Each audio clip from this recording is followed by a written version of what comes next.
low Panacea, low XPB, low XD, low Turbo, low Sentinel Gemini, low Tax, low Ben, low Neferis, low Bumble, low Bukandom, Catman Party, low Daniel, low KMF, low Master Shelly, and good luck.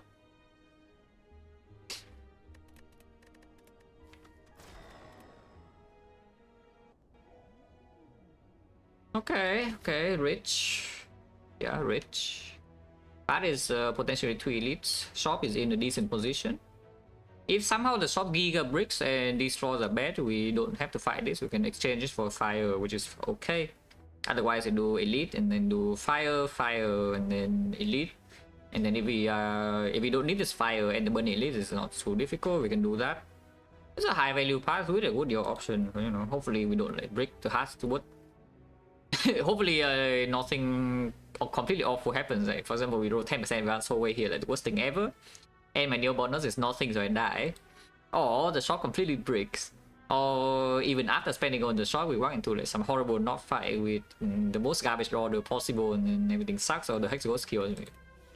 You know, a lot of things can go wrong, but for now we are rich. Taking 3 fights here opens 10% advance hallway low roll, yeah. But not taking a third hallway fight is putting a little bit too much pressure on the shop to perform. Otherwise, basically, if you take this path, double question mark, 2 fights, you are basically saying that yeah, this is probably not happening.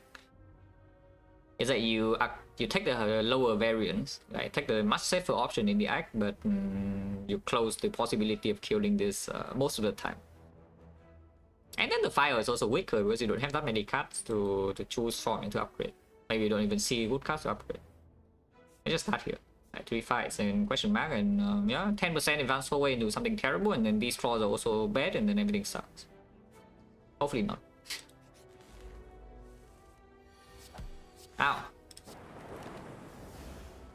Now 7 is Jawworm, the expected. It doesn't buff, so I don't think I need to take this 2. Because we still have the lightning dealing damage, and next one is dead. Taking 7, that's fine. Could be better, could be worse. Riven Tear Streamline. We are fighting Hexaghost. Both of these cards are okay against Hexaghost, but they're not very good otherwise, you know? Against the upgrade wise, they are honestly fairly similar. Like this +4, this +5, this is 2 energy, difficult to play. In hallways in Act 2, usually you want to draw Streamline more, but only if it's green. If you take the Riven Tear, you can upgrade something else. And the North threat is still lower.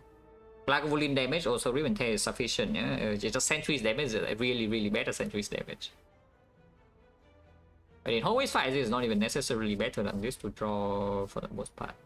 Yeah, sure, probably take Riven Tear.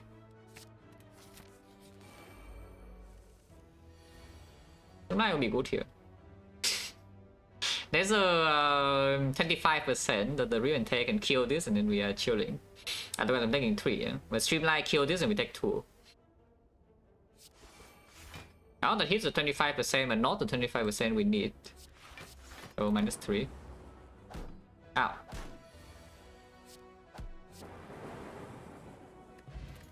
Garbage potion, charge battery, sure. Riven Tear would be good here. Streamline would be good here. Would it? If it Riven Tear and double hit here, well, I'm set. But Riven Tear and dual cast basically the same card. So might as well just play Riven Tear. Okay. Now double hitting there is fine. We cannot kill this either way. Dual casting here, put this to 14. If we do this, then it's 18. 14, 18, actually the same with the threshold, the might as well plays that. Ow. So we lost 15 HP in the easy hallways. Which is, you know, actually expected, you know. I play enough Defect Act 1s now that, you know, if you take no new bonus, effectively you take around 15 HP on average. In easy hallways. Easy hallways. It's just how the Defect starter deck is built, you know. Your block density is too low, so whenever you roll things that attack you on turn 1, you just get owned in easy ways. And we did roll the fights that attack on turn 1, like the lies, the 2 slimes, and the jaguar. So got them from 790 bucks special lot. So you know, when that happens, they're taking 15 expected, which is not great, but you know, sure. No potion. Cards are mediocre as well. Yeah, this is probably not happening. So we just go to like the 5 part and do 2 late release and cannot even do 3. Unless the shop is like the best thing ever. Hologram with streamline, yeah sure. And hologram can be upgraded as well.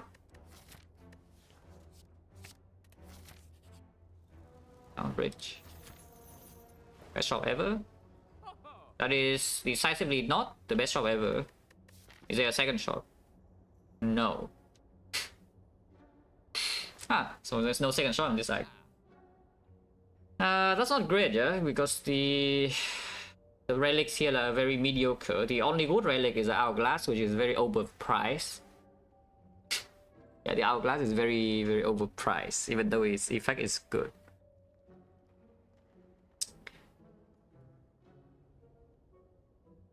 So what is happening here, really?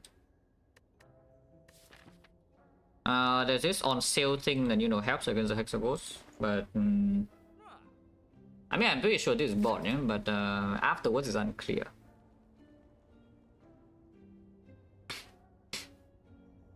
And the boss shot, why on earth will I waste 170 gold on a serious run? What is even the question?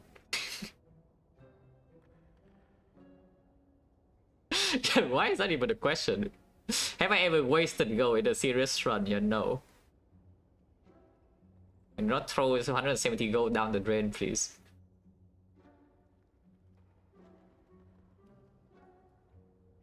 Yeah, the only question here is whether I need this hourglass or not. Because if possible, I would just like to save all this gold. Hourglass helps against Hexagons, and yeah, Hexagons needs to be respected, yeah, especially with a start like this. Hexagons, Hourglass in Hexagons doesn't deal that much, it's like 27 damage, but it is still some damage. And the AoE, I mean, it's just a good relic for early game on Defect. Killing this elite with the advanced hallway coming here and HP is 38, yeah, probably not even happening. Maybe we can fight burning elite, or depending on what happens by this node. How much gold am I making? Let's say we dodge this, which probably will happen with the shop not being good enough. And we go 15, let's say 40. This part is slightly more go one less fire, where we will have triple fire here and fire at the end hexagon, so we probably will try to fight burning elite.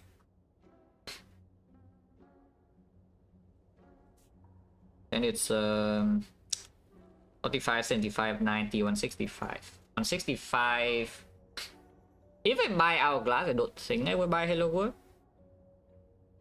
So we go to 90, 165. That's still 280. It's still uncommon relic threshold for like 2. So me and the bone, mummified hand, whatever can be bought. Cannot buy rare relics unless chest has gold or some other stuff happens.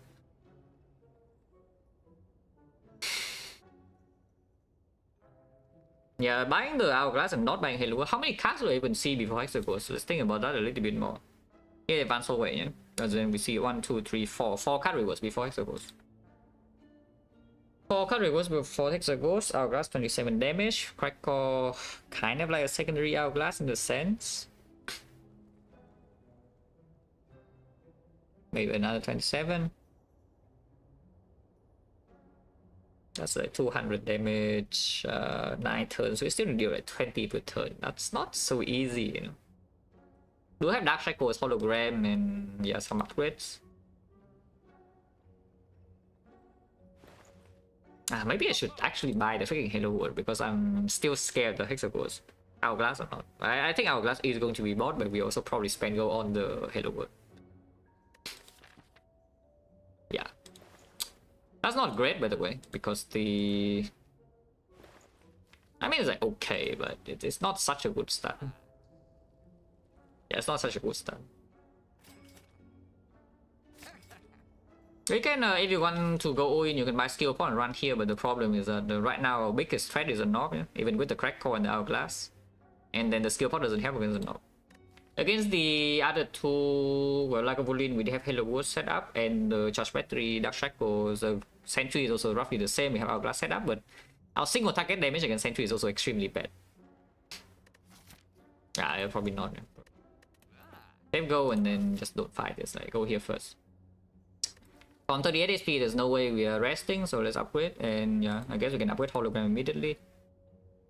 Not the strongest upgrade right now, but there are plenty of fire in the act, and maybe we will need to spend one of the fires to rest, and then this drops the premium card upgrade. We would like to upgrade that instead of the Rip and Tail, like whatever. And Hologram upgrade into Hexaghost is good, yeah? So it's like fine to do. Let's just do the Hologram upgrade first. It's also like 2 block. If you're playing Hologram in hallway fight, it's like 2 block. Yeah, like here -8. As I said, the defect based deck, even though we have added 3 block cards, look at this. Like the defect based deck is just very lopsided towards offense. Yeah? So whenever you see something that attacks you on turn 1 like this, you suffer damage. And we have times like this before rest side, I might need a rest or spend maybe in regen pot to do upgrade towards the mount. Why would you pay like 85 gold for 1 upgrade? 85 gold for 1 upgrade. I don't do that, that's not worth the money. And only sometimes, yeah? That's the thing. The goal only get you the upgrade sometimes, not even always.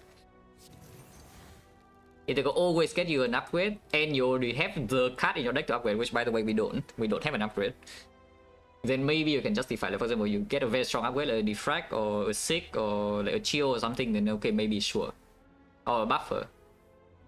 But like, what are we even upgrading here? There's nothing. Doesn't make sense.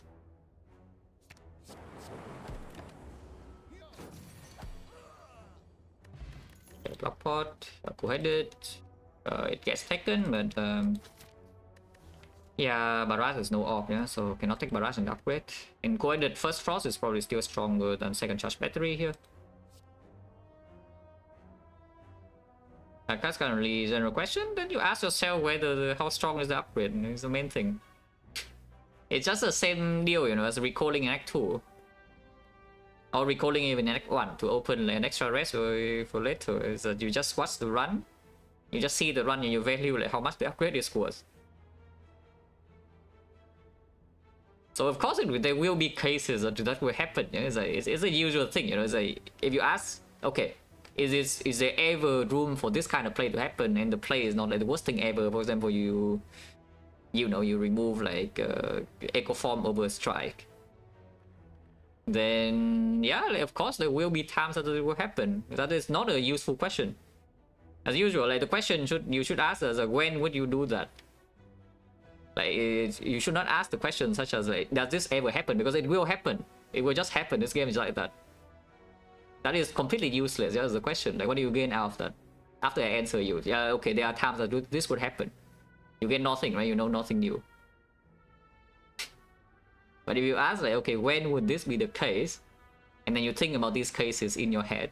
And then when they show up in the run, you see those. Then you get better. You know? That's what I'm always saying, is ask better questions. If you ask like bad questions, you never really gain anything, you know, out of the answers. Ask better questions. Like ask when, not like is it ever? Like is it ever? Yeah, yes, it's ever this. Like yes, there will be a case. You play like 1 million runs, there will probably be one case, at least. And that doesn't gain you any knowledge.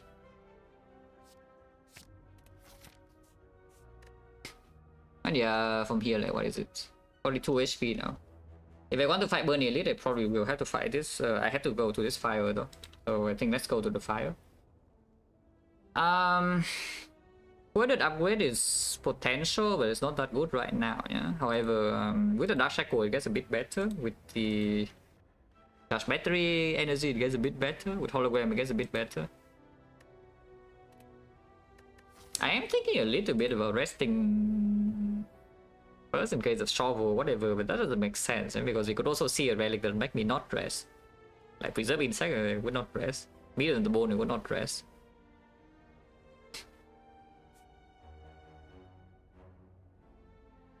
Yeah, let's upgrade the Coded now.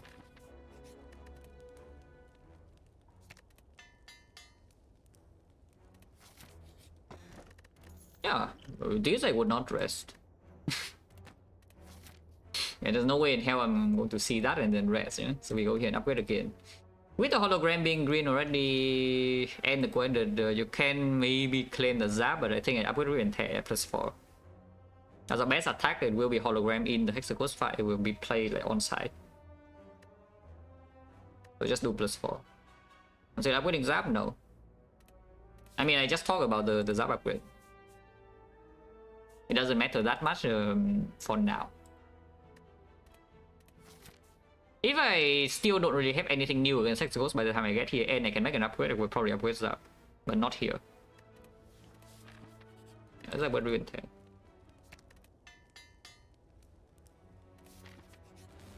Now the knob. Oh, that's not great.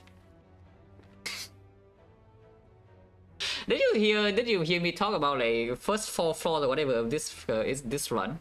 Is that the defect base deck is very lopsided towards offense, and we haven't drawn block cards on turn 1 ever. And when do we draw all block cards on turn 1? Yeah. So out of the 5 fights we have 4 in this Axel fight, yeah? 4 of them we do not draw any block on turn 1 and I get owned. And now when is the fight that I draw block on turn 1? All block? Yeah, you guessed it correctly, it's a freaking knob. So that's not great. We dead? Nah. It will hurt though. It will hurt. And hopefully it doesn't hurt that much that I need to go here and rest. But this will maybe hurt. Maybe it doesn't hurt. Sometimes we still kill this in 3, as ridiculous as it sounds. Sometimes we actually can kill this in 3 still, but usually we cannot. Hopefully I don't need to use both spots for only top to HP. It would be quite sad. Exhaust Hollow? No. Why wouldn't we want to Exhaust Hollow? I'm just sad that I don't have anything to hologram here, no? But yeah, charge battery doesn't make sense to play anything else. Okay, can spend energy. Shackle was drawn on turn 2 as well, freaking perfect. Yeah, also draw Shackle on turn 2, yeah, not even on turn 3 or turn 4. Next time we always have Riven Tail with 1, but Riven Tail doesn't even kill, so so what is this? I mean, we never die here. I see this, or I know that I would never die here. But yeah, what is the way to minimize damage taken? That Shackle is still positive because it blocks 9 this turn. Yes, I will play Zap. It blocks 9 this turn, and so it blocks like 6 this turn, and the next turn most it to increase the damage by 5, so it is positive. The only way I don't play that Shackle is that next turn you can hope for hologram from the Hello World, or you can go ahead and back into the Dark Shackle's redraw. But yeah, worst case scenario is like what, it doesn't really matter if I bottom deck Riven Tail, it will just die. The actual worst outcomes I draw 4... Basically I draw like Riven Tail, strike, cool-headed, and turn afterwards a complete brick. That is the actual worst case scenario. So if that happens, how much damage am I shot by? We do, this is 30. 30, if I play Zap, yeah, this is already 6 damage, 36, 39. 45 is 22, and then another 9, 13. Hello World 2 turns. Yeah, that's fine. I don't need to play dual cast, yeah? Unless you tell me dual cast is lethal next turn somehow. Unless you tell me dual cast is lethal next turn somehow. Like, can that ever happen? If I play Zap dual cast, Dark Shackles here, is it labeled lethal? We have 6 and then 3 and then 16. That's 19 this turn. 19 this turn, it goes to 48. 48 next turn, another 6. 48 next turn, another 6. So that's 42, 42, 24, 24. Yeah, no chance. Actually, if the beam cell, if Hello World makes a beam cell, can be killed.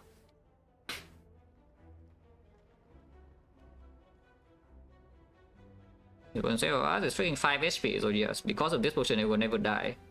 If I choose to not play Zap, it will actually never die if I don't play the potion. If I use the potion for 5 heal. But we will not need to take the second big hit. I'm just thinking whether next turn is killable or not, and how many skills I need to play this turn. But do not worry, we will not die here.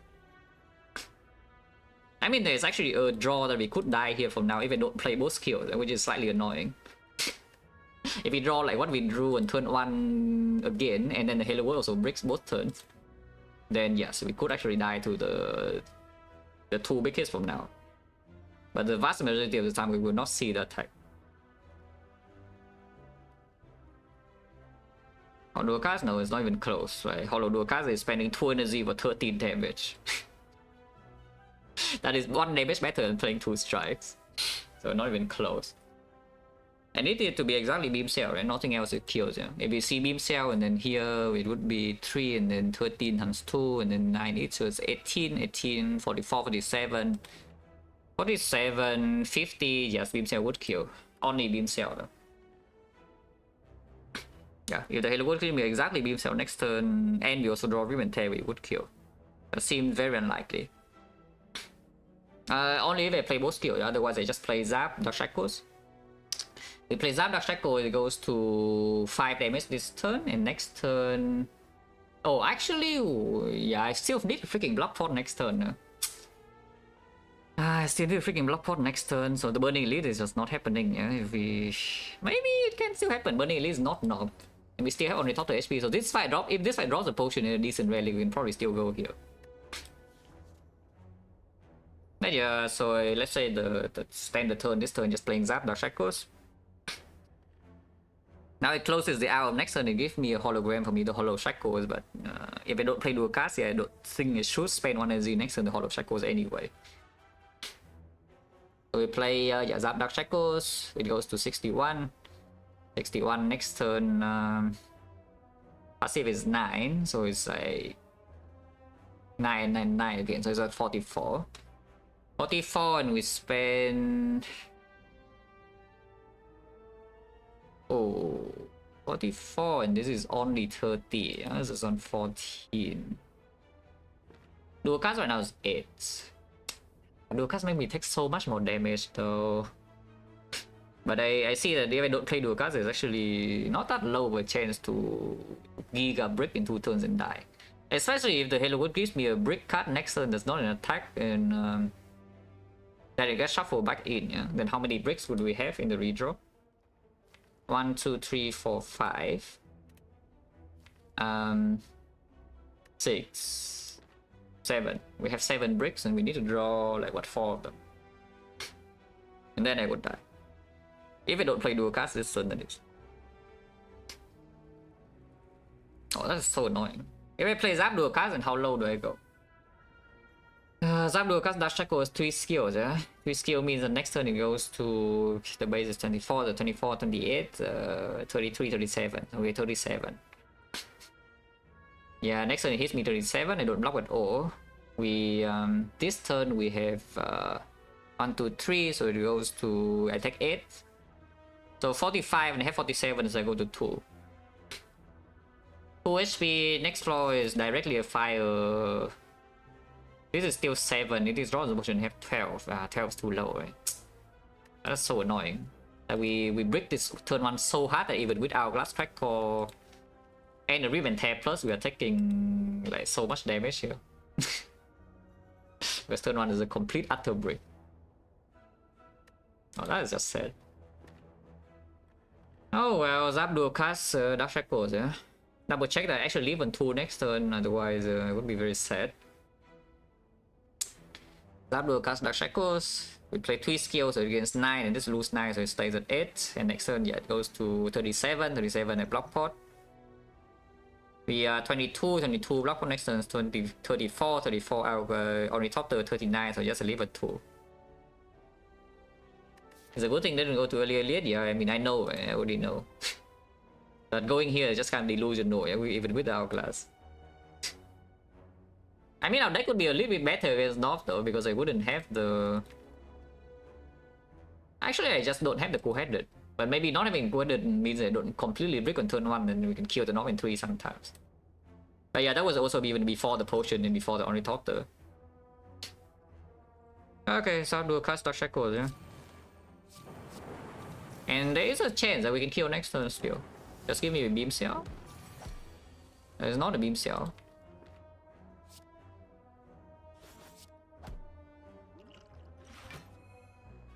Why the next turn is good, right? Because we play here 9, 12 damage and then 6, yeah. So go ahead drawn to 1 attack is lethal. So go ahead next turn is good. Ow. Yeah, I don't completely break, so we kill. No, No potion. Electro sure. Man, Hexaghost is like so spooky. We do have capacity pot against Hexaghost, so at least there's that. Capacity pot with a bunch of lightning can maybe do something about them. But it's spooky. Oh yeah, go ahead and rest. No potion also. How many potions do you have even gotten? Only 2, I didn't buy a pot. So we got 1, 2, 3, 4, 5 fights. 2 potion, 50%.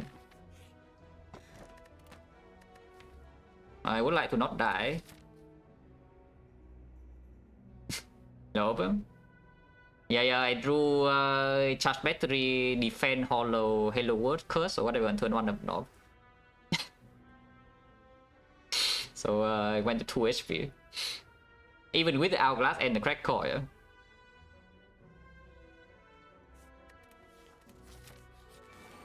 Entries, we have hourglass. Lagavulin probably still easier to be honest, but in fact I could be forced to use a potion next turn. That would be like, you know, extremely bad. I could be forced to use a potion next turn to not die because I'm going to 18 HP right now. Dual cast doesn't make any sense because lightning off with the electro later is stronger anyway, and we want to kill another one. Dash Shackles redraw never really matters, so just Shackles immediately. Not that Shackle immediately does anything either. Maybe in 2 turns it can do something, but Hello World can give like off the eyes or whatever. Okay, so you can quad block here.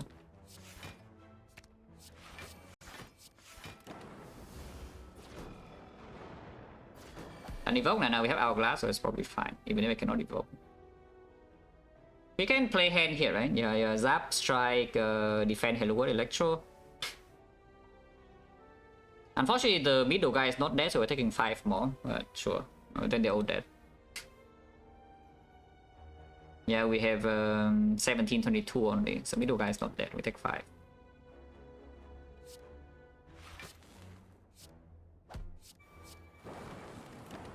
Next time they're all dead.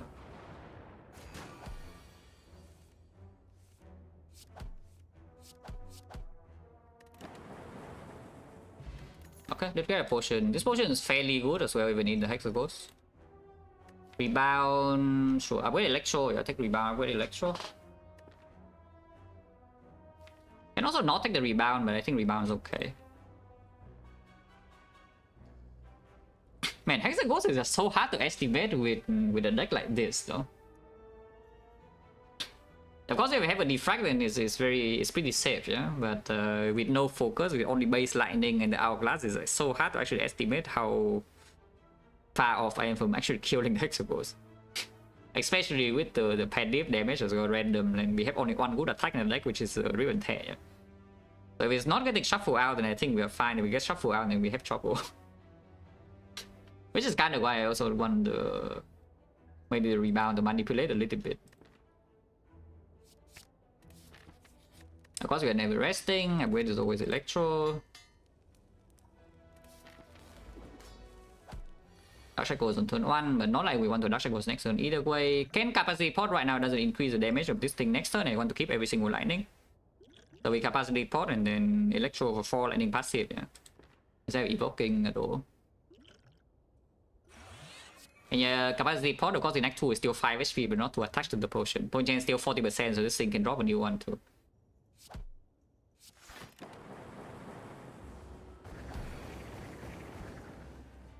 Can full block here if you want. With the Dark Shackles, that closes the 6x6 full block, but it can allow me to play a strike. And I'm still floating 1 energy though. So is that even good? Because the thing in the redraw, and right now I'm only taking 2 if I want to play the strike. Yeah? I think I will play the strike though, because playing the strike here means I can pen Rip and Tear fairly often. So I think I will play the strike no matter what. The question is just whether I use a shackle here to block for 2 or not. I am not going to play dual cast. Yeah, this dual cast has negative damage, so I will not play it. Is that actually? No, that's not true. Dual cast not negative damage when I'm playing both Zap and Cool-Headed. But playing both of these is not so easy if I also need to play this and also play this and also play that. Hello World can give me off cards, I can redraw into off, but only the Zap is in my deck, yeah. fast? It is so fast. 30 minutes, yeah, it's not that slow. Mostly because we just skip a lot of fights. It's like a lot of flaws in this Ica files. I think we only fought 6 fights in total, right? 2 elites and 4 hallways. Yeah, 2 elites and 4 hallways. 6 fights in total.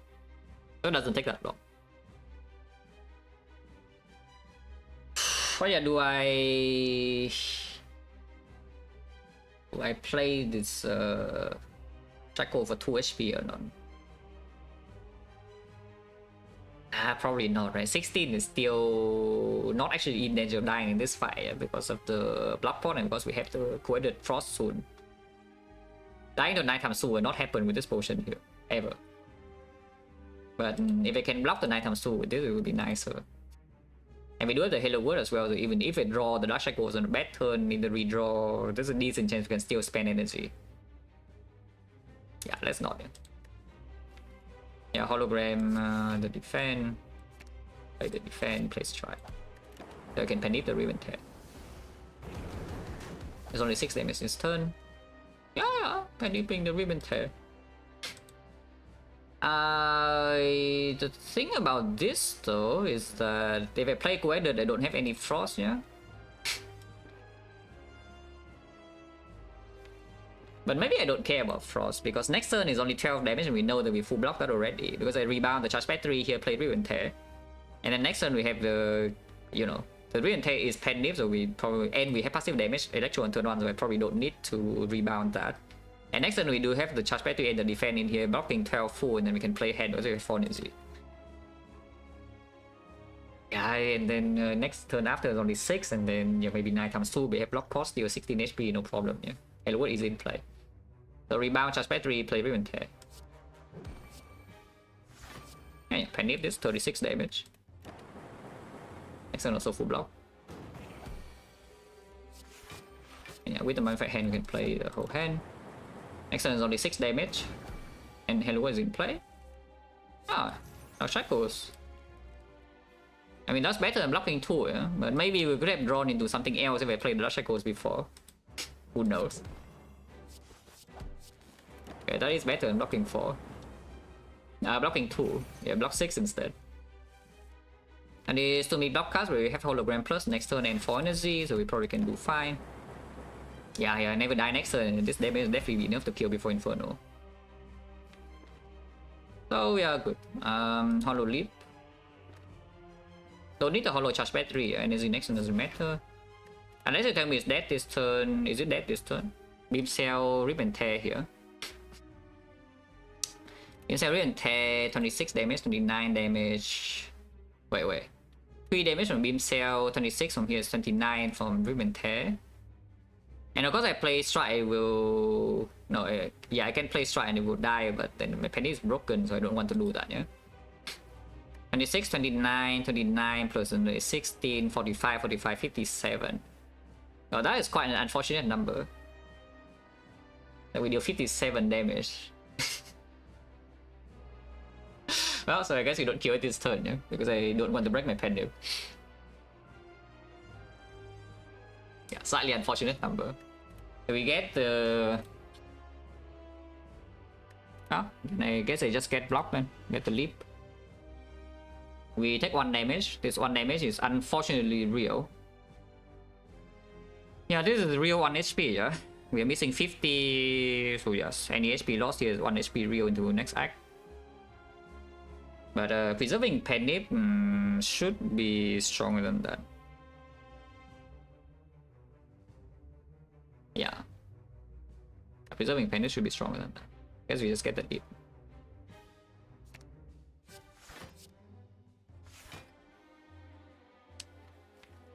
Want to kill next turn. It's not even guaranteed kill next. Wait, okay, I'm stupid. I should have gotten back the charge battery. Because -1 and -3 basically the same, but without the force energy I might not even kill it next turn. And then I would take a real hit. Okay, that was bad. Yeah, that was pretty bad. Hopefully no Giga Punish. Is this dual cast? Positive, it is. Yeah, just dual cast this.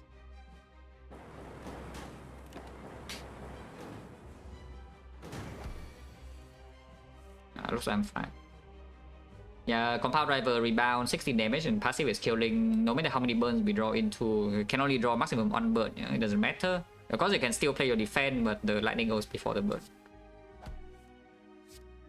Also is dead. Potion. Okay. Any potion drop is good because at worst it's 5 HP and this potion is actually a decent potion to have. Sick is very clear, there's like nothing else here. Echo Form would be nice. Yeah, Echo Form would be nice, Creative AI would be nice, Bioscore would be nice. You know, the Broken Powers with a Mummified Head.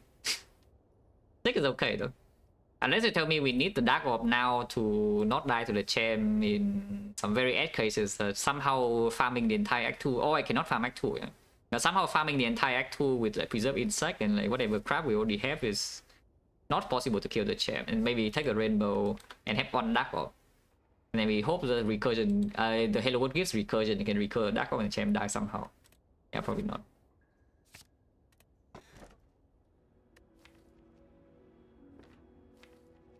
What's Hammer swap, huh? Hammer in this position mostly okay, mostly free for now, but the problem is that yeah, free for now, not free for later. Yeah. Is that 6 minus? How bad is Philostone? Real question.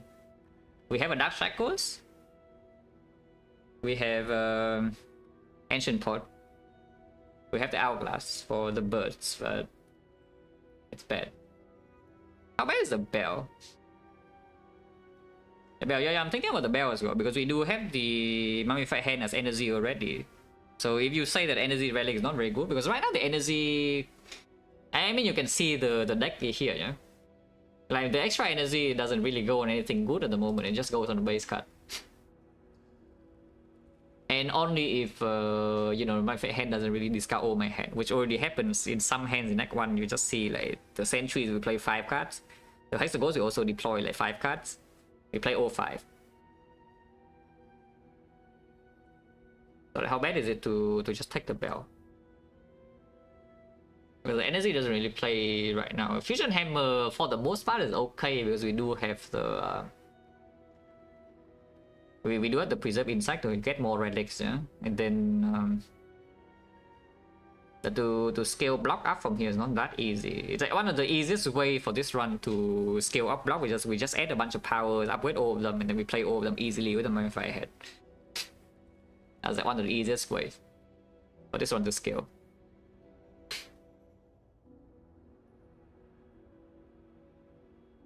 So I guess right now the risk we need to evaluate, yeah, is that number 1 is that how big is the risk of Philostone right now in the Act 4, and then we compare this Act 4 risk of Philostone to the Act 4 risk of Bell, because I'm pretty sure Bell is going to be better in Act 2, or at least comparable to Philostone. Philostone is not doing that well. But the risk of taking the bell is that after Act 2 we don't see energy relic again, and maybe something bad can happen, because Mummified Hand is nice and all, but you need to see the power, and also, you know, that playing something like Echo Form is still difficult until you base energy. Yeah. So that's number 1, is that is the bell, if we don't see an energy relic after Act 2, would the bell be better or worse than Philostone with like basically 16 damage in the first cycle of the heart, and 16 damage every cycle really, and the Spear and Shield will also take maybe, I don't know, like 10 more or something. Yeah, probably will take 10 extra against the Spear and Shield unless you're really strong. Then your damage taken go from 0 to 0, but the heart you can still have to block, yeah, so you have to block 16 extra. And I don't think, unless we see like P-Box or something, I don't think this Philostone energy is going to be better than the belt anyway, for minus 16. And then the next question is the Hammer downside, like way later, because Hammer is of course the best thing inside Act 2. Yeah? Between the 3, the Hammer is of course the best thing in Act 2. And then later on we do already have Artifact Pot to, if we see a bias score, you can save the Artifact Pot and then just do that. Because with the Hammer, you will not need to use your potions in Act 2 for only total healing that much. You know, like every fire's rest, you don't have to upgrade sick or like whatever.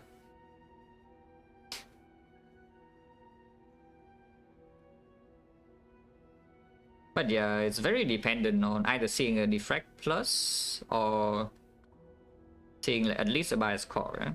And then the relics also need to cover. Yeah, I have to justify it. Without mummified hand, I think I take the hammer, but with the hand, I think I can trust in the mummified hand. Yeah, I think I can trust in the mummified hand. So we take the bell. Hopefully, I'm not trusting the wrong thing here. That's fine. That's actually quite good. For the potential, that is. Like, for now, immediately it's not that strong. Immediately this spell is like whatever, but for the future of this run that you don't see an energy after Act 2, it's playable because Ice Cream is already here, so you can, you know, get excess energy, and then you don't need the energy relic as much. But for now, yeah, this spell doesn't do really much of anything right now at the moment. With more bang, you mean 24 gold, right? Yes. It will be 24 gold. I don't mind being forced on this elite. Elite is forced, by the way, is a 25% map. But I don't know, what would I need to see on the first floor to not break the mob bank? We do already have the preserve insect, so it's not that important to just break the mob bank. Yeah, I mean, starting this node is just good anyway, so probably start this node, and then we'll see how bad or good the first floor is. Because the good case would be that I don't go to this shop, we preserve the mob bank, we fight elite number 1, burning elite here, kill the third elite, and then we cash in the giga mob bank here on this node. Saving the entire Act 2 without going to a shop seems a little bit excessive, so yes.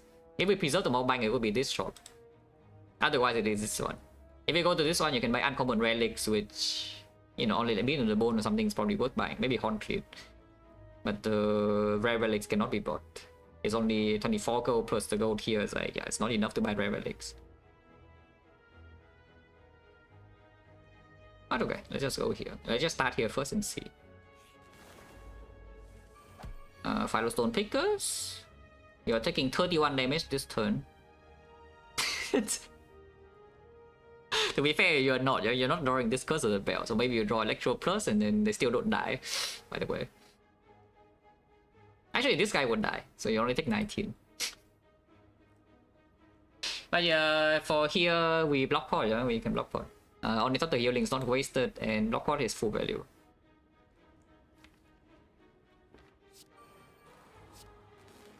No reason to play the strike, really. This fight we can preserve Penny and kill with Electro.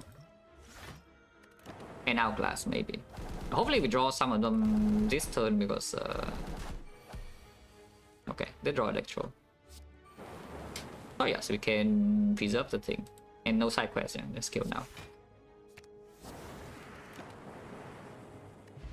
Let's get a new pot. Up. Credit. It's green. Is it doing anything relevant? It is Penny, it is Hologram, it is Rebound. It is single target damage when the Electro doesn't kill, but we have Riven Tear for like kind of the same job, yeah. Yeah, hard to say whether it's actually prick or not. It's freaking green, but I can see the single target damage is like very unimpressive, yeah. Let's put it that way. Like Slavers, for example, you go into Slavers, even with the Preserve Insect, they don't really die, you know. They don't actually die. If you draw Electro, they still need like one more turn to die. Or in consideration, like why not you pick Bull Lightning over the green card? It's green. Yeah, difference between upgraded card and not upgraded card is pretty big. Yeah, it's freaking one floor, you know. It's one entire floor. And yes, the game is balanced in such a way that upgraded cards are usually stronger than unupgraded cards. And it's the same here. The Streamlight Plus is way stronger than the Bolt Lightning, you know, for now. Maybe later on in this one the Bolt Lightning can become better eventually. But it takes a long time.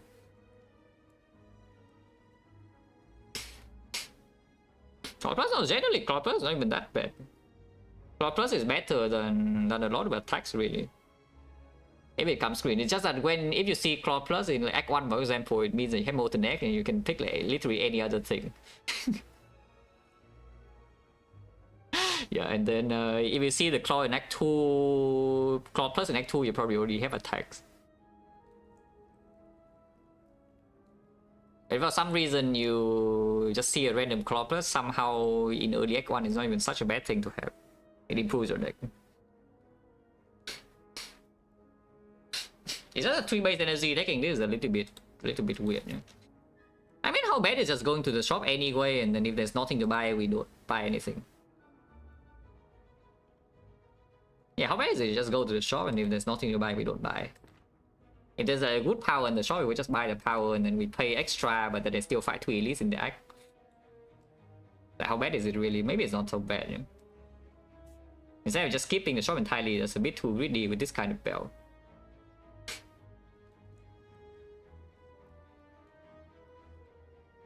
Yeah, I think I take the streamline, and then we go to the shop anyway. Exactly 300, which is not enough to buy any rare relic. And yes, we are breaking the mob bank, guys, in case you're wondering. In case you're wondering, we are breaking the mob bank, yeah, that is not up for debate. And yes, we are poor. In case we are wondering how poor we are like giga poor. So, you know, the Hourglass gets the last laugh. Otherwise, you could buy bottle hit sinks right now, and then also buy some Frozen Eye or Puzzle, or maybe even the Chill. But I bought the Hourglass, so now we cannot afford it. What do we? This is in the shop, yeah. That said, though, the Hourglass did not perform so badly in Act 1, which is expected. Of course, Hourglass is a good early game. Like, it makes the knob risk like significantly smaller after turn 1 draw. And yeah, hitsink will just be bought, right? I don't see why on earth we would not buy the hitsinks. And after hitsinks, then we choose between the relics. Or you can buy the chill also, but I think the relics are stronger than the chill, yeah. What relic though? Puzzle versus Frozen Eye. With the hitsinks and the sick, the usual thing, right? The Frozen Eye is there to tell you when to use your potions. The puzzle is your potion. So, you know, I think we just buy the potion, yeah?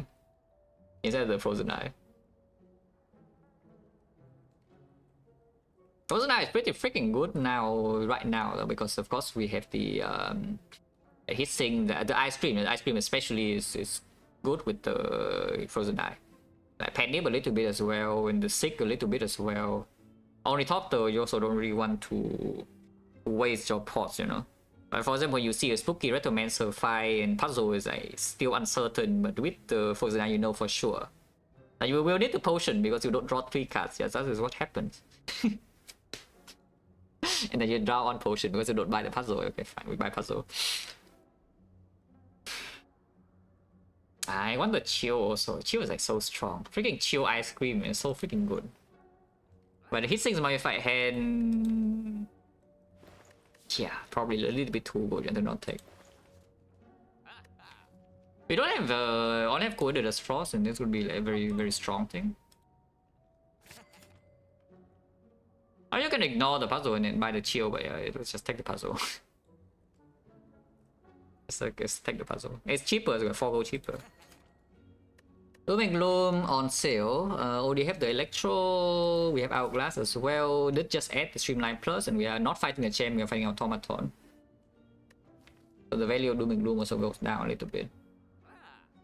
Yeah, not getting better by the on sale, yeah, let's just leave. Ah, Penny Streamline. Oh, 40 damage.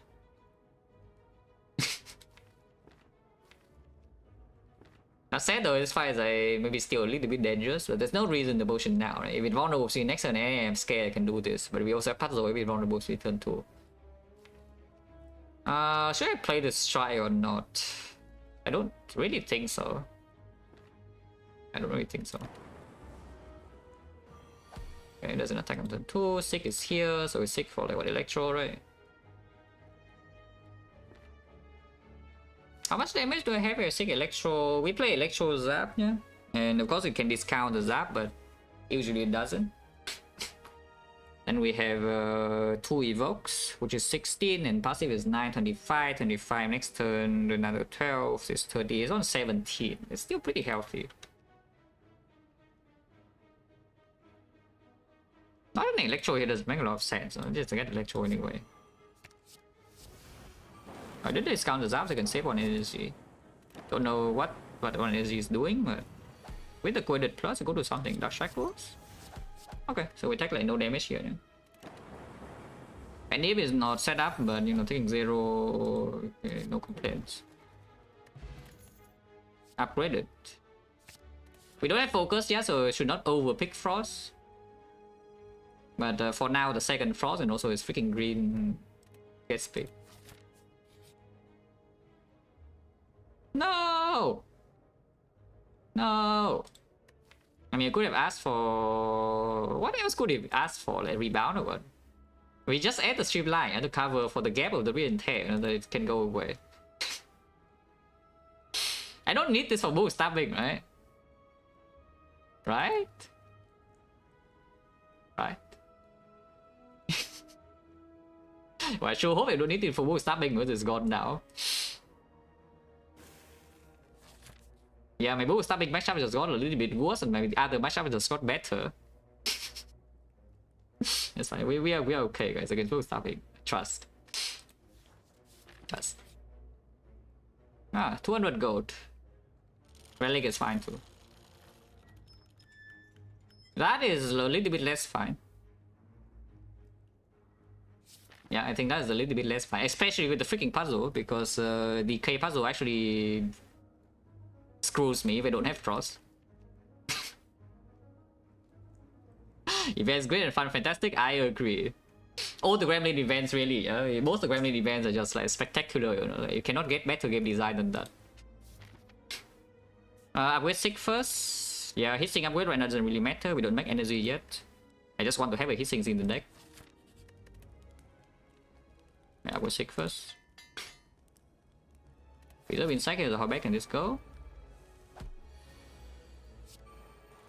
Not discounted the worst card, that's fine. Ah. We still take 11 now. I could have speed potted for 5 and then it also heal 5 and I'm not over healing right now. So maybe I should have done that. But too late now though. We have Gremlin Horn, so we can draw one more card though. Can I do anything with that? I mean, kind of. I can get Dark Shackles right now if I want. I can get like Dark Shackles Decay, yeah? For example.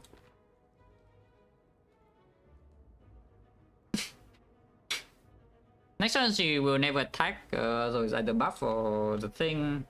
If we get Dark Shackles now, she buffs into attack on turn 3, it would get hit, but Hello Good easy in play and Speedball still intact.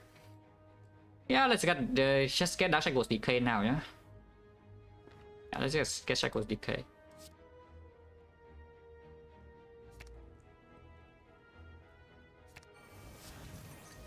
Take 0. We summon is much better, and yes, he is resummoning. We can penny the streamline again if we want, which I don't think I want to do that actually. Next fight is Burning Elite, so I would like to.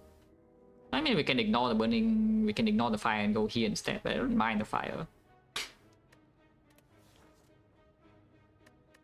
Yeah, fire at worst can upgrade hit sinks, otherwise maybe this fight like we could drop like a defect or something would be nice. Defect plus would be nicer, yeah, but you know, defect minus is okay too.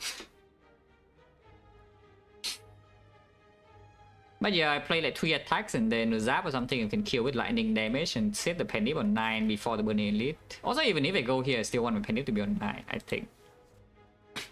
So how would that be? Like streamline to zap, barrage. Maybe just play 2 attacks so I can hollow the streamline as well. Yeah, like go to 8 here, and then we can hollow streamline, go to 9. She still doesn't have strength. Yeah, like Electro. We kill both minions. In fact, I can keep the penny on 8 if I want, but is there a reason to give penny on 8 over 9? No, right? So we get penny on 9 now. Ah, perfect. No damage taken. No potion use. Oh, that's very good. Uh-huh. Well, I mean, we have ice cream. And mummified hand. So how bad can this be? Yeah, how bad can this be really? -5 because if I sweep on turn 1, it wouldn't block anything. It would heal 5 HP, and just this potion is gone.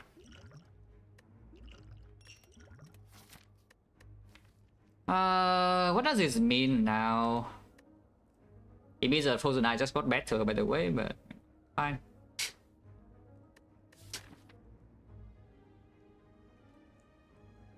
What does this mean now? Burning could be both stabbing, yeah, but of course we are going to fight that. Upgrade hit sinks immediately so I can rest and every fire after, or I can upgrade dual cast now. Upgrading dual cast or zap just got a little bit better, yeah, with the meteor strike in the deck. Especially at dual cast, and you can, if you have 5 energy, you can just play dual cast, like meteor strike into dual cast immediately, and then you can continue your turn instead of having to store 6 energy to do anything. These things eventually will want to be green, no? So, you know, could preemptively upgrade, and then maybe after this fight we need to rest, and then I would rest, you know, no problem. I hope they don't die from 65, by the way. Doesn't really happen, right? With Preserve Insect Penny and these pots and Gambling Chip. Right. Yeah, surely the effect is not that bad. Like, I think I just go here with hit sinks. Yeah. Then 5 burning elite. Oh, lantern, of course we keep. We don't keep because of the ice cream and also the meteor strike. But after we play meteor strike one time, we get like Giga energy. It is both stabbing, it's regen, so not super. Yeah, good thing we have gambling chip. Because I would say this hand is a little bit less than spectacular, yeah, if we draw a hand like this. Hopefully we draw a good, better hand after discarding 5 cards. I mean, it looks like there are better cards in my deck here, but you know, who knows if that's actually true or not. Okay, it's a little bit better. And it was try. And here you can see if I have the dual cast being upgraded, next time we can play meteor and do dual cast. Yeah? Actually, I do have 6 energy here. If I don't play a card, I do have the 6 energy next turn. So I could play meteor and do a thing. I think I keep Penip, right? Because there's a high chance I could Penip meteor with the streamline next turn. Yeah? So I don't play the strike here. 6 energy. Yeah. Okay, here we go. We can actually play cards. 48 damage, by the way. And then, I cycle this turn immediately, but I think we just do dual cast and then Electro, yeah? Yeah, dual cast get energy, and now Electro evoke both of these immediately, but also draw 2 cards. And draw 2 more cards. Any rebound? Oh, he's dead. Oh, yeah, it's free, guys. It's totally free. Play 1 meteor strike, enemy dies immediately. Oh yeah, the rebound streamline, by the way. This already blocks decay. Next one is dead, guaranteed. But yeah, good thing we have gambling chip. Yeah? Skipping one entire turn is kind of good. It is a vault. Instead of drawing like what the crap it was that we were drawing on turn 1. I draw, you know, still not an amazing hand, but the hand set up for the next turn. Otherwise, turn 1 I draw brick, you know, turn 2, maybe turn 2 I actually would draw. Yeah, I would freaking draw the meteor strike in turn 2 with the puzzle. If I didn't have the gambling chip. And I cannot play the meteor strike in turn 2. Unless I already save energy on turn 1, need to save all 3, yeah? So I can only spend 1. Yeah, it would be bad. But you know, good thing gambling chip was here. And now just dead.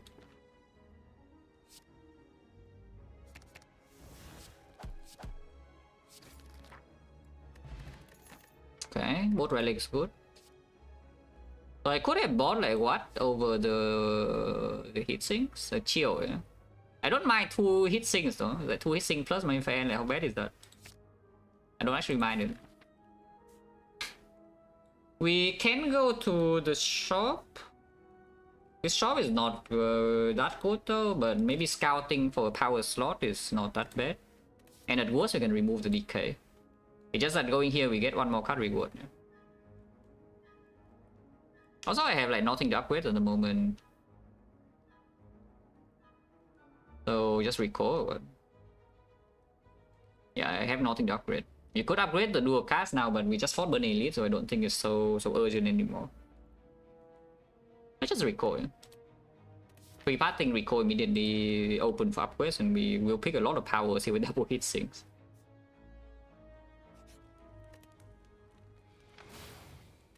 And yeah, I think I just go here to see on power slot. I think I will just go here to see on power slot. We see Tiger one. I guess that could be upgraded. And yes, I will pick it. We have Penny. Or we can be rich, but no, they're good. Okay, they die. I hope that they die without dealing damage to me. But it certainly looks like they are dead.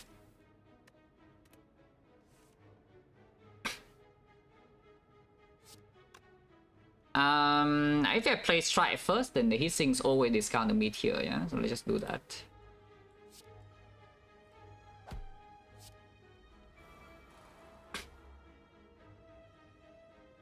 I think discounting Meteor first is better than discounting the Electro. So yeah, that's probably still fine. You can still play Electro first and then Meteor after, and Gremlin Horn after. Either way, it doesn't matter, they're just all dead. Maybe Electro first immediately is fine too. Electro immediately evoke 4, yeah? So like, these two are dead and we can seek for Ritual Dagger, and then this guy's dead too. Okay, fine. Pendim, Pendim goes to 9 now. Like, we play Electro and we play Meteor on this, like both these are dead. This guy is on we evoke all 4 lightning, so it's 32 damage. This guy's on 11, and you can seek for Ritual Dagger, and Pendim is on 9. Perfect.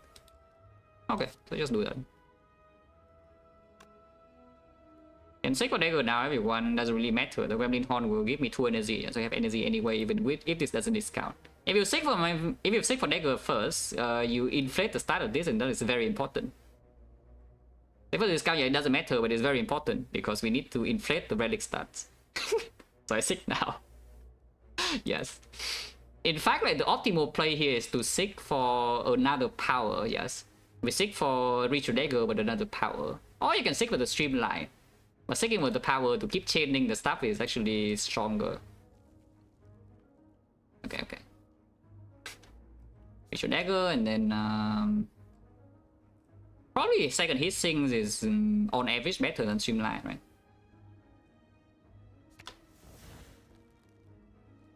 Oh yeah, Electro. Kill this. I guess not quite. Yeah, not quite. Rich. Power.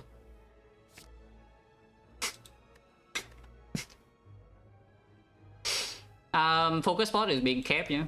Maybe forever. Honestly, this is a potentially endgame potion belt already, because we have Gambling Chip and the Sentinel Puzzle for consistency in Act 4, and we also have like this kind of thing. And Spear and Shield, we have the Preserve Insect and the Dagger Pen to one shot. So I could see saving most of these potions for the rest of the run. Until we buy a potion belt here. Not quite a potion belt, but power. And yes, I already recall, so you can upgrade all the powers. Or you can take the energy as well.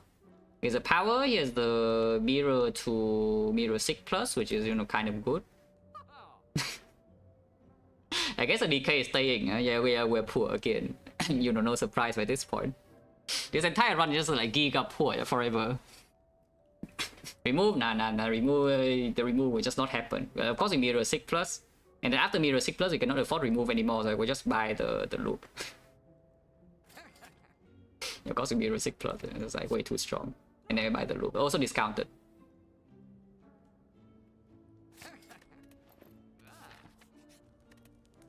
I will loop first. Loop Plasma on the Meteor also is playing, or unless you tell me, okay, there's no need to respect anything and we can upgrade the Ritual Dagger.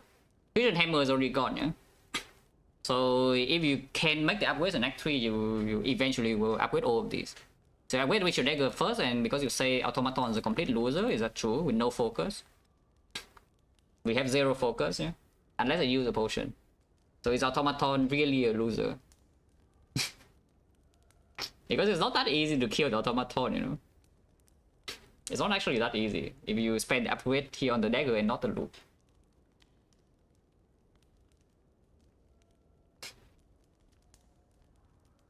How important is dagger? Is it kind of like we have the dagger upgrade already against spear and shield with a preserve insect? It's practically like that. Dagger unupgraded, you know, it's basically an upgraded dagger without the preserve insect. If I upgrade the dagger, there's a chance that I would actually need to focus spot in the automaton fight. Not such a small chance either. Yeah, I just upgrade loop now, right? And if we lose like what 2 damage in here, because Act 3 landing dagger is not even that easy, you know, for this deck without focus, and the frost shield is slow, and maybe boss relic is also not great potentially. It's not even that easy to land dagger in Act 3 in the opening fights. It would attack 2 boss ask after the card, because we could be scaling with creative AI, and then the pyramid becomes a lot worse.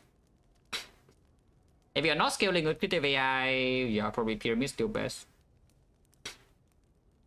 But I don't know. I don't know if I can resist P-Box if it shows up. It's P-Box fish, you know. It's fish P-Box, and every power is a giga upgraded. And we are still looking for a lot of things, like output scaling as well. Right now, this deck doesn't really actually block enemies in Act 3.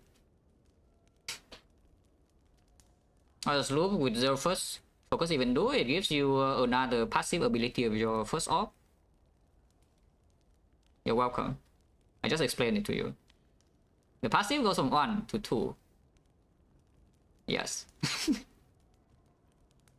That's what the loop does, thank you. But yeah, the main thing is that we can loop plasma, and 3 damage per turn at least is 3 damage per turn. Yeah. More importantly, the actual reason why this loop upgrade might be important is that there is a real chance that you walk into Act 3 and you actually will need to rest every fire if you want to preserve these spots. Recalling already free pathing, yeah? But there is a chance without focus you actually need to rest the entire time through Act 3. And if that's the case, I want the loop to be green now.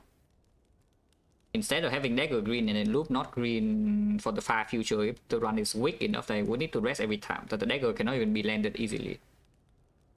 That's the most important thing. Like, of course, the helping an automaton with looping plasma or whatever, it's decent, yeah. But the main use is that if I have to rest the entire way to Act 3, then my loop is green. And there's a decent chance that that will happen if I want to preserve these spots, which I do. I do want to preserve these spots. As long as I don't die, I would like to preserve these spots. Yeah, I think I just upgrade loop now. And we already recall, yeah? So Act 3 is like freedom to rest. Now his hand is completely atrocious, so toss the whole hand away.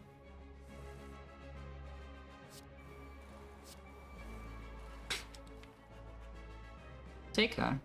It would be nice if we actually can play the meteor this turn, except I cannot. If I cannot play the meteor, then what should I even seek for? Should I seek for anything? Because I could also seek for nothing in here. Next time we have 6 energy, and then I could seek for 2 bad cards. I could seek for two bad cards. Next time we have 6 energy, you can actually play meteor.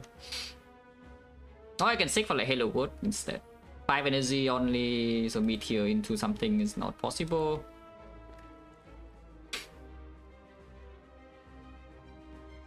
What meteor? How on earth do you play the meteor? That's the thing, I want to be able to play the meteor, yeah, one time. Don't need to play it more than one time, you need to play it one time. Leaving the secondary draw is not the worst thing. Hello World being played immediately is not bad though. Turn 3, Captain Squeal. Meteor could be stolen as well.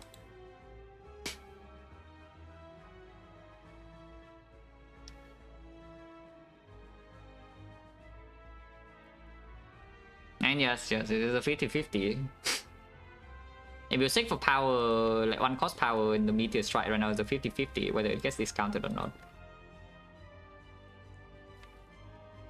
Not 100%, otherwise I will play it now.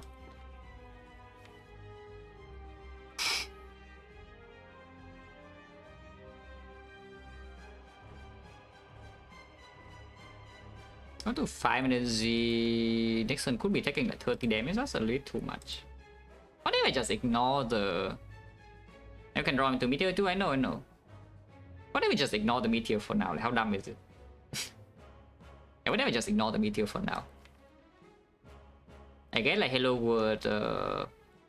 Just get Hello World plus bad card and we'll see what we draw into from the Hello World. And I can decide again. But like Hello World Ascender's Bane, for example. I mean, it trigger perfect things, yes, it does. Yeah, the word Ascender's Bane, for example. Yeah, like this, I don't know, because storing 5 energy here means next time I'm being hit for a lot, you know? I kind of want to play the Frost, you know? Like Cold Snap into Strike and then... can't even Hollow Cold Snap, but it's probably Hollow Shackles. Okay, this is definitely Hollow Shackles, so just do that. Just exhaust this right now, get the Defect Strip. And the question is whether I play the thing or not. Whether I play more energy or not, because otherwise I could have 5 energy, I could play Meteor, but I would get hit next turn for a lot. And we lose 1 Frost. There's also a chance I don't even draw the Meteor next turn and then Meteor gets stolen. Keeping Penny to kill the minions, but doesn't matter because minions will just die randomly to some hourglass. Maybe I can steal Electro and then I'm sad though. Not deploying any Frost at all. Maybe it's fine.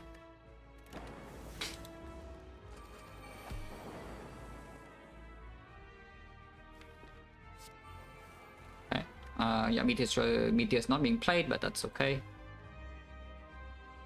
I do not want Electro to be stolen. I mean, Electro being stolen is like fine. This is taking a bit too much damage though, so Hyper Beam, maybe you would even die to Hyper Beam. Killing this right now is not great though. It steals Electro and then killing this will waste a lot of energy. But taking 19 here is not very comfy, you know. Especially with Meteor not being played first cycle.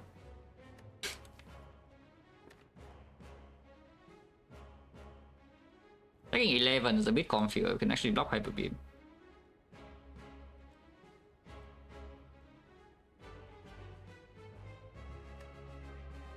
Nah, let's just kill this guy. Yeah, let's just kill this guy.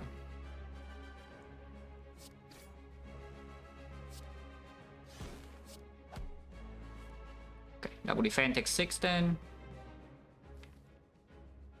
We will draw 3 cards before this guy steals, so we could draw into some other stuff first. Oh, energy. Okay. Okay, still sick and not the Electro. Meteor is drawn here again is not good, yeah. Unless it discounts. No.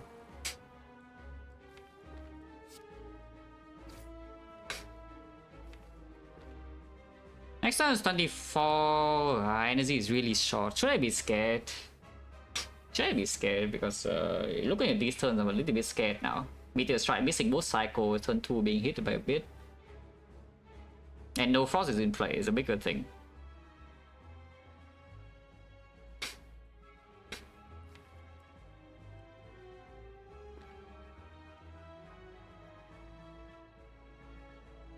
Because I do see that if I focus spot right now, yeah?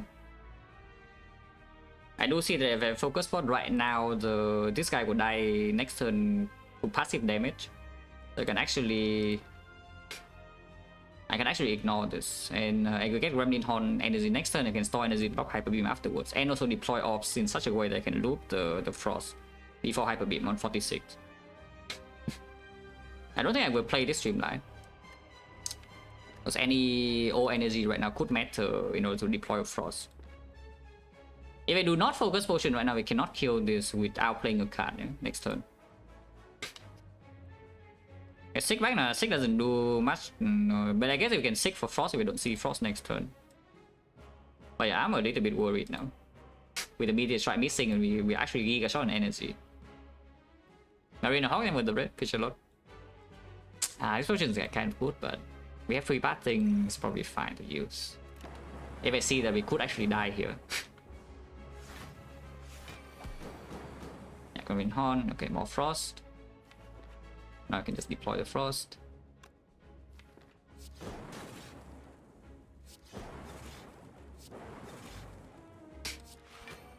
The battery is just fine to play, yeah. Just leave the Sig in here and take 0, and Hyper Beam will already never die here. Or you can store energy as well. You can also take this 5 and store energy. You are still never dying to Hyper Beam, but if we draw Meteor next time, we could play Meteor. And that's important, you know, this side we still need to play Meteor to actually get out. Let's take the 5.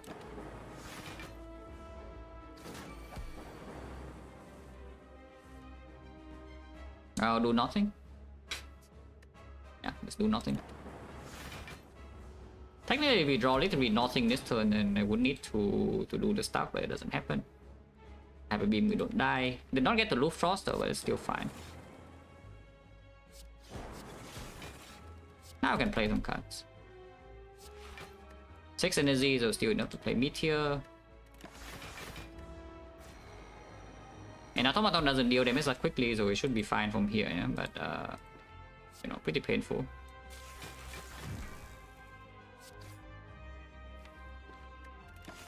I could have Sig for the bad cards, I guess. It doesn't matter, it's only 40 damage here.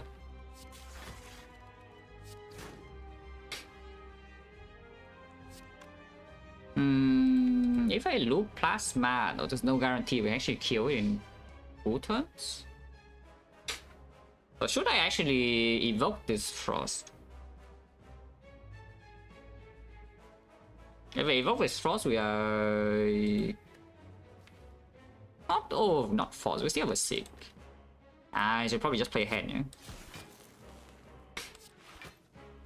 Like, this doesn't even full block anyway, you know?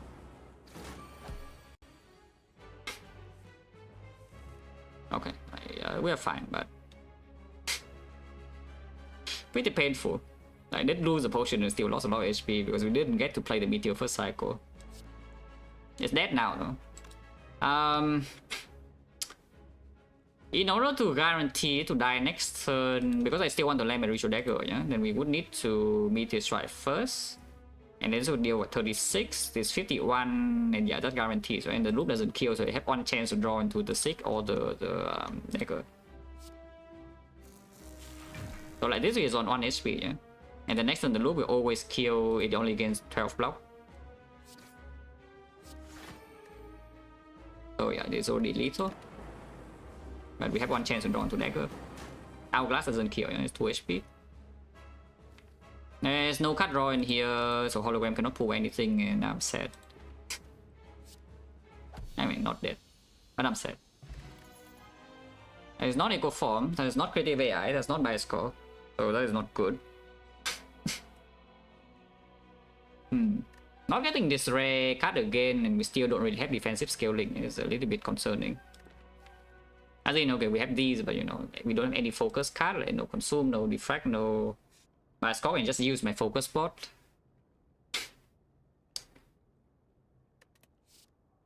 This amplifier is not bad. Yeah, this amplifier is definitely not bad. We have been chip and double Sig and giga heat sinks and whatnot, and we are, you know, lacking output, so you know, overskip is probably good. Other choice is multicast with X-Core, multicast with the Ice Cream and the Meteor Strike idea, which is also reasonable, but probably amplify is a little bit easier to make work, yeah? Yeah, probably. Sozu would have been maybe okay before, and now I'm not so sure anymore. No? Profit Ripper, we do have the Ornithopter, no other sustain. I did recall, so you can rest in Act 3, except I cannot rest if I take the Ripper. I think Sozu says that we will be able to rest our way through Act 3, yeah? But this potion of course needs to be held on for dear life, which is mostly fine. Spear and Shield, very often we do not need to use any potion for the Spear and Shield. It's just that the hard fight with only one artifact point, it means that the deck actually needs to gain output. to beat the hut after surviving, which right now we don't have. And so basically you just cannot get another focus potion, you know, to go all the power potion or something. You just like you get your output against the hut out of nowhere. If you take the Sozu, that is. The Dripper definitely has a risk, but the risk will stop very quickly. The moment we are strong enough to not take damage in fights, we will stop taking damage in fights. Because we have like, you know, you see the consistency in this deck, we have like double sick and then double hit sync, and then if I head we go like ultra fast. Except that right now, even if we play the entire deck on turn 1, we might not be able to win the fight yet. Which is a very, very sad story, but it's true. But yeah, take the Ripper, yeah. Because I do think, relatively speaking, the Act 4 risk is probably still bigger than Act 3 risk, and we do have to only top the 4 a little bit. And free pathing as well.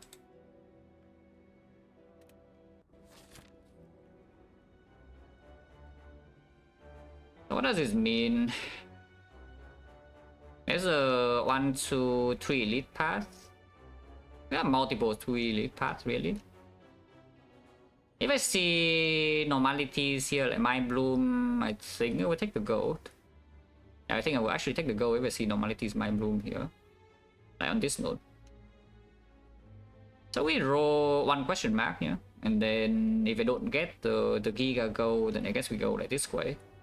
And then do, let me fire elite, fire this shop I probably would go to, and then we do elite.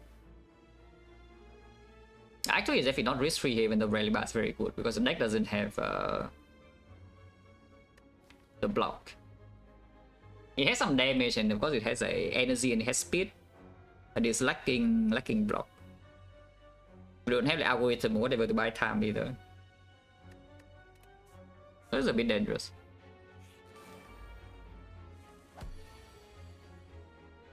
This is not set up. Still fine though. Don't need to defend. Shackles full block this, and 3 attacks are killing here.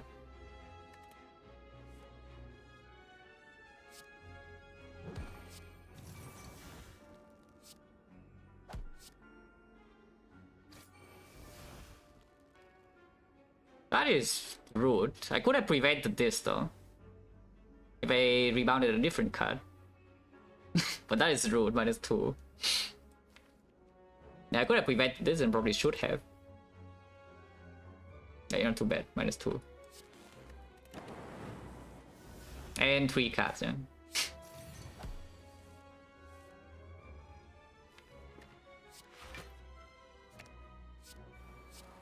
Meteor is 0 cost, except I'm not going to play it.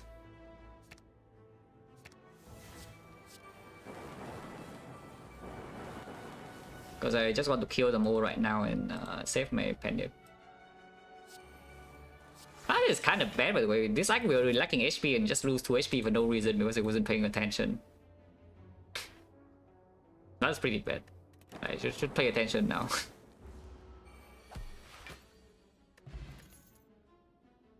Scheme, yeah, even more speed, right? We accelerate into nothing. But after we play Meteor Strike and have excess energy, yes, it would be a very good thing to draw. Yeah, we are currently accelerating into like nothing. Yeah.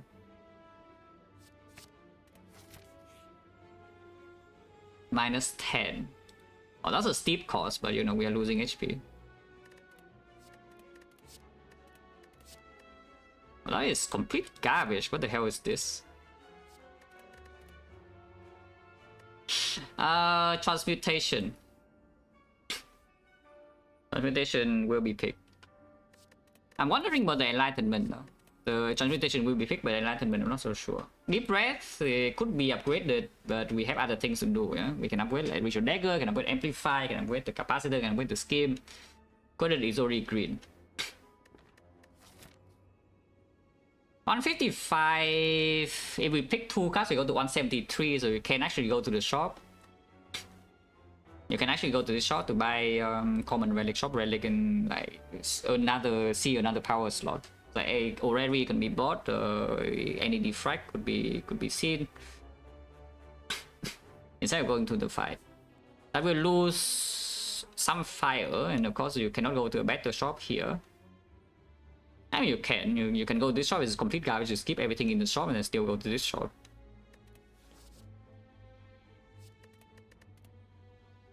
Like even a cell repair right now is not even so bad to have. We're on 48 already. But yeah, enlightenment, deep breath I don't think so, but enlightenment I think I could pick. It's a bit hard to justify though if I don't upgrade it, but if I place one town on meteor and then I have enough energy for the rest of the fight, but I also have to redraw the enlightenment. And sometimes the meteor only get discounted by the mummified hand, yeah? And then the enlightenment does nothing. Stick pickable, double hit sync. I mean, it's just energy card. It's basically like a it's an energy card that, you know, sometimes deals damage, and also it could self cycle, could draw extra. So yeah, this is cute. It's cute just because it's a power. We have like mummified hand discount, and you can draw. But it doesn't really do anything. It's like Dark Shackles one time. And it's not like this deck is actually one of the decks that could have problem with the Awakened one, yeah, after you play like 10 towers. So I don't know whether I would like to make the matchup worse or not. The fight is already bad enough. Generally, this is one of the decks that would be scared of Awakened one if we never find anything else.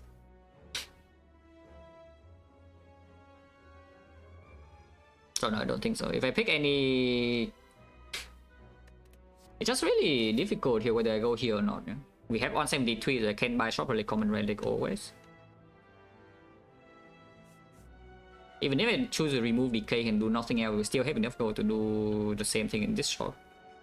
I think I should go to the shop. Just seeing a power slot is yeah, just seeing a power slot is already not bad. Because yeah, Echo Form, Defect, Bias Cog to an extent, but Bias Cog cannot afford artifact on the same shop. We do have this potion one time though. And yeah, Creative AI, two of those are rare.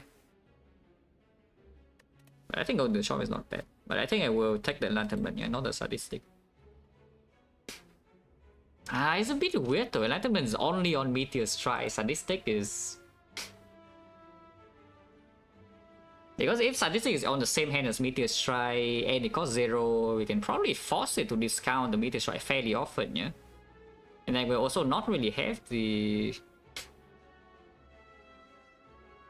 And again, the impact in Awakened 1 fights between these two cards are not too different, you know, Enlightenment and the Sadistic.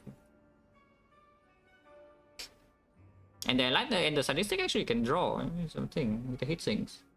And we will seek for hit sinks. And if I seek for hit sinks, I really don't want to break with Enlightenment, but I don't mind drawing Sadistic nature for every single fight except the Awakened one.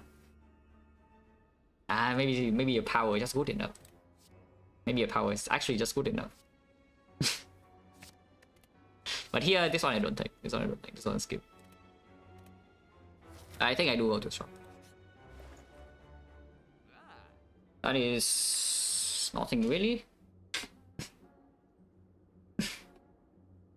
There's nothing here, but that also means I can go to the next shop. Unless they want this, which I don't. I don't think I want the waffle. Yeah, I don't think I actually want the waffle.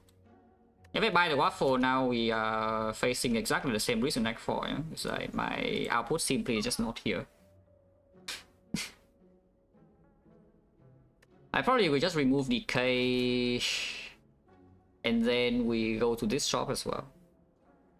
Yeah, I remove decay and we probably go to this shop. I need to pick a card though, otherwise I don't open shop relic threshold again here.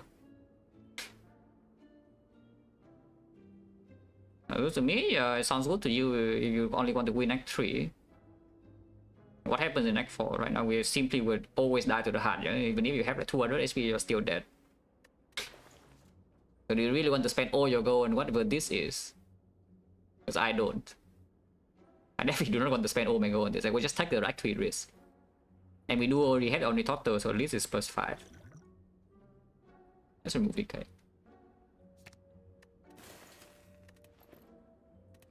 Actually, there's something else we could do.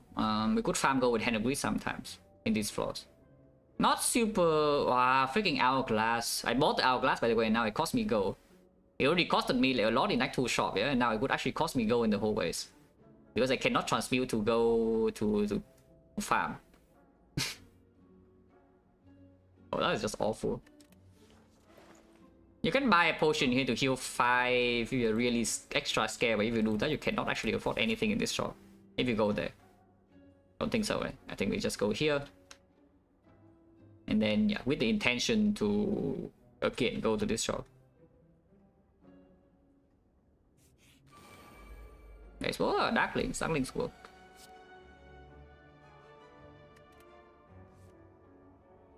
This hand is Giga discounted, and we can get a Meteor Strike now. So, like, for example, Amplify Meteor. Yeah, get like Amplify Meteor, Amplify Sick in hand, and then Sick for Meteor in second heat sinks or something. We can play the whole deck. Hopefully, after playing the whole deck, I actually can block 12. Yeah. I wish that there's a joke, but it's real. I hope after playing my whole deck, I can block this 12.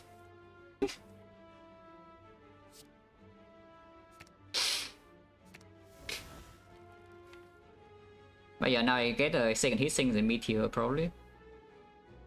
It's not guaranteed that Meteor will be discounted.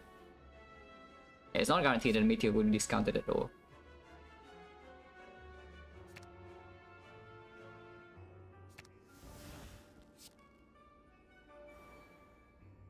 In fact, I don't even want to amplify his thing. I think I will amplify the loop. Okay, now it's discounted, and we can play the other stuff.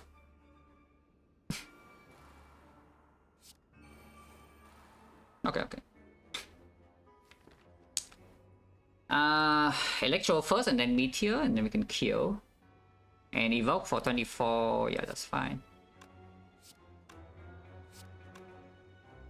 Energy is not a problem, so just do that now.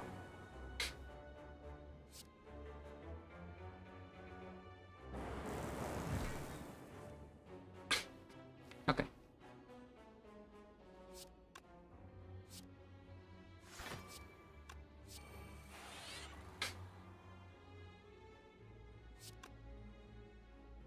Oh, actually, should I have done that? Maybe I should not have done that. It's probably fine.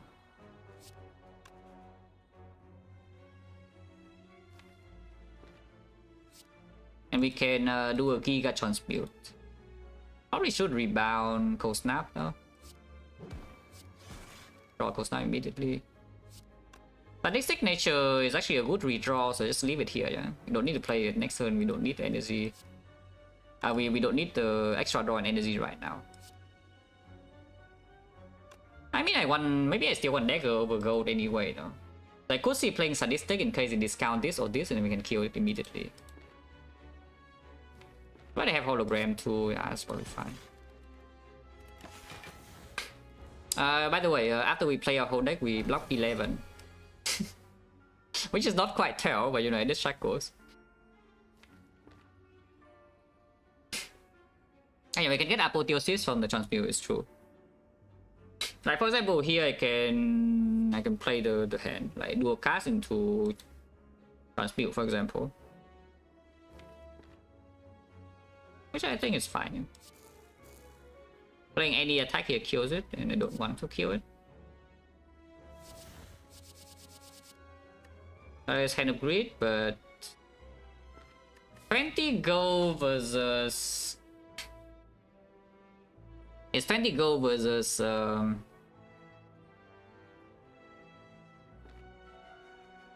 Yeah, it's 20 gold versus the... What am I saying? I like 3 damage dagger, and the 20 gold threshold actually matters here. Maybe I should get gold. Maybe I should probably get gold. I should probably get gold. Yeah, I think I should get the gold. But what do I do extra? Because next on this guy revive, this guy always attack, yeah? We have infinite energy effectively. What does that mean? Probably means you can kill all of them. I hope that's true. Playing Chrysalis doesn't help the cost, right? So I should not play Chrysalis. I think I just leave the hand as is. Yeah, Captain's Wheel as well. Yeah, I think I should get the 20 gold. Yeah, 20 gold actually could make a pretty big difference on this floor. And 3 dagger damage may or may not make a difference. So what happens here is that I get Streamline kills here. We got Streamline here first, Hollow Streamline again. That's probably better.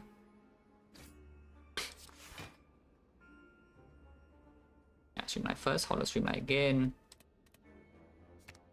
Streamline this guy. Try this guy.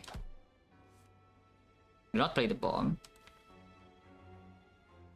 Next one could actually take damage against this, but we just shuffle out some bad cards. Infinite energy with Halo Wood, really don't take damage, right? We can get dagger here like once, and Penny is also on 9. This is the only fight we can get dagger. This is one of the only fights where we can actually get the gold though. Like after this floor, dagger can always be stuck here, but the hand of wheat go is not always coming back, and the shop here actually beats some threshold. If I don't do anything here, because we run the risk of taking damage next turn, but there's a ton of draw in here. I think we hold, right? I think we hold.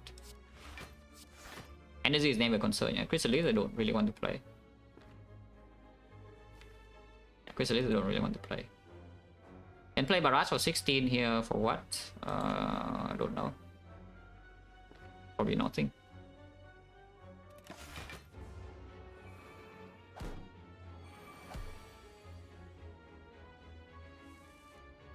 Okay.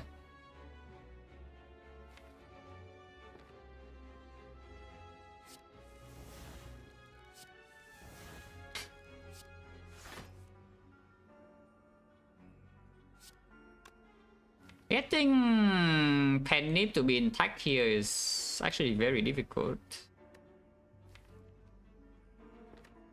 Is it just so difficult? It is, right? Because we don't have an attack that deals 25. Yeah, I don't actually have an attack that deals 25. So what needs to happen here is that first of all, I think Streamline goes here. And then we can zap, hollow zap. But then I can miss the Hand of Wheat still one time.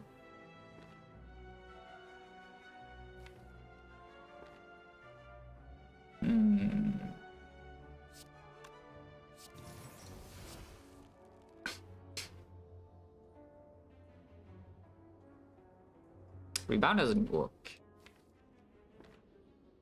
If I want to just kill them with Hand Wheat now, with breaking my penny is very easy, but Elite is here.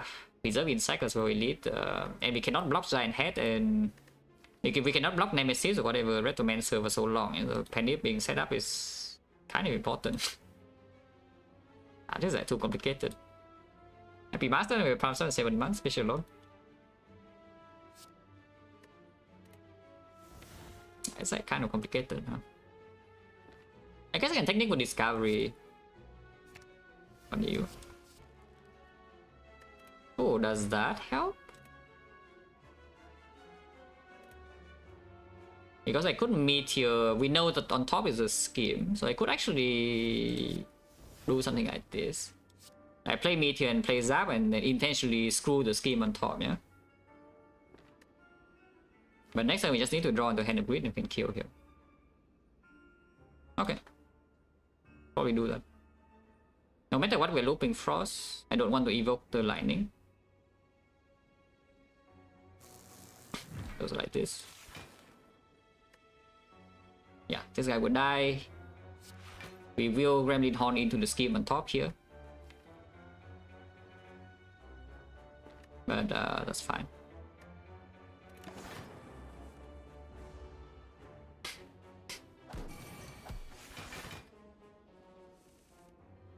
Oh, come on. Oh, well, not drawing. Yeah, we have like this is our bottom deck all 5, yeah? And the Halo Wood doesn't give me anything.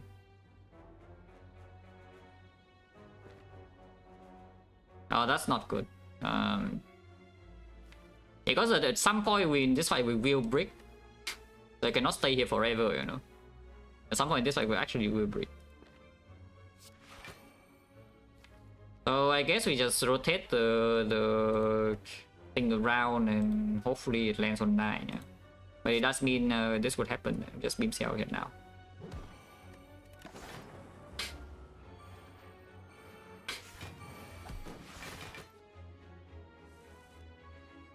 Yeah, one card away.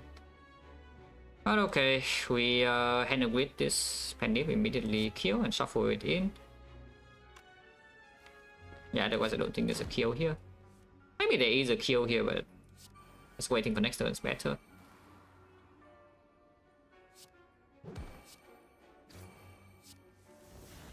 Okay, there was a kill there. It's fine.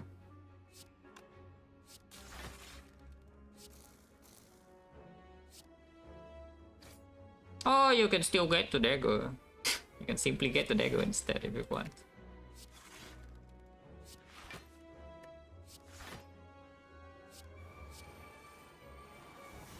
I want my hand in green though. There's no more draw in here except the scheme, huh? So yeah, again, infinite energy I can just break. And losing HP is unacceptable, but I need my gold.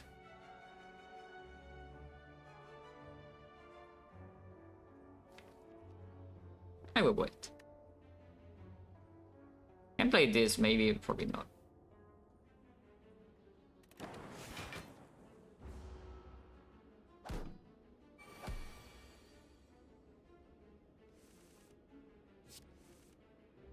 Nope.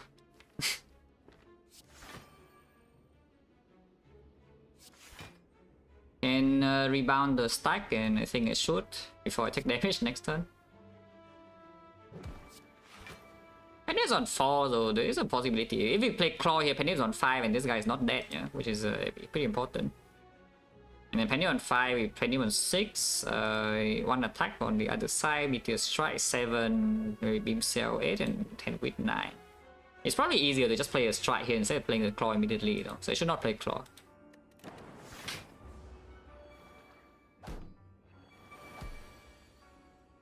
Actually no, I have it Hourglass, I could have killed.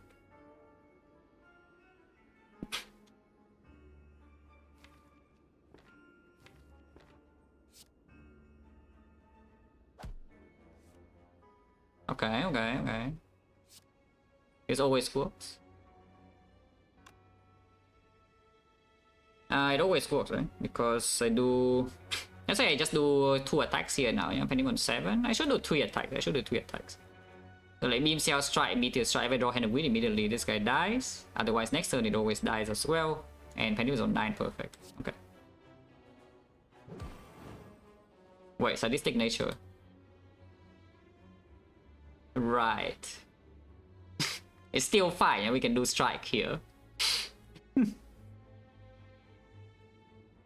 Yeah, we do the strike here. It goes to 19 and 19 invoke, it goes to 11. 11, it doesn't die to Hourglass. And the hand with will then. Always. Even if I draw it immediately or next turn, doesn't matter. Yeah, okay, next turn it is then. It's stuck. And now I get my hand of grid.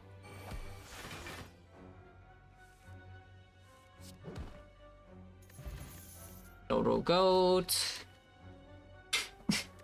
Is this where we are at now? Like, the real stack is our block?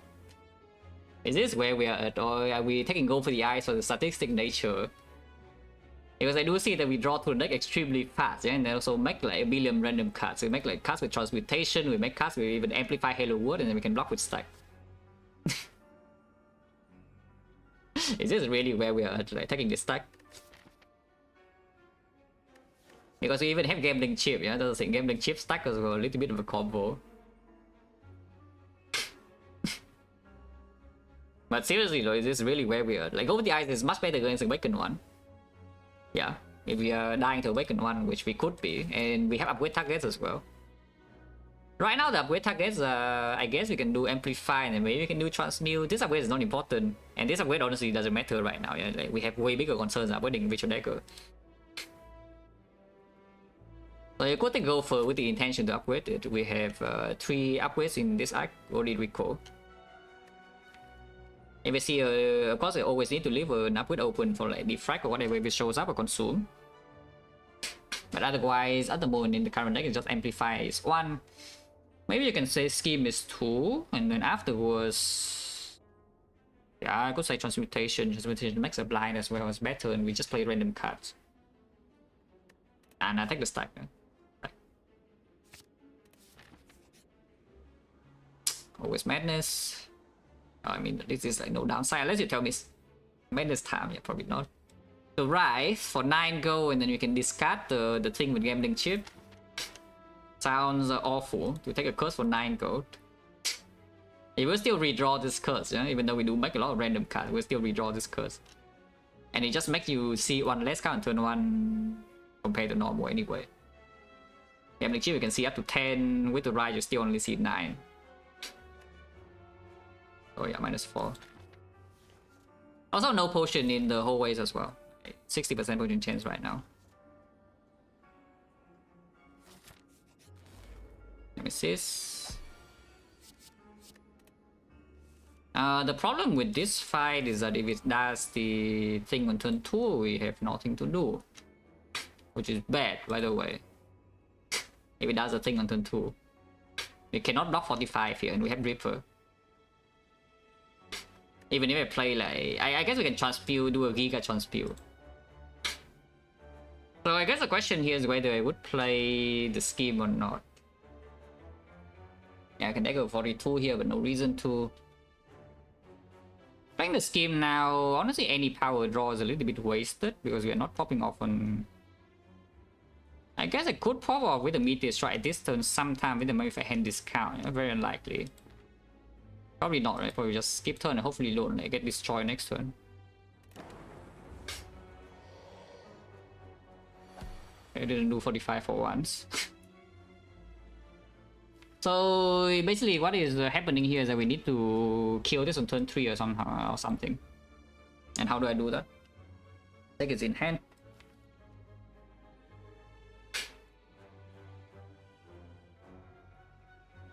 We seek for amplify 6, and then the other one we can do what, loop heat sinks. I still want to amplify the loop, but we can play single heat sink first and then amplify the loop after.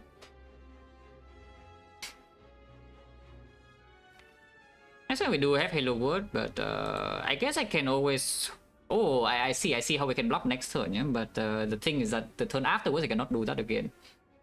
Now we can block next turn if I hologram the rebound and rebound the stack. Because we are going to draw a lot of cards here next turn. Stack is blocking... This turn is already blocking 30, next turn we'll block like 30 or something. That only goes for 1 turn. And the turn afterwards if it does 45 and we have 5 burns, we get old. That's probably still true. There is an argument to leave the second 6 in there, but I think we just go off now. Yeah, get the hit sinks. So we seek 3 cards, I will seek for 6 hit sinks, loop, amplify. Probably it. And we have Captain's Wheel. I don't need the hologram yet because we can be flexible with the hologram if we draw into some meteor and alternate plays. Because rebounding hologram does mean the next time you can holo transmute, you know, at worst.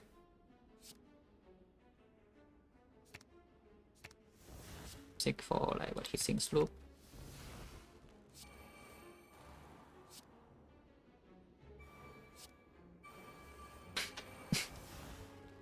Yeah, like this stack is already full block. And yeah.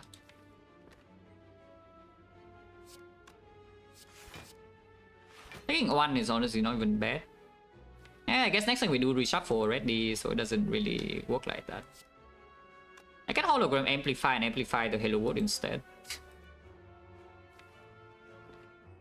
Yeah, how bad is amplifying Hello World? Maybe it's not that bad. Random cards, you know.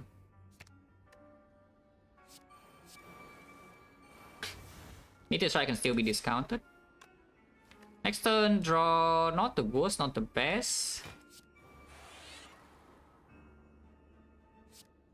Did not discount the Meteor Strike, so slightly unlucky, but that's fine. Now the next turn draw is not very good anymore, the way CF Cotton's Wheel. This is just free to be played, so I guess we shuffle immediately is fine too, like this. Yeah, Cotton's Wheel here. Blind shuffle though, yes, 45 now. Impossible to block at the moment. Yeah, we have drawn through the entire deck, but we cannot do anything real with this, even with the 18 extra block. That's very sad. But that is actually just true.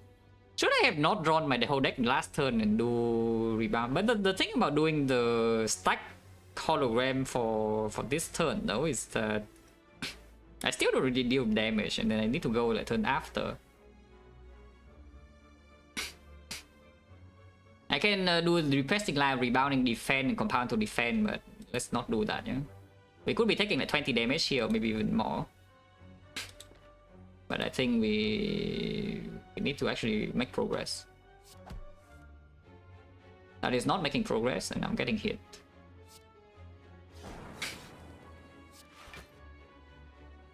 Ow! That's minus 18, so we go to 30. Emo Frost, no need the one focus card, no matter what it is.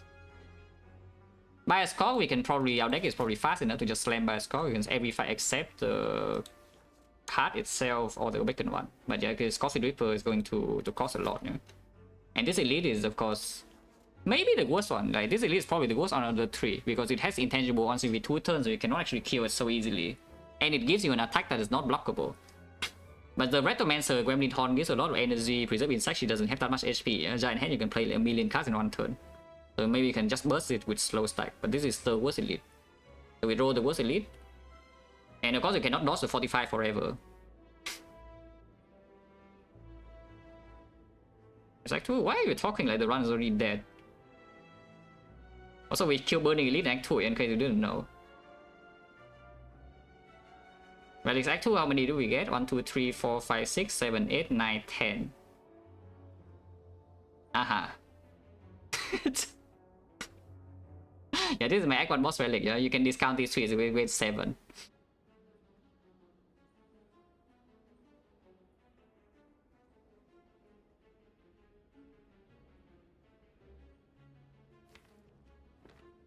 Still dreaming of dagger, so I guess we store energy right now because I need to play meteor next time if I draw into it or transmute. So I just play nothing and then get hit. Ow. That's very bad. And we block this 21. We have shackles, so yes. And we block next turn? Who knows? That is the nature. Should I draw here? Because next turn there's a pretty good draw power in here. And Meteor next turn is better than this turn as well. I think I should not draw, I just sleep the thing as is. Okay. Hopefully we can kill it this turn because we cannot really block next turn now. Oh, that's bad.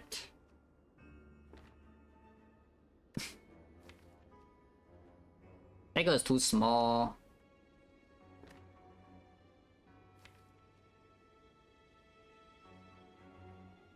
Can hollow co-headed and see. Can also hollow like no hollow co-headed. Hollow compound rival is a little bit better for damage. But basically bottom line is that we probably cannot get dagger here, yeah.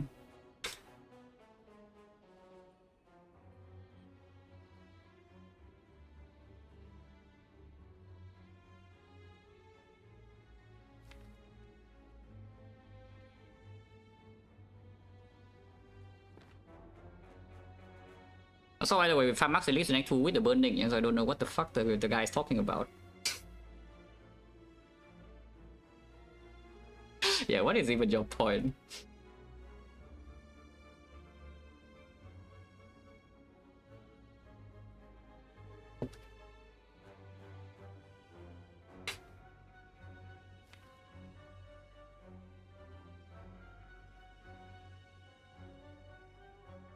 Power driver.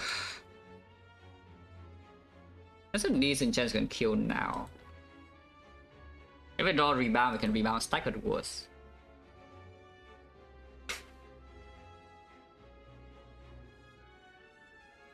Yeah, let's hollow compound. Hollowing cool-headed is 1 frost on next turn, less damage, but I think we need to push. Like this 7 damage could actually matter. And I would lose a 2 block because it doesn't really lose frost anyway, even if I hollow the cool-headed. So we hollow compound. Oh, that is so bad, man.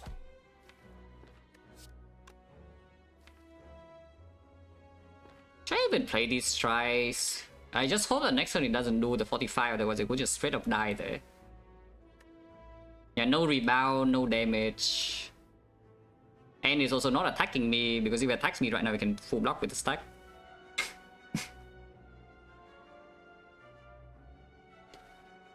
9 energy for next turn. Oh, I even have the Halo Wood amplified though. Nah, this try doesn't matter. This try doesn't matter, but the energy could matter. I can see playing the turbo as well though. Because potentially next turn I would actually need to roll a very big transmutation to live.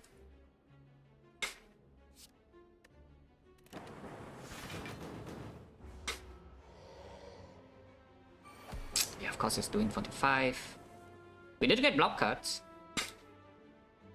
Yeah, we did get the block cuts. It's also guaranteed to be dead next turn. I just need to block this hit. I mean, it's not guaranteed to be dead next turn if we don't rebound Meteor, which I guess I would not, because I would rebound the leap. I would just rebound the leap and then play the leap, yeah? Like 2 times, and then we transmute. So we just rebound leap, charge battery, because redrawing charge battery is not bad, and then we skim, and then, you know, do some stuff.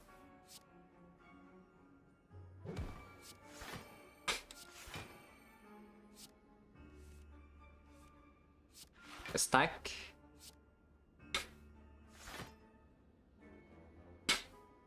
I guess we just do 3 block and then transmute for 5. Or you can believe that 1 random counter transmutation is better than this 3 block. But otherwise we're taking 9 right now. If we play this, we take maximum 6.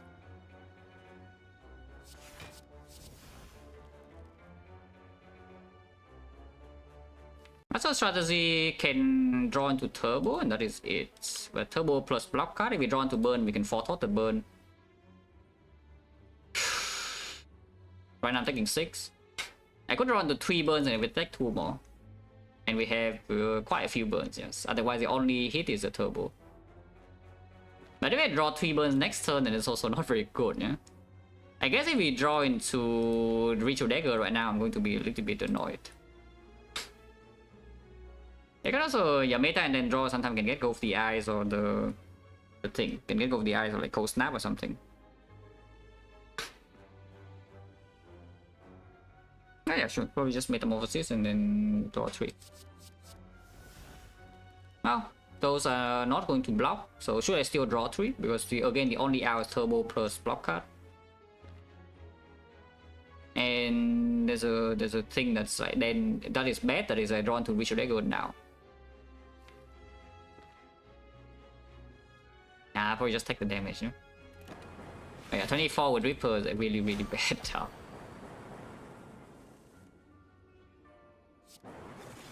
Okay, no Ritual Dagger.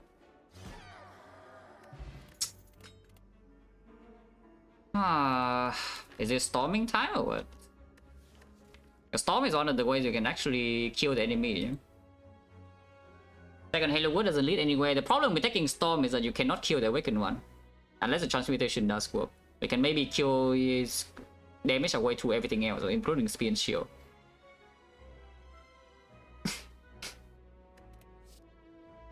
Or you can take force field. At least there is the block fell. But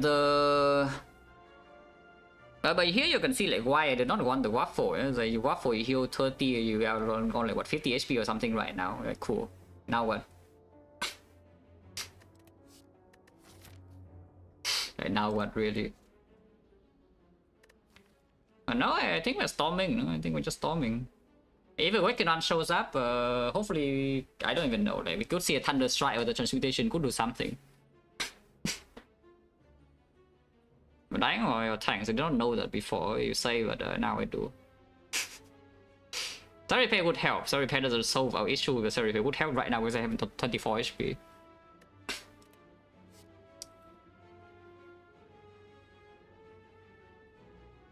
But yeah, it's time to storm. It's time to storm. And this comes back to the freaking focus potion in Automaton. If I can somehow preserve that, which I don't know how, honestly, with how we drew in that fight. I don't know how that could have been preserved. But if the focus what could have been preserved, then maybe there's the pretty clear way to win at the moment. Like right now, we actually need to see something soon. No? Like Blueburn also dying to the heart if we don't find something else. We can deal damage, but we cannot block at the moment. So it needs to die like extremely fast. But yeah, it's time to storm.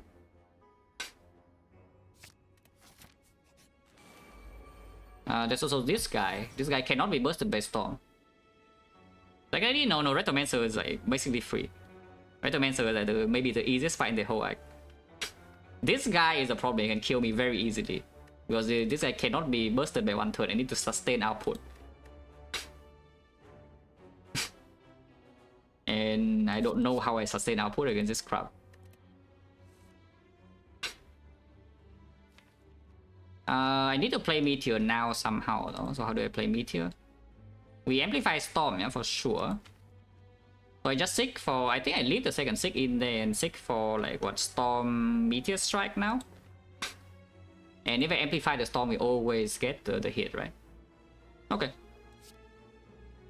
And I leave the second seek in there, yeah. We get the Storm and then I get the Meteor Strike. We amplify Storm. I can discount like what, Hitsing Streamline, and then this Hitsing will discount the thing. Okay, it always works.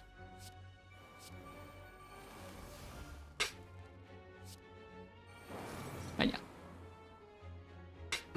Can even leave the second Hitsings in there as well for the future, because it's not actually a bad redraw. I think what should happen here is that we play Meteor and then Hitsings, no?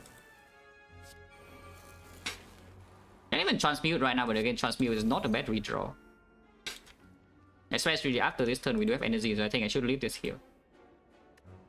This is a good turn 1, this is a very, very good turn 1 to make progress for the fight. Of course, you can break later, but you know, as far as turn 1 goes, this is like one of the best possible turn 1s.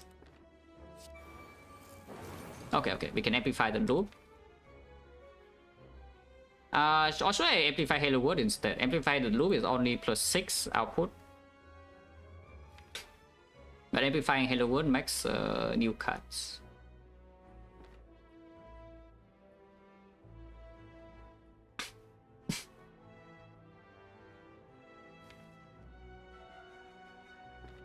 Probably should amplify Halo Word, to be honest, looking at what is happening.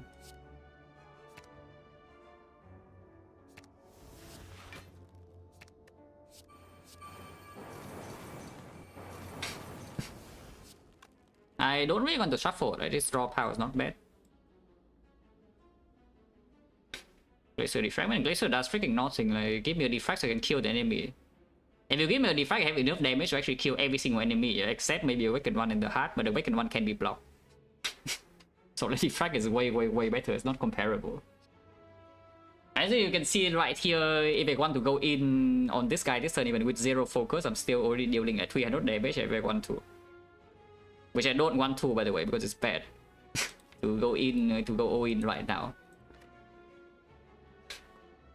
Should I even play this card? Because these cards redraw are very good, yeah?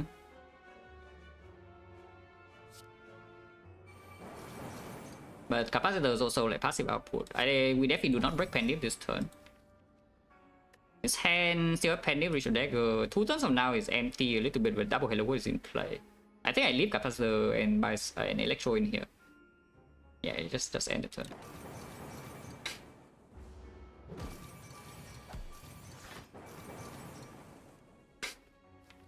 Next time we do have a scheme, and if it makes a stack, it's good. So I probably will. This is I find to play.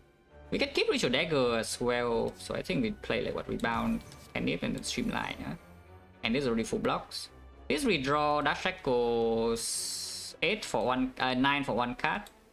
We have infinite energy here, so the only matter is the card efficiency, and this is 9 for one card. That's not too bad because I do have 7 cards in my hand. So I think it's an okay thing to not play. I mean, next to stack here, we can stack. And no stack. This is 12 per card, so shuffling it in is not too bad.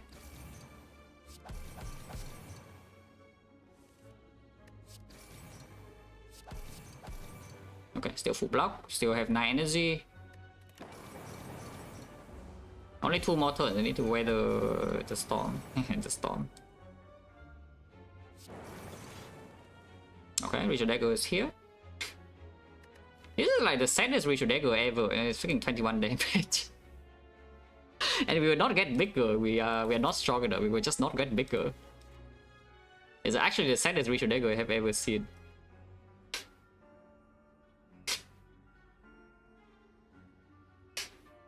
So not playing a panipping the dagger to kill preserve insect, Act 4 at least is not even real anymore, because dagger 2 spore. If we make it there, of course, we need to make it there first. How is this like this? Amplify Electro now. Sure. And save the panic for next turn. Oh, drawing both the transmutation and the capacitor here, huh? That's not good. No rebound either. In which case, I guess we play the capacitor immediately then. Yeah, draw to something and heal with 5 lightnings. And maybe next time we have like some other cards. I want to panic the meteor strike, so can do like this.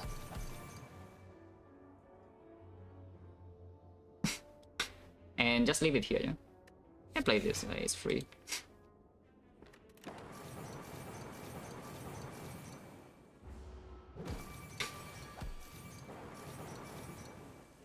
But I mean, you see the damage output in this deck is not bad, no? Because I'm holding back in these turns. I'm not even playing my full damage potential, but we deal like 500 damage in 6 turns. So after the storm, the damage output of this deck is definitely not bad. It's just that it doesn't really do much of anything else.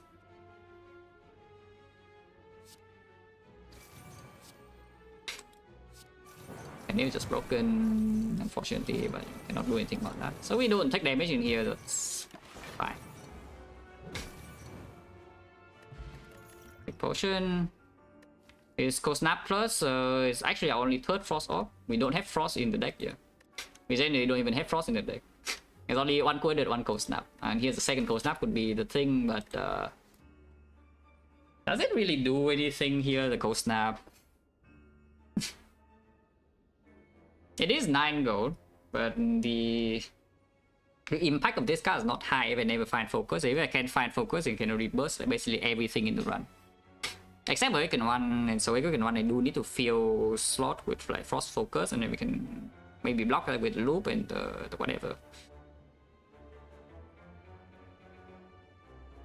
It is a bad draw in basically every fight because it slows down my Meteor discount, it slows down my Sick draw, it slows down my Storm draw, Amplify Storm was also very important. In fact, the Storm is so important, maybe I even upgrade the Storm now, because Ritual Dagger upgrade now is like how much? We will go to this shop for sure, yeah? So I have like what, 1, 2, 3, 4, 5 fights only. Ritual Dagger upgrade is at most plus 10. And Ritual Dagger upgrade is at most plus 10, it's not good enough.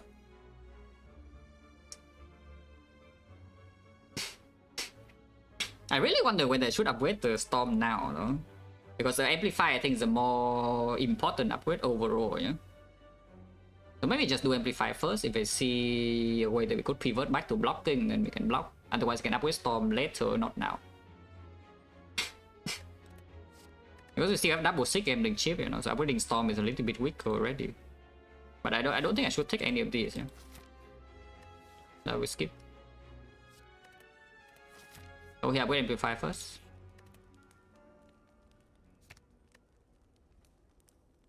The coolest thing to see here that is also not like overwhelmingly strong, but you know, it's more than good enough is Thunder Strike. Yeah, the absolute coolest thing here to see here would be a Thunder Strike. I don't know whether I would actually like to see that. I think I would like to see an Orrery that wins a run for me immediately instead. It would be nicer. But the Thunder Strike would, you know, be a cool thing that could win, could give me a clear way to win.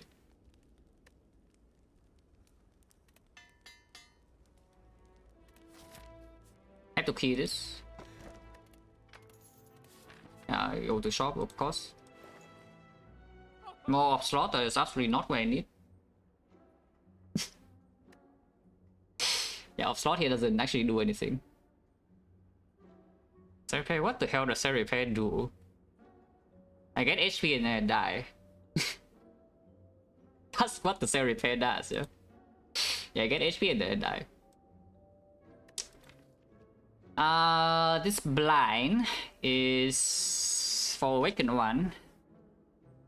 I don't know how on earth the Awakened 1 fight is playable. When you protect the blind, maybe it is. It's not like the Time Eater fight is so good either, yeah? It's like we play a billion powers and we don't block. But our damage output could be maybe high enough in that fight to do something.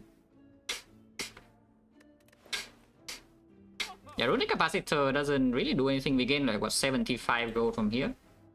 So if I buy the blind, I can still buy shop really common relic in Act 4. So already hour is open. Are we trying to then win cast? Yes. The blind is not playing in Act 4 because we already have the weak pot and speed and shield. Hopefully it's busted instantly with the storm electro idea. For speed and shield we are still not scared. It's just the hard right now I cannot win in Act 4 boss gauntlet, of course, on like 34 very difficult. Donuts maybe not that difficult. Donuts can maybe be bursted, but the second fight is very hard to burst, no matter what it is. And the blind will play that against the second fight.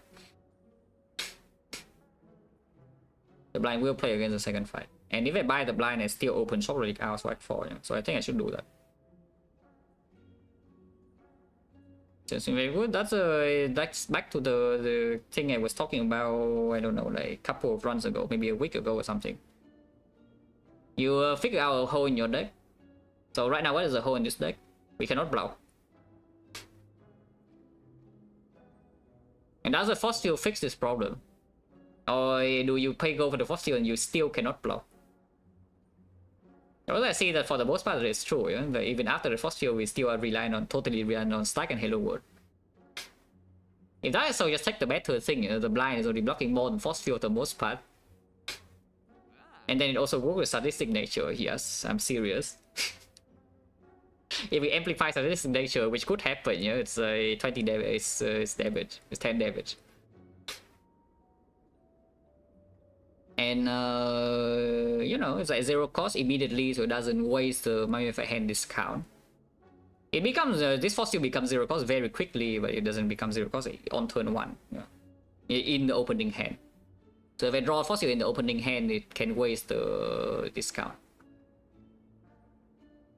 Yeah, we can even get more sadistic nature from transmutation. It's true. And in the hard fight, the blind, for the most part, blocking more than the force field. If we replace the weak pot, which I will. If I see a better potion, it will replace weak pot. Or we can even blind the first cycle and then weak pot the second cycle, and then the heart should die before the third cycle. And with this deck, we have like bronze skill, like Giga Storm, we deal 800 damage fairly quickly.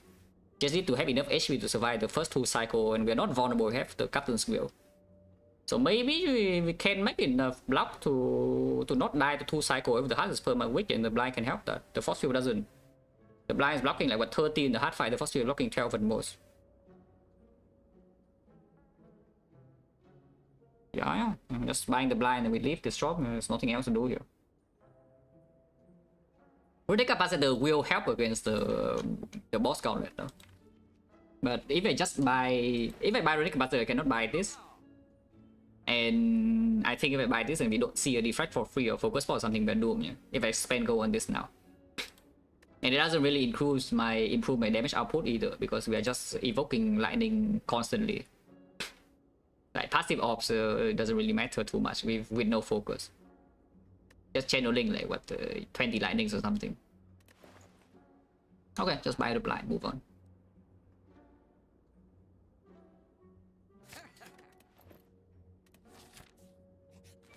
Oh, I claim this is the easiest fight in the act. Not even draw like this, but you know, we're good thing we have gambling chip. Yeah, good thing we have gambling chip, so we can draw like this. We can draw new cards. Okay, so amplify hit sinks. Sword plus would be nice here, by the way. Amplify is green, so yeah, can amplify the Halo Wood now. Okay, Meteor Strike is decosted. The Storm is here. And we can go in. Yeah, you can see we can go in right now. We even rebounded that. Maybe we should rebound that. It's fine. It's okay. Yeah, here's an Electro, which we can play, by the way, because I can play the Cold Snap. I play this first. Yeah, you can maybe discount the thing. Okay. Now we can keep going. And is this fight so difficult? Because it looks like pretty free to me, you know? Don't you think this fight is just free? But whatever the Nemesis was doing is not very pleasant, you know, compared to what this is. Take for sick, and honestly it's streamlined probably.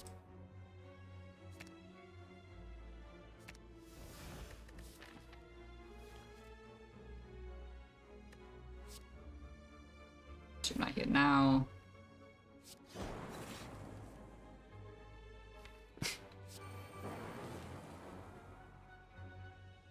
I can't kill instantly now. Pennip is broken. I don't think I care too much about Pennip, yeah? So we just kill now with the dagger and get the Pennip. So we hollow streamline, play strike, play Ritual Dagger, she's dead.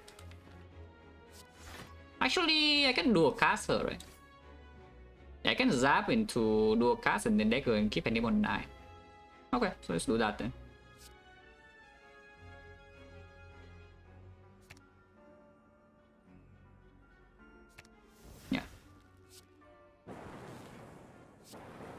And we kill Rectomancer on turn 1.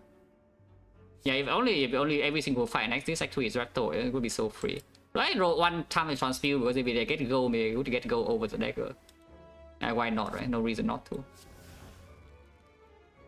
Well, do I get my gold or not? Over the dagger. It's only 3 damage. Dagger is already too small, yeah? It doesn't really matter too much. And the gold can play because yes, replacing potion X for could be 5 HP because we might need to use a potion in here to heal. Yeah, I just get my gold. I don't see why I would not get my gold. Oh man, please survive Act 3. Oh, please survive Act 3. This one's so freaking cool in Act 4. I just need to survive Act 3 and then in Act 4 we have plenty of rooms to do our thing. Ah, Runic Capacitor, I see. That is why you picked the Runic Capacitor, but that is very good, by the way, insane. That is insane, and we can upgrade it, because it is Recall in Act 2. Yeah, come back to Recall in Act 2, yeah? So now I can upgrade my Consume, and then I can upgrade my Capacitor here. Ah, okay, now I want the Cold Snap back. Now I actually got my Cold Snap back. But the bottom line about it is a little bit sad though, because this thing is very extremely good, but it also makes the run less cool. And we can still die, by the way. We can still die extremely easily. Yeah? Let's not say that we are winning yet, but it certainly makes the run less cool because now I can actually block.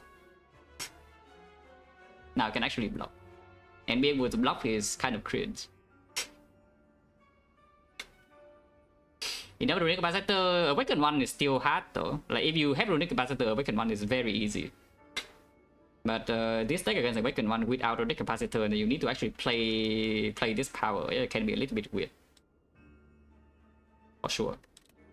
So, you know, a simple solution, just don't see Awaken 1, this is a 50%. Energy Potion... With the Incense Burner, now this potion is less necessary, yeah? Because turn 2 we Burner and turn 3 Captain's Wheel is already blocking. So we could toss away the Ancient Pot and just keep the Energy Pot, because Energy Pot with the Ice Cream in here and it can front load play the Meteor Strike and also front load Transmutation is pretty good. The only use for this Ancient Potion in Act 3 would be against the Time Eater. They can block Vulnerable or draw down one time. So let's pick. Do you see like what it's doing in the deck? Yeah, Yeah, it gives me energy, it draws card, and it channels lightning. Like, isn't that good? It's fine. It's doing great.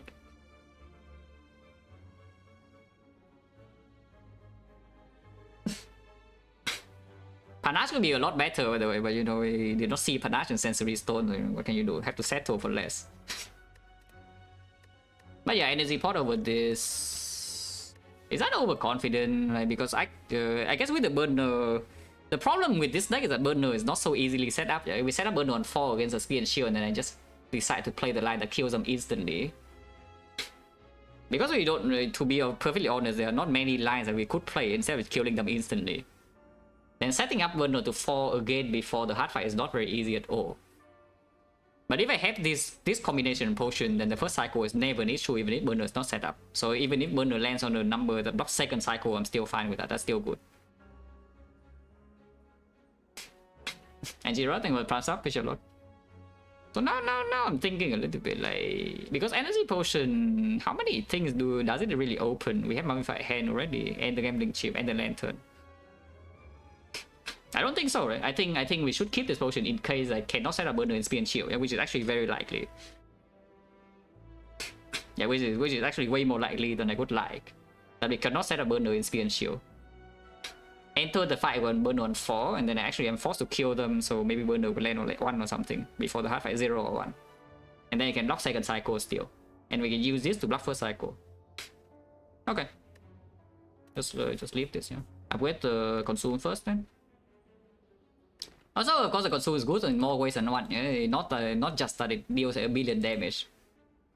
Not just that it blocks a billion, but it also deals a billion damage with the Storm Burst. But if we're crushing a burner on 2 and then leave the Spear Shield on turn 2, yeah, sure. Yeah, the bird fight is like so complicated though. Hopefully I just don't see the bird. It would make my life a lot simpler. Consume upgrade goes first. Or we can also like die here. Hopefully we don't. Drawing 6 on turn 1 probably don't die though. You never know. Ascender's Bane, redraw doesn't matter. Meteor is here. Take for consume 6 and then okay. And then the other 6 is probably for like what, Frost Off and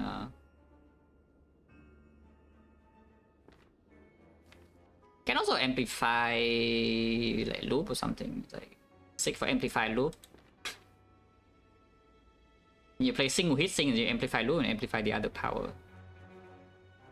I'm not sure.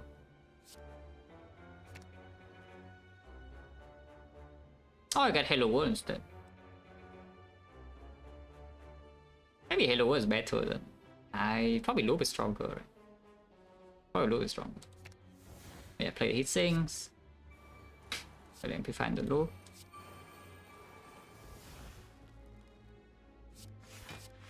Discounted 3 worst cards out of 5. That was cool. You can play Storm and try to burst. I kind of want burn on 4 before this, because like, Nemesis is, you know, a pain in the ass again. We can block Nemesis a bit nicer. Blocking 45 on turn 2 is still not easy. Yeah? So if possible, I would like the burner to be set up, but I don't know how viable that is. I could die next turn, by the way, just so you know. Actually, I cannot. I can always wait for it, even if it does 30. I just play consume. Hopefully, I don't die next turn. Okay, I'm only doing 5, so I probably don't die. And yeah, I could draw into the other stuff as well.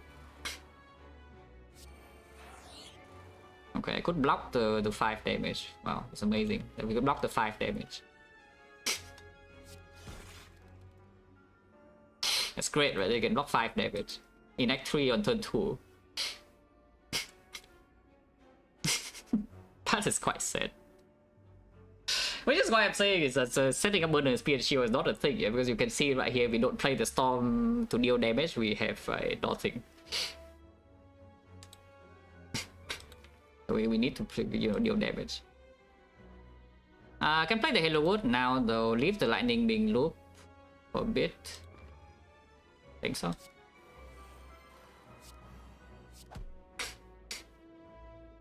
You can of course do the dual cast here as well. Honestly, Richard Egger right now I don't care. Richard Egger can be can stay at 21. So I will just roll transmutation for the hand of grid. If I can land hand grid, I will land hand grid every single fight. Yeah, if I can land hand grid, I will land hand grid every single fight. And now what? We can change this to looping frost, but if we loop frost, I might short on damage because I'm a little bit worried. I will be short on damage if I loop frost. Next one is always buffing the Captain's Wheel is wasted. But yeah, we rebound the Cool-Headed. Basic nature. Yeah, you tell me this sadistic nature is so bad. It looks fine to me, you know. And now we can loop frost if we want to.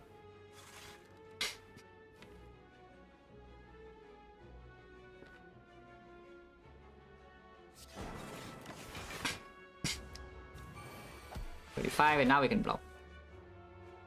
Rotate orbs again. Staying here for 6 turns. Maybe it's not that hard staying for 6 turns. With the quad loop.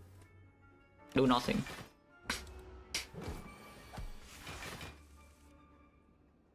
Because then we can play like Meteor Strike or what or something. Oh no, just play consume here and then sit here again, yeah. Can play the streamline, progress the fight a bit, or you can hollow consume again and passive block 66. Energy is enough. Next turn I have burn already. Consume again.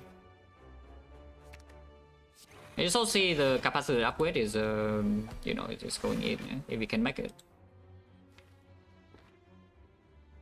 Playing the storm now will shuffle all of this out, but it will be weakened next turn.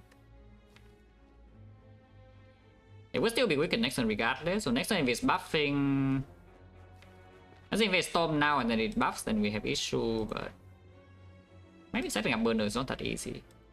I just storm now. Basic nature. Transmute for 4 will kill all my energy, so I cannot play meteor, but that's probably fine. Okay. More sadistic nature. And yeah, we have the storm. We can play the bomb. Should I play Chrysalis? Probably not.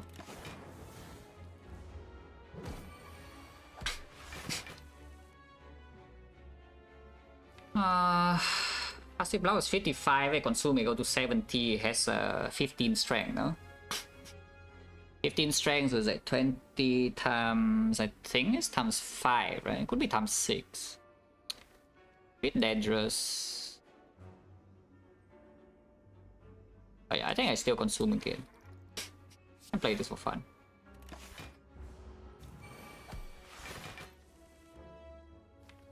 Okay. Hollow Blind now. We still need to block next turn, yeah? Rebound Cool-Headed. Like this.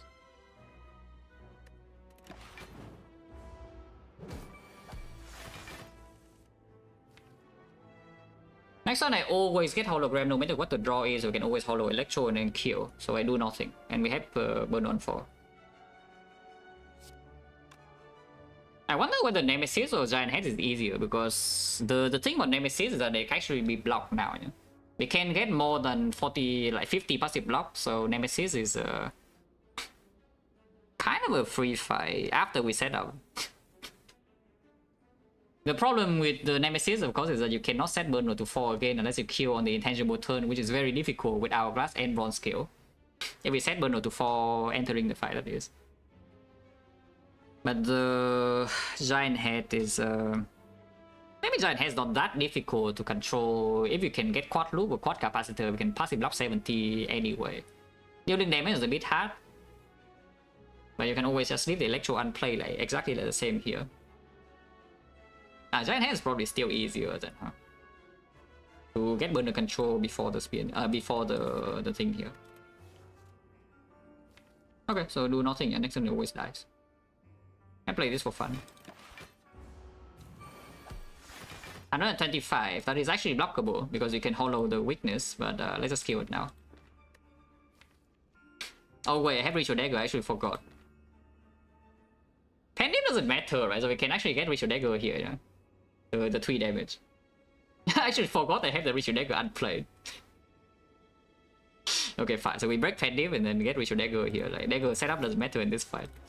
It's not Retomancer. Even if it is, it doesn't matter there.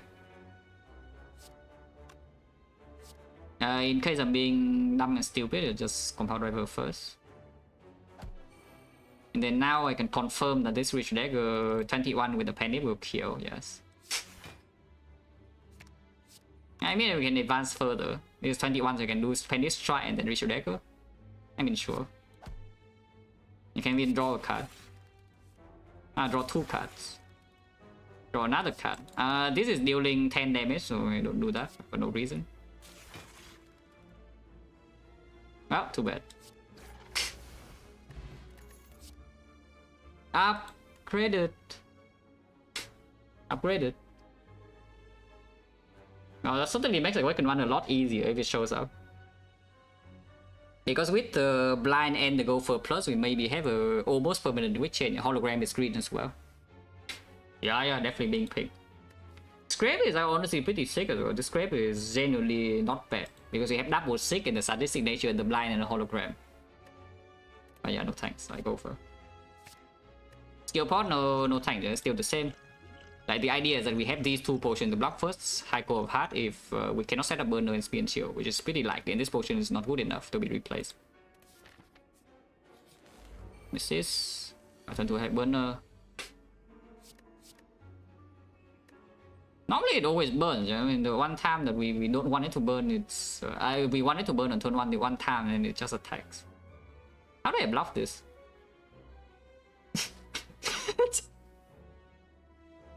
It's a sad question. We have Gambling Chip, Lantern in Act 3 on Defect, and how do I block 21 on turn 1 again? Probably keeping stack is nonsense. Toss a stack, yeah? Sadistic Nature would only be good if we draw into heat sinks. Probably toss that as well. So the only question is whether the scheme is good or not. Which I think is fine, the scheme, because we only need to draw into Dash Echo as a full block.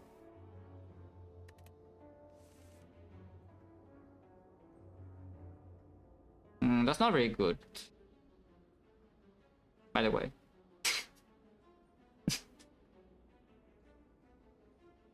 Yeah, that's not very good, by the way. After seeing this, we get Blink Chill. There's no reason that we cannot really justify playing any other thing here. We just have to skip first. Holy weakness. Okay, at most we take 13 this turn. Hopefully don't take 13. We can see CLT 2 more cards.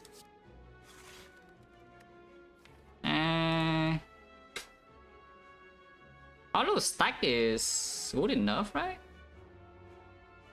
Is Hollow Stack good enough? Next time we have Burner, so we don't need to go crazy. Saving energy in order to actually go crazy next turn with Amplify Loop or whatever consume is good too. Hollow Stack in here is stack is 7 cards, because if we hollow the stack, we pull the stack out, but the hologram is in there. So this will take 1 damage. This time we can puzzle. Maybe 1. Or you can play dual cards as well. Like hologram, dual card stack with full blocks. And then you have the frost in front as well for you to do some Giga Loop with the consume. Which, you know, sounds good to me. Like, why not do that? Holy, on a block 7, the best block card in this deck. It becomes on a block 8 after the play. This is crazy. How is that allowed? And you can have an on a block 8 in Act 3. Now we have successfully blocked 21. What is not successful is our turn 2 draw, and it burns me instead of attacking into my burner. So we don't get to Amplify Loop, yeah, and the capacitor is not in play yet. That is kind of concerning. But not playing this loop is like stupid. We play the loop. Hopefully it doesn't do like 45 next turn if we cannot block. We're fine now, we have to see. Amplify Halo Word will happen, yeah? But yeah, I guess we just get double Sig now. And then Sig for Hello World, and then hit sinks. The only other amplify target here is the other hit sink, so might as well just amplify the thing immediately.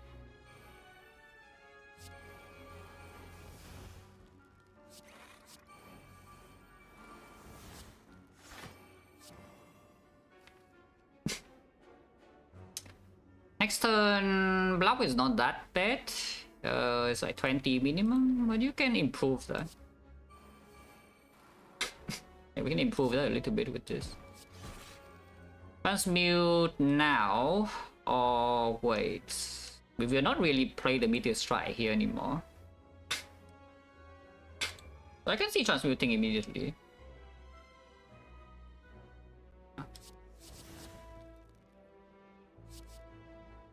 More stack. Stack is not good draw next turn though. So boost sequence then. Metamorphosis seems like complete nonsense. This is actually a good draw, so we leave it here. Yeah? Just leave it in the redraw. The Master Strategy plus. Plus, it draws 6. This thing actually draws 6. Okay, still not doing the bad thing. Which I don't know how much I like. It just... You know, because this one is still weakened, next one is not weakened anymore.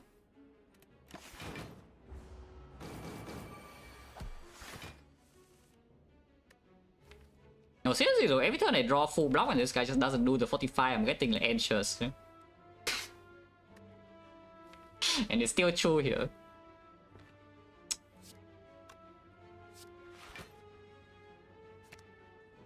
I can play Streamline here.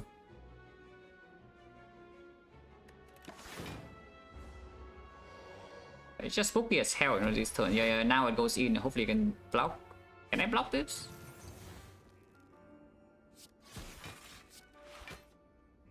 I'm taking 2. Okay, 2 is not the worst. But on 5 is not the worst either, so you know, if it can kill it next turn, it would kill it.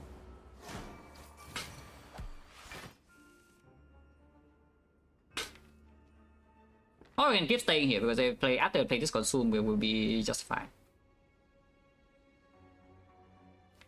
Ritual Dagger is in there. Penny setup doesn't really matter too much for this fight, so yeah, it's possible to kill it now. If I can draw into my thing. I can make for like what, amplify now.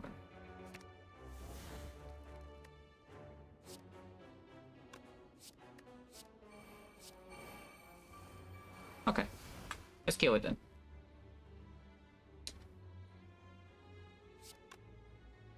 I guess I can do it the other way again, like ball landing first. Then yeah, do the other attacks. Storm is being amplified, so if you play the Storm now it dies, yeah? So don't do that. If you play the Storm right now it's dead, so when trying to draw an attack that's only rebound, I don't do that. I play the blind here. The dagger. This is garbage. Second stack right now. So I got the second stack. It's not bad, but it's also not good. You know? It's like one stack is doing kind of fine, to be honest. Also, should I even pick this up? Yeah, should I actually even pick this up? Does it mess anything up here? Probably not, right? I don't think so. So I take the calendar. And then here, yeah, of course it's worthless. And then the upgrade is on capacitor for sure, yeah. 22 HP. Could win, but could also die. X4 is actually pretty good if we make it through Act 3 here. And you burn on turn 1, Sig on turn 1, very good. Okay, so we can Sig 3 cards. Amplify is for sure one of them. Consume is probably the second one. And then third one I could see capacitor, could see the hit sinks. Don't need to really amplify the capacitor. Yeah, amplify loop is good enough, and then can even do like, some electro. Or we can storm these guys now. Honestly, storming these guys immediately is not even such a dumb idea. It's just the thing I'm slightly concerned about storming them right now is actually that maybe I deal too much damage. I'm slightly worried I actually deal too much damage to them and I cannot set up burner for the next fight, because next fight is more dangerous, relatively speaking.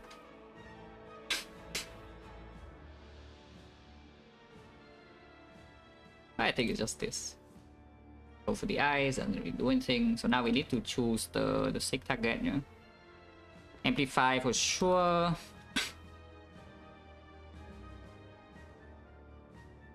So we just get Amplify sick. So if I don't want to storm electro them, then how do they actually die?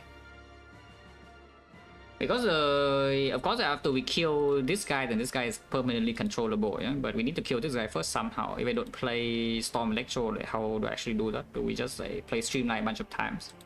Because I can scale to passive block around 70 pretty quickly here, and 70 passive block, you know, these guys never really go above that. Yeah, I think so. I think we just do that. The most important thing is to make sure I do not take damage next turn. That is the absolute most important thing. Which, considering this fact, this needs on NZ. So is it on NZ here, on NZ here? Basically, I'm thinking that we should get consume, amplify, and dual cast. And this is when the crack core is coming in, you know, doing something horrible, because without the crack core we are looping frost and my next turn I'm already giga chilling. And tries to have Reaper. Oh no, I did not rest.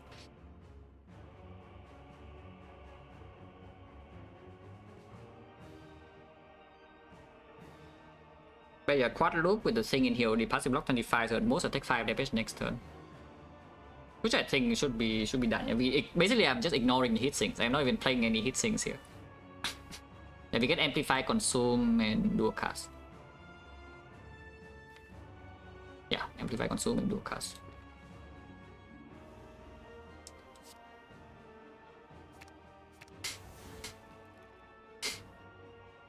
I guess I could amplify the loop first. Actually, no, I should seek for consume dual cast immediately still. Otherwise, I'm wasting an unmodified hand stack, and then most of the cards I'm seeking for here also cost energy. Yeah. Okay, sure. Take for consume, and then dual cast. And now I can amplify loop. Do not discount the consume. Did not draw another power to amplify, so you know that's like slightly unfortunate, but that's okay. Oh, I should have done this first. Yeah, that could have saved 2 energy. That's fine though. It's fine. I still gain +1 energy, so I have 5 next turn. Yeah. And we are, I wouldn't say like fully set up, but you know, it's not in bad shape. See what Defect here. Yeah, sure, why not?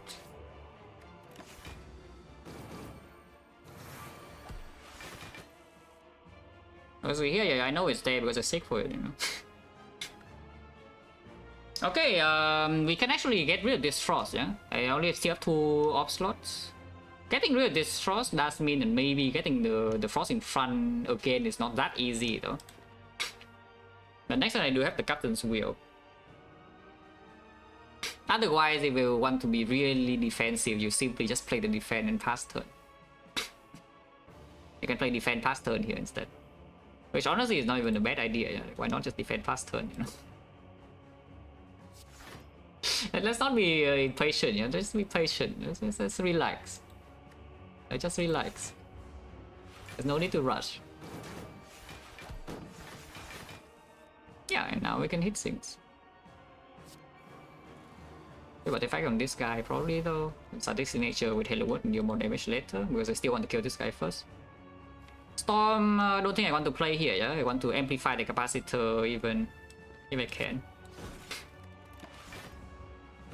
Yeah, we just relax. No need to rush. These guys don't scale damage that quickly. That said, I'm not full blocking this turn. Until now.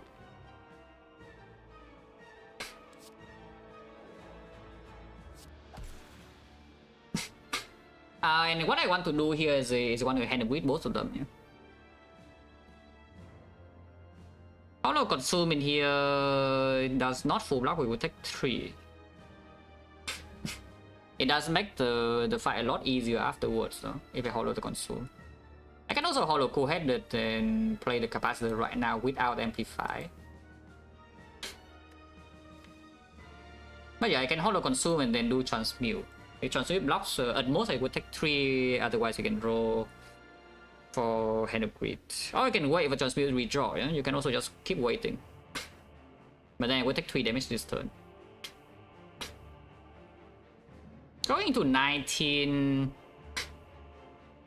Honestly, I don't really care too much about HP level next forward, only top turn 2 potions here, yeah? So, I'm just thinking whether I should just do that right now to maximize the chance I get hand with later and also scaling the fight immediately after this turn. But I would have to pay 3 HP to hollow consume now and play it.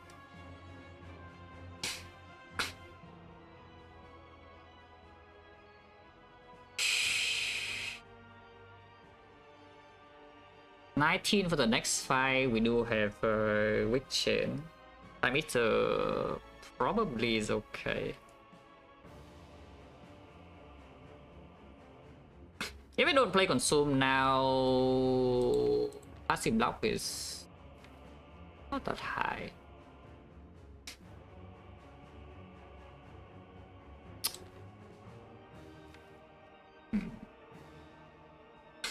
Second hologram really nice here. And also has hollow skin. Now hollow quad is just better than hollow skin. Actually no, that's not true, because hollow skin is always full block. No matter what we draw into hollow skin is always full block. Let's draw back faster into the consume maybe. Probably that's what I should do with hollow skin. Yeah, now we play the wood. You draw into capacitors, you can shuffle now if you want.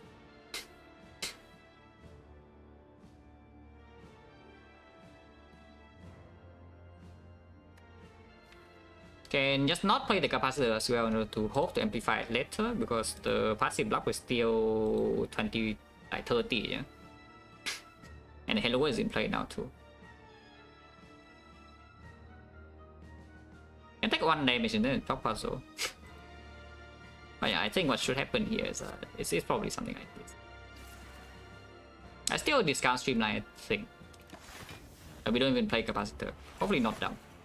It's a bit greedy, but hopefully not stupid. Alright, consume is here now.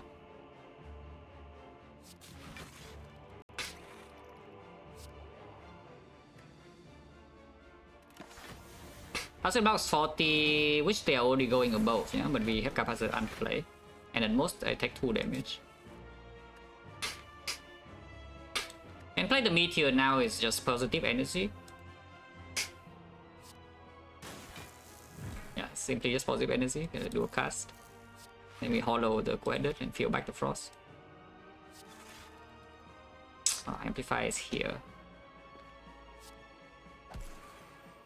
Nope. Do not get to amplify the thing. Streamline is here to be panic though. There's no more frost in here though. So 42 in here. Passive block is only 40, so we could be taking a hit from these guys soon because I did not draw capacitor before my frost.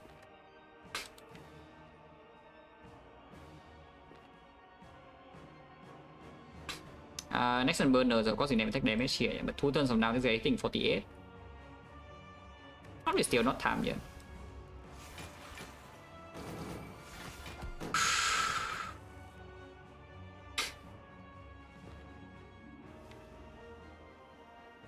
Next turn is 48, yes. So if we rebound the charge battery, then we only take maximum 1. But only have 3 defense in here. I want to redraw into some other cards because we're saving energy is like fine. He's only spending 1 energy though. I don't even want to spend 1.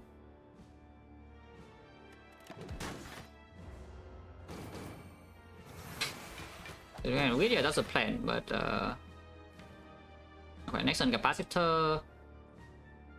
You can storm now. Actually, it's only one. Yeah, it's only one lightning. One lightning is fine. You can storm now, and that always draw to a capacitor, so you can pen nip this. Can shuffle in defense, that's fine. Then capacitor with channel lightning, but that's behind the other thing, yeah.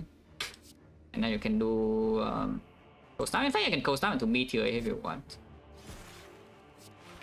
You can coast down into meteor. Your frost is still in front, except that only means you block 40, but you also make progress on this, which we kind of do need to make progress on this a little bit.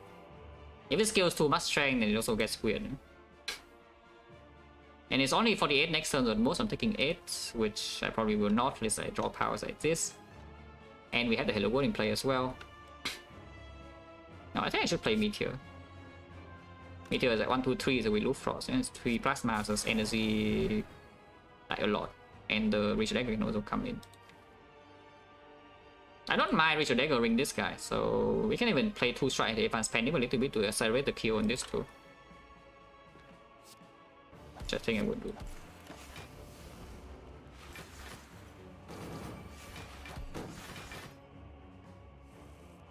Okay, yeah, I can consume more as well. Transmuter 6, but I can do better later. I want to make sure that we can actually get Hand and Wheat gold here. I don't need to Hand and Wheat on both, but because one of them can be Ritual Dagger, but this one must be killed with Hand and Wheat, yeah. Because if you kill, if you can make more energy, then no. But yes, I do not want to gamble for a transmute for only 10 or something. I want to just kill this guy and then transmute for like 50. Oh yes, I will try to dagger with this, which is why I use energy on strike here last turn. So I can actually hologram Ritual Dagger. This Electro could be played. I was playing the Electro deal too much damage because it feels like it is doing too much damage. This Electro is doing on evoke is already +9, so it's too much damage. Because I play Storm. It actually is just too much damage, yeah. Looping Plasma here, there's a risk for next turn, no? If I play the Guided. Then we can feel back to triple Frost fairly quickly. If I break, would I die? If I break here, would I die? I would need to miss, of course. Actually, no. One Frost is not enough because Frost is not being looped. Okay, that seems very stupid, yeah, to actually play Guided here. Let's not do that.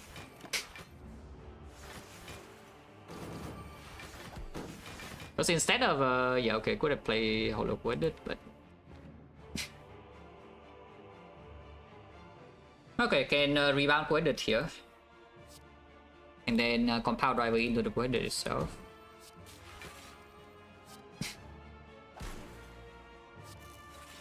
And yeah, I'm drawing third Guided, so now we get back the... okay, drawing Streamline here is good. We can Ritual Dagger this now. Perfect. We got effect here, it will be pended. So we can even put the strike here if we want, doesn't really matter. Okay, so we take 0 damage. And now we can just store energy. We don't have unlimited time, yeah? We actually have a time limit here because it takes 3 damage per turn. Not to the Hourglass. Hourglass, it will never deal damage to Hourglass, but it takes damage to the taunts. This guy is taking damage from taunts. The other guy will not take damage to the taunts, if this guy is alive at least. But this guy is always taking damage to taunts, so it takes 6 damage every 2 turns. So we don't have unlimited time here to get Hand Recruit. And I also need to set up burner for the next fight, very important.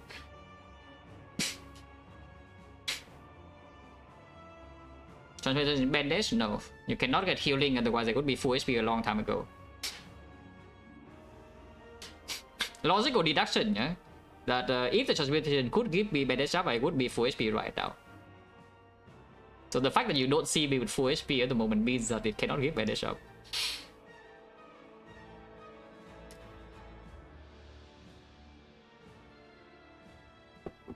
But yeah, sure. I do nothing. Don't need to play any attack. I do want Pendant to be set up for next fight though, so we can play an attack after I see the Hand and Win maybe, and we can play some attacks. Oh, yeah, you can play like Go of the Eyes and whatnot.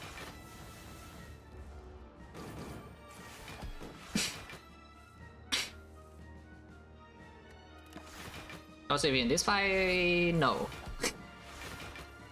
I was thinking that maybe it was fair, but it's not because you can clearly see the puzzle hasn't dropped yet. So no, that is not a fair thing to say that I could have lost HP in this fight because I didn't. It's evident here. Like everything is on the screen. You can deduce.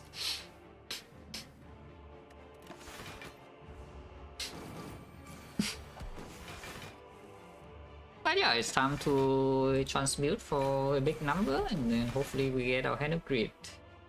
Ah, 0 cost. I can play this in peace.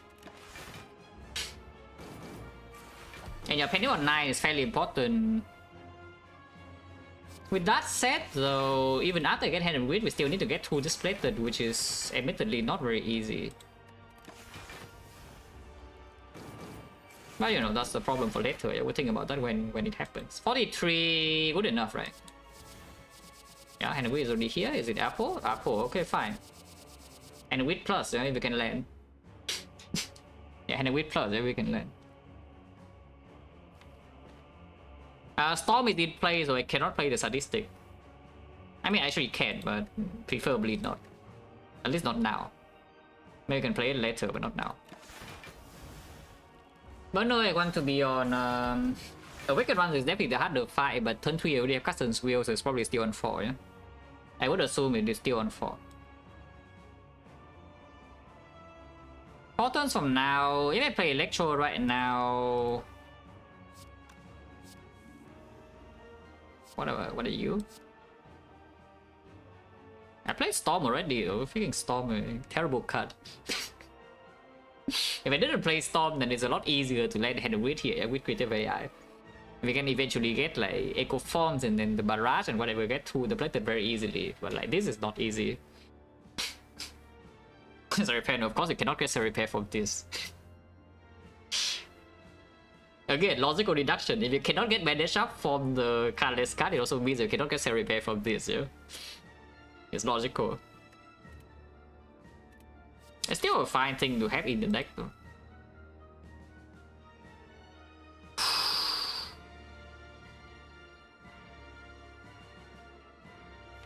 Playing Electro here is making a lot of progress, but and we have 2 turns of Field Back Orbs. And we have Secret Technique already, so we only need to draw 1 orb in 2 turns. Actually, that's not true, because this is only giving 1 energy. Okay, I should not play it then. I should not play anything here yet, yeah? Now, how do I actually land the hand of greed here? It's a pretty hard question to answer. How on earth do I actually land the hand of greed here?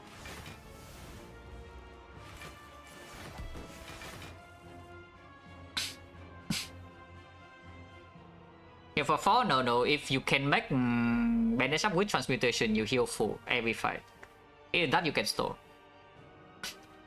Because you just get, you know, Magnetism or more Transmutation, you can wait until you get infinite Bandage Ups. Which is why it's not generated. The game tries to prevent the player from doing such a thing. No, but no, how seriously, how on earth do I get the hand of greed here? Is the bomb doing it? Maybe the bomb's doing it. What's it the bomb doing it?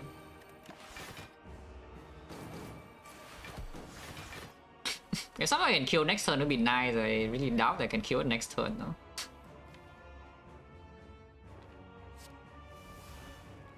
With the hand of greed, that is.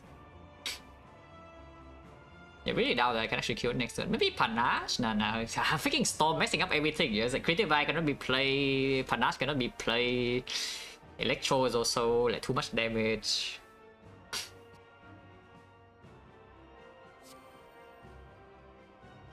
Probably wait then. I hope that playing double bomb is not too much damage already if I'm choosing to wait. I think it's not. You never know. Yeah, it's not too much damage. And it has 33 plated, so the bomb only deals like 10 here. Yeah. Ah, I see. That is how we get to the plated. With this card. Let's see. You can seek for Apple now. Like why though? Like isn't second redraw a lot stronger? I think second redraw is a lot stronger. Hello Jack, did with the red, appreciate a lot. This one is interesting. I mean, we have focus now, so it's a little bit less interesting, but we were doing Giga Storm damage with no focus.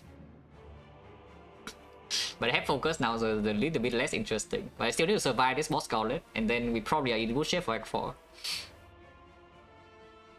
Yeah, I think this run has very good chances against Act 4. We just make it there, you know, alive. And we are on 22 HP right now. This fight is already over though, admittedly, so it's only one more fight with 22 HP, and we have some gold for Act 4 shop, which we are trying to increase the number of gold, yeah, the amount of gold that we have in the shop. But yeah, just my blast, yeah, it's my blast. My blast in here deals 65 damage. It's not too much, man. I play Claw. So burner doesn't really matter. But yeah, it's taking damage every turn, yeah? So it's not so easy.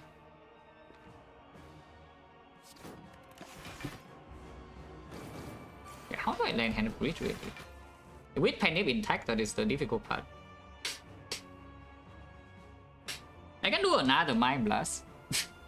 If I do another Mind Blast, it goes to like 36. Hand of Breach is only 25 though, but I can hollow Mind Blast with a Deep Breath. That is too much damage if I keep attacking, no? So I don't think I should keep attacking. I just leave it alone for a bit. Crazy to say Ice Cream better than some boss relic? Yes, that is just stupid. Indeed not crazy? Yeah, cool. You see the chat opinion right there, yeah? And no, Ice Cream is not even close to a boss relic. If your boss got into Ice Cream every run, you would be like very sad, I would tell you that. And that is only the best time to get Ice Cream, yeah? And you had to pick it in the boss reward, wow, you holy crap, that is terrible. Like completely awful. Don't do that. No, but actually though, how on earth do I kill this guy with Hand of Greed? With Burn on 4? Yeah, it's gonna crown. I hope that's end of Act 1. I sure hope that's end of Act 1, and maybe I can justify that. There's only one Hand of Greed in here, right? And again, we don't have infinite time. Yeah, he's taking 3 damage per turn here, so at most we have like 2 more cycles. And this turn is certainly not dying. 6 more turns. We can transmute again, yes. I'm zooming one more time. Honestly, burner is more important. The Hand of Greed gold does beats, you know, some thresholds for sure. But a lot more important is the burner. Because the second fight is a significant threat. If it's a weakened one, that is. So yeah, gold is nice and all, but burner should be prioritized, and we don't have infinite time here with the taunts. They should be played. And yeah, only one-handed Greed also makes it a little bit difficult. Oh, that's a pretty interesting thing to think about, is that you can double play your Metamorphosis and hope that you see 2 0 for 1 and you go 0 for 1 infinite. And you go 0 for 1 infinite to control the kill. And yeah, probably not. Probably not. To be fair though, if you play the Metamorphosis here, you can draw into the hologram of bundles on 4. And you have a lot of energies, you can maybe do some like Panache Mayhem with Storm. And then use the lightning damage to get to the plated and use Hand of Greed to kill. You need to play at least on Metamorphosis. Ah, I see, that is how you get to the plated armor. I see how we get to the plated armor now, yeah, for the Hand of Greed to land. We need to draw on the correct turn now when you know here's the Melter of the Gods. I'll play another Metamorphosis then. Let's try and meet here, that's whatever.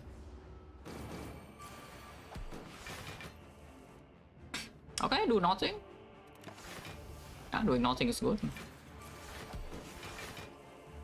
Hologram now a bit early.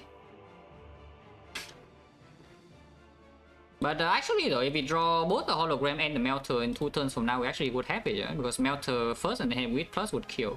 And we have perfect 9-4. No reason to do anything now, no? Let's just end turn. Don't want to draw cards.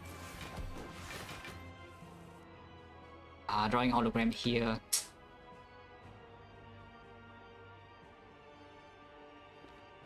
Damn.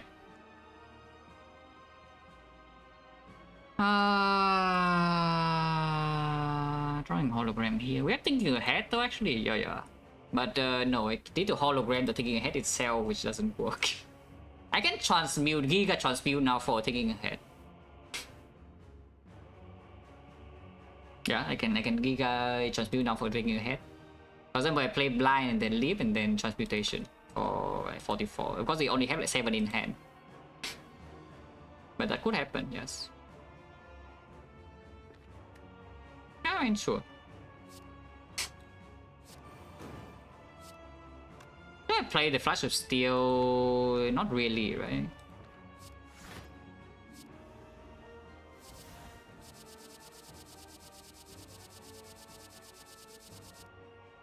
Oh, not quite. There's nothing in here though, yeah, unless we make a hologram again.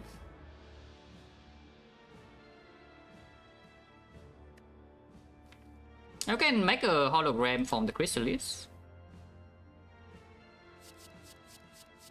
That's not a hologram, so yeah, that probably doesn't work. Oh man, that was like so perfect. Yeah, now it doesn't go anymore. Of course, we can still kill. Yeah, we can still kill it right now by doing. I guess you can transmute for 4. If you get ahead with plus right now, form this transmute with 4 cards. You can melt her into the thing. Otherwise, though, you need to wait 6 more turns.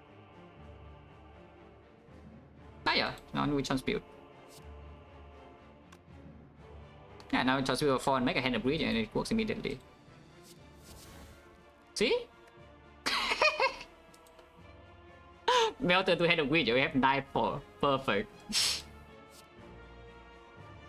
Yeah, perfect rate 7, do not lose a single HP, yeah, and then we get gold. Thank you. Rich. Okay, we see the harder fight. This is definitely the harder fight between the two. By a significant margin, yeah, this fight is a harder fight. So, you know, hopefully we don't die here.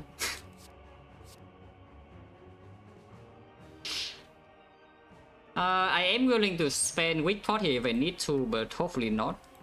Charge battery is not good enough to keep, right? Yeah, I think charge battery is not good enough to keep. Okay, Sick is here. If Sick is here, we have a lot of things to do. Pendant Ritual Dagger actually kills the cultist immediately. That's great.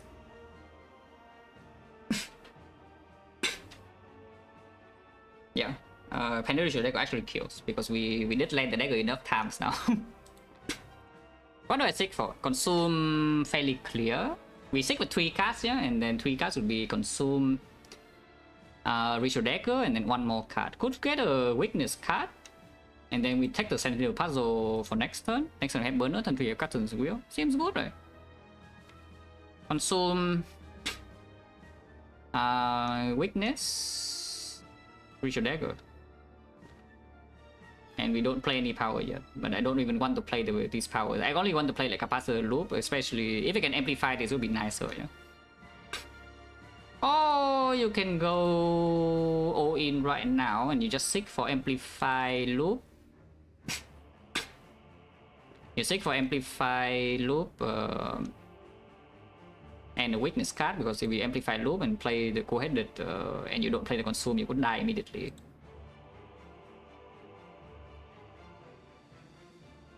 I could start the turn with co-headed instead as well, but because I don't think I'm seeking for any power here. If I'm not seeking for any power, I should co-headed first, because if I co-headed into a card I am going to seek right now, and I can play different line. So I should start the turn with co-headed. Oh, the Consume is here, so now we can seek for a different card. Seek for, so Ritual Dagger is sure. Okay, so Ritual Dagger seek first, yeah. And then we should like one shot this and see the card I draw, and then I can continue. Second, and Ritual Dagger. And then Panic, Ritual Dagger set up perfect. Wow. Actually will not be played, so so now I have to choose the last two. I think we are slightly short, right? If I do, actually, are we? It's 27 and it will only be 26. No, I can amplify loop right now, yeah? I will not die. I will go to 1 HP if I amplify loop immediately. Amplify loop is go to 26 and we consume, I go to 27 because this is 5 and this is 22. I go 27 and go to 1 HP. And then we have amplify loop in play. Because if I cannot amplify my loop and my capacitor, it actually gets spooky, you know. And it will be weakened turn 3 already, and we have Cutter's Wheel. And I can hologram the amplify the capacitor a decent amount of times as well, and that's extremely good. No, I just do that. We go to 1 HP, and we use a Sentinel Puzzle for hopefully the last time in this run, because then it would mean I would never take damage in Act 4. Oh yeah, sure. We seek for amplify loop now, yeah. Amplify loop now, play the consume. Amplify loop is enough energy, so I can even amplify loop first, so, and maybe you can discount the consume, and we can do that as well. Okay, so seek for amplify loop and just play that. It goes to +4, so it goes to 26, and 26 I am alive without potion use.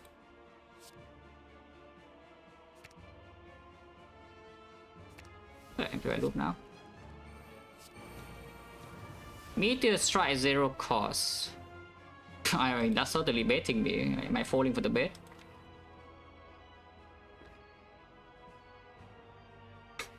Am I falling for the bait? Because it could block a bit more this turn. If I play Consume into Meteor, for example, we get all the energy back immediately.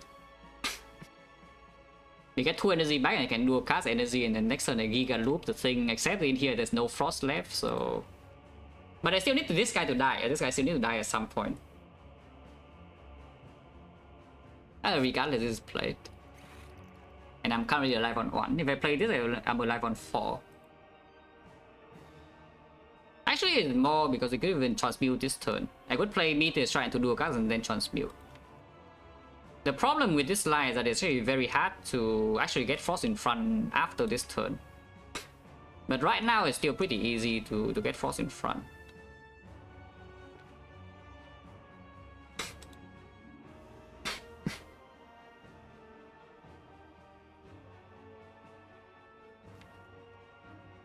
Yeah, not really. I don't play this Meteor. And hopefully we can kill the bird here with just like some streamline or whatever, yeah.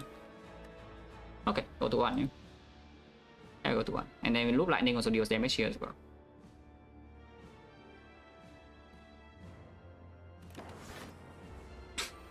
I burn this turn, so even if it does a multi-hit, which this piece of shit is absolutely doing the multi-hit. We don't die. So good thing the burner is on the correct number. Now drawing loop here without hologram, unfortunate though. Capacitor, because it's actually especially unfortunate because that's kind of bad actually. Because if I play this capacitor right now, it's pretty difficult to get the Frost in front now. I mean, it can be easily done if play Zap immediately and then we have a lightning. So how much would this guy be doing if I only play the loop and no other power, yeah? If I only play the loop and no other power, like how much damage does it actually do? It's 8 strength. So first phase is only 56, right? 56 and capacitor here, and we can get 2 Frost and we can hollow the consume. And we already have like 1, 2... So 1, 2, 3, 4, 5, 6 and 48 passive block. Yeah, that's fine. So I can just play Zap into capacitor now. I can just play Zap into capacitor now. And also you see Frost of blocking 5 and this 1 times 4 is perfect. So you cannot take damage this turn with the burner. And good thing burner is on 4, otherwise you're dead this turn, yeah? So you know. Yeah, I mean you would have to play like a billion stuff. and that's not pretty. But because burner is on 4 perfect zap, and also the ritual deck will kill this last turn, you can never die here no matter what you draw. Okay. Play Zap first, get this in front. If Zap hits here, we can do Streamline, Rebound, and also kill this immediately as well. Didn't hit, so yeah, Capacitor single play is good enough, yeah. Did not discount any good card. I don't need that much energy here because Hollow, Consume, and Cold Snap only cost 4 total. So I should play Streamline here now. And you see perfect 5 block and 1 times 4, and we don't play a single block card here.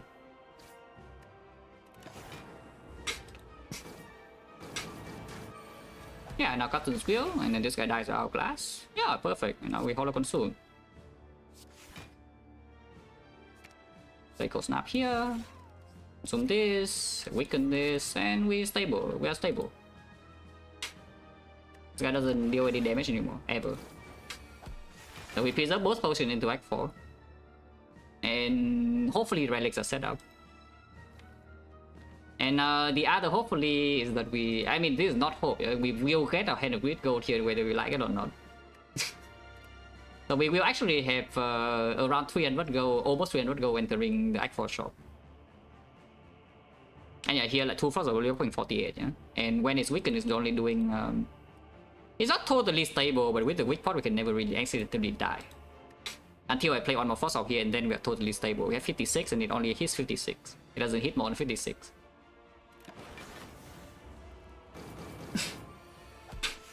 Time eater? No. We went to 22 HP before the boss gauntlet with the Coffee Dripper. I took 0 damage in the first boss fight, and the second fight I used my HP to set up this situation because I don't care about HP and Act 4 too much. I just use my HP to get to a situation where the fight is stable like extremely fast.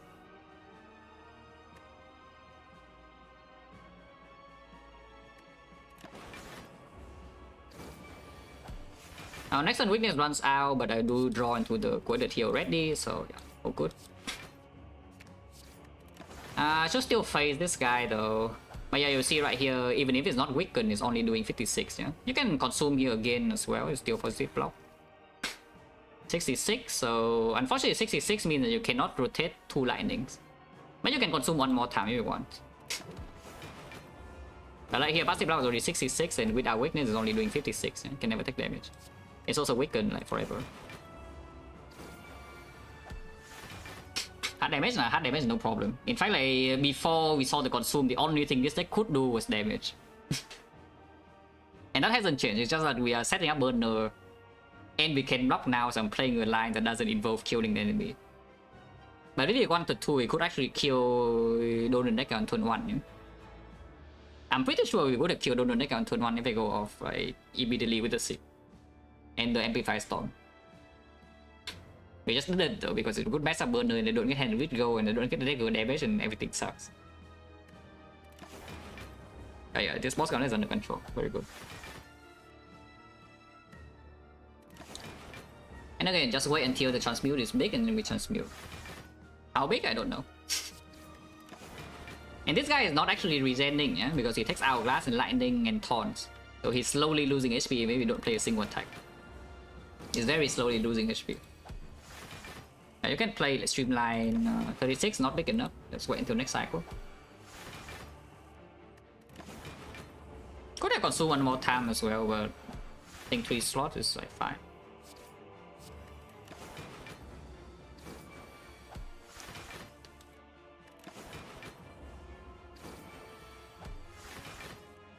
But yeah, as expected, right? This one without the consume would be a lot cooler.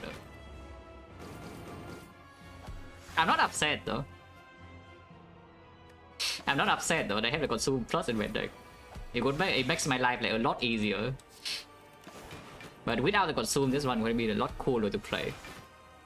Maybe not that cool when the streak is at 15 and I don't really want to die, yeah? But you know, would have been a cool run.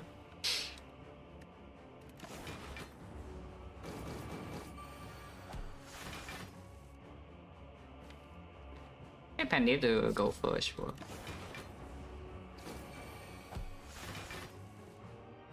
Okay, 72, yeah, big enough. If 72 is not enough to get a Hand of Greed, then you know I don't even know what is going on. And yeah, I see a Hand of Greed, I see a Apotheosis. So we already have the hand with plus in here. And we already have the hand with plus. Of course, it makes more transmutation, so you need to miss. Basically, with 72, you need to miss hand with magnetism and the transmutation itself. Like even Jack of all trades is redraw, but you know the big three is redraw, transmutation, magnetism is always giving you thing in the hand with itself.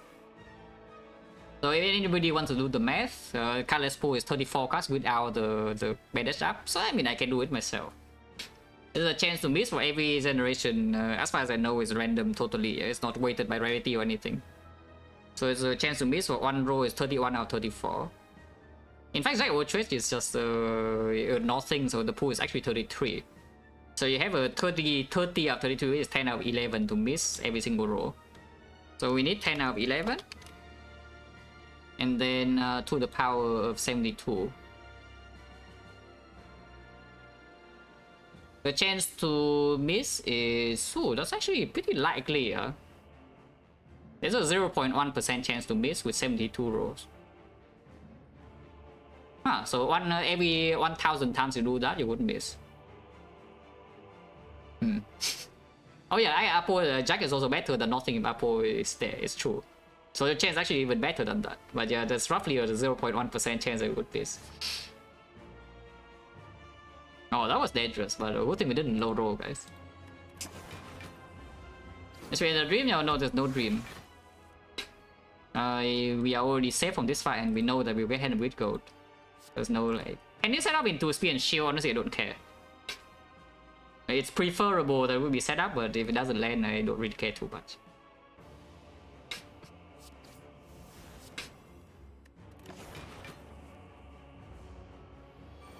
But yeah, the bigger thing is burner, so first order business, we should probably get rid of this lightning soon. How do I get rid of this lightning safely though? I need 2 frost guys in hand at the same time or what? Yeah, getting rid of this lightning quickly is actually not that easy. Because it's in the... I mean, no matter what position it is, it's weird because it cannot be in front. Second phase dealing less damage than first phase, only 54, so... You know, it's like one frost orb alone in front is already full block.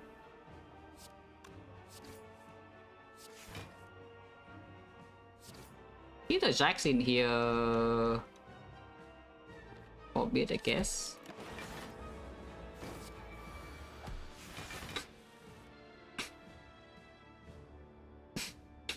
Wait, sorry, give me a second. My cat is asking for food. Yeah, run's taking too long, yeah, so haven't fed my cat yet.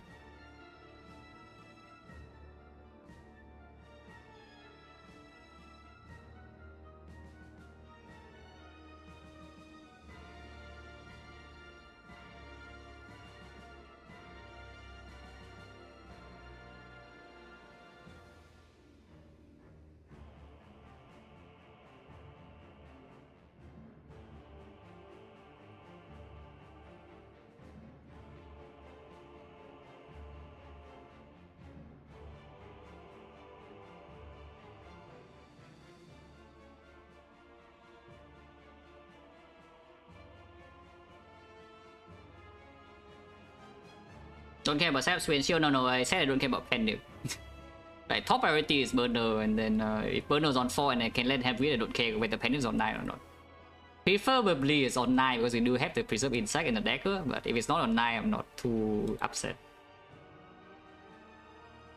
Haven't played Storm yet, so it's easier to control this fight, I think. And it also doesn't have to play it. It does have regen, and regen's annoying. Also, I still don't know how to actually get rid of this lightning. We'll see. What I do see, I should stop attacking until the lightning is safely, you know, disposed of, because it is losing HP slowly here.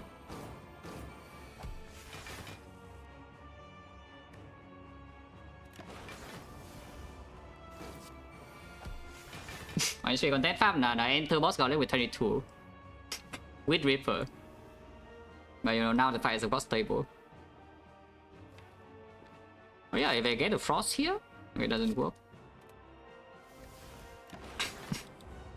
If I get a frost next turn, we can do a caster's lightning away though. Nope. This thing is not in play. I guess Halo World can be played now. But this stick is maybe fine too.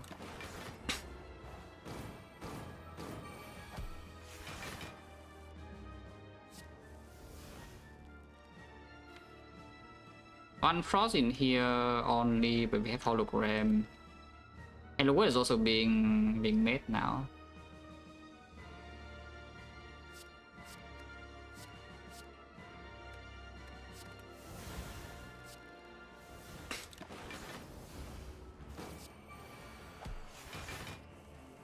Zap still makes a new lightning. Right? The whole point of this is to you know, make sure the lightning doesn't exist.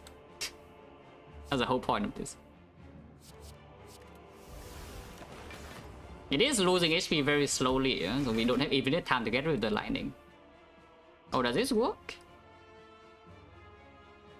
No, there's no cold snap. And it's secret weapon, not secret technique, yeah? So it doesn't really work. Yeah, secret weapon doesn't actually pull anything here.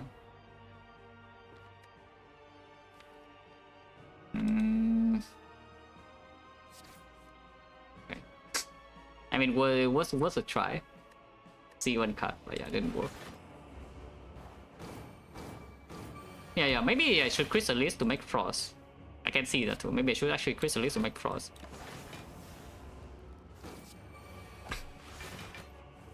Oh? Oh, yeah, okay, save. Okay, now for the fun part, yeah, we land hand of grid. Now for the fun part. We try to land hand with burn on 4. Ideally with this also on 9, but that is not super important.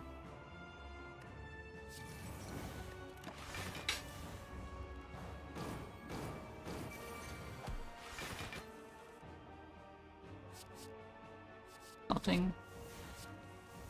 Okay, apples here. Should I play magnet? I don't want to play magnet. Why are my hit sinks, by the way? Why are my hit sinks not in play? I guess I can reboot. Yeah, sure, I can blind and reboot.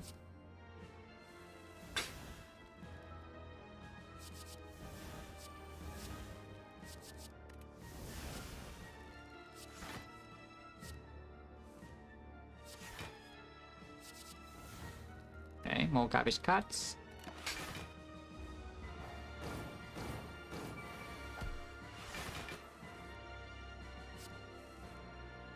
Panache is here. Panache is actually quite nice. Yeah? So this is the nature of Panache, is a lot of damage without playing any attack. But you know, like, look at this. Like, this kind of turn, yeah? How bad is it? You know. And the bomb is going in. So you can maybe kill it in like 4 turns. Thing is here.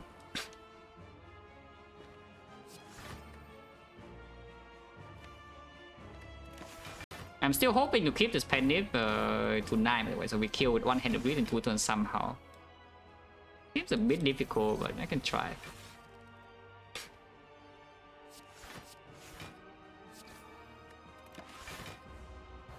Maybe I should have gotten it lower before. Nah, doesn't make sense because I cannot choose when I get the lightning out there, you know.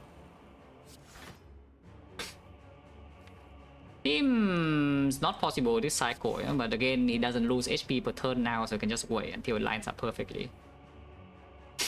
Or I can also just you know, play some attacks and then next turn if we don't have it, we can kill. But now that we have gone, now that we are already here, you know, like.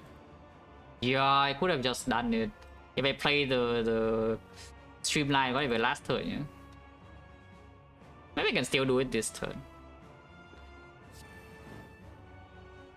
Otherwise, we need to go around anyway, so you know. Oh, second Panache.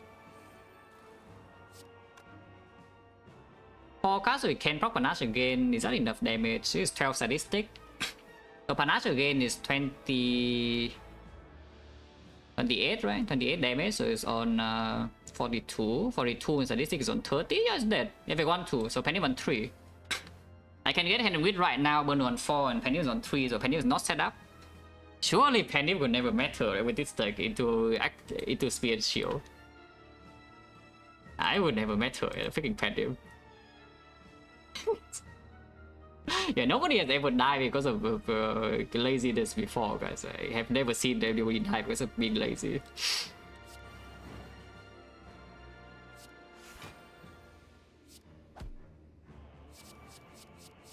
Oh yeah, cool.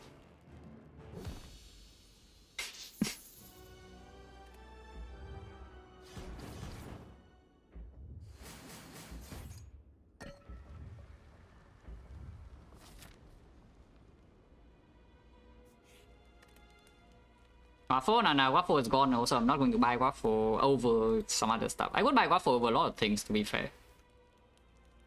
What on earth is the upgrade? I have not thought this far. We can upgrade Storm and just burst Spear and Shield or something. Sorry, give me another second. I would take a bit, maybe 5 minutes. I'll be right back.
Very ridiculous, yeah. I just haven't cleaned my cat's litter box for the day, and was a little bit upset. I had to put it mildly. Was a little bit upset. But yeah, what do I upgrade? Could be scheme, could be storm, could be transmutation.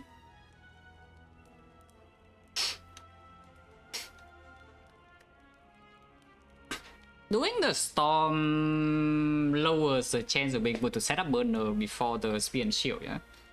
But I'm pretty sure we will need to storm the heart to death. Oh, we are back still up. Okay. Yeah, I'm pretty sure we need to storm the heart to death here, so upgrading storm for heart damage seems fine. And first cycle of the heart, we're not taking damage either way. Second cycle, even it's probably set up our first cycle doing immediate weak force, so second cycle is weakened, and from 70 HP we don't really die to that.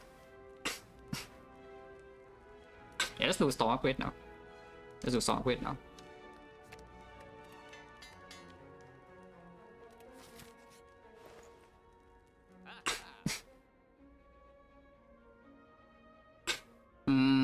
Slightly difficult decisions.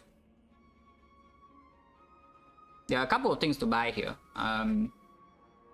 There's cables, of course. Like the biggest thing to buy in chunk with a chunk of gold is the cable. So if we farm enough gold to buy the cable, so we want to do that. That's like one-off slot. You already have the loop though, but sometimes you cannot giga loop the thing.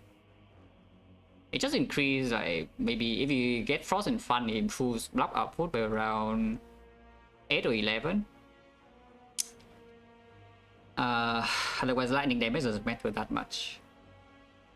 Yeah, something really got to buy cables, it would be sad. Other choice is buying cool-headed, panic button, and remove. You can also do like master strategy as well. So there's a couple of things. You can even buy second Halo Warrior, it's not bad with the storm being on turn 1.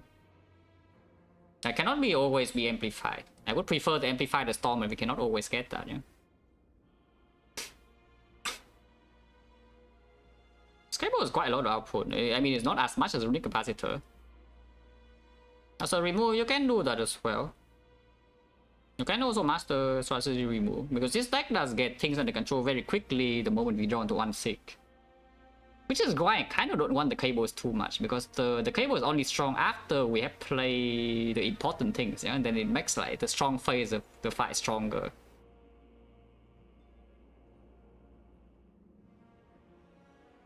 And yeah, remove is not so clear either though. I think master strategy is good, but do I have enough gold to do coordinate Hello World master strategy? And we just keep to ignore the remove. Like, how much gold is this? This gives me 18, yeah?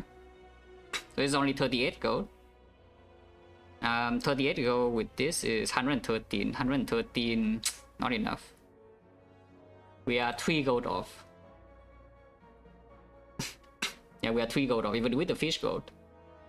If we can front load the fish gold, then we have enough, but you know, the shopkeepers are pretty stingy, and you have to buy the card first and then you get the discount.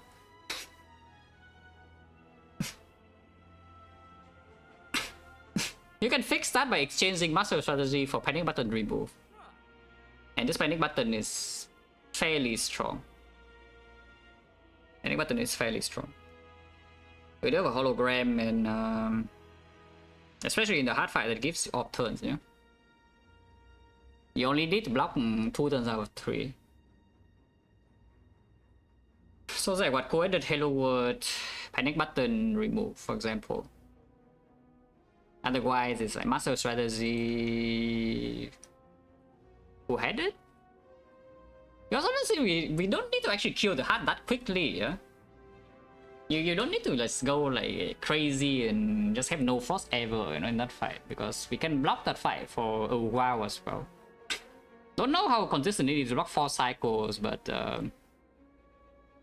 it's generally not even that hard, and the bronze skill, if we can block 4 cycles, is only 192. But if we want to block the heart, I'm pretty sure I need to buy this cool-headed, yeah? That much is clear. If you want to attempt to block the heart at all, you definitely need this cool-headed.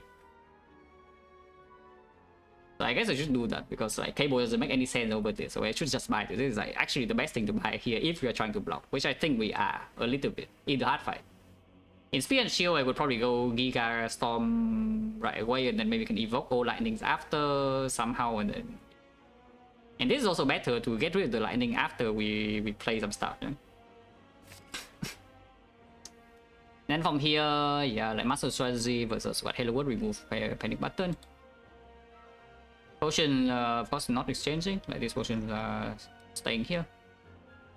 But yeah, Master Strategy 179. Then we have like 72 gold only and cannot buy anything else.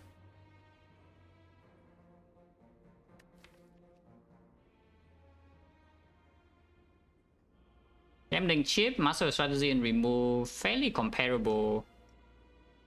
If we are already overdrawing from the hit sinks though, then Master Strategy is a decent redraw.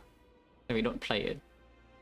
And the remove doesn't matter so much in the second next cycle because we do make card with Hello World, yeah? And also transmutation a bit too.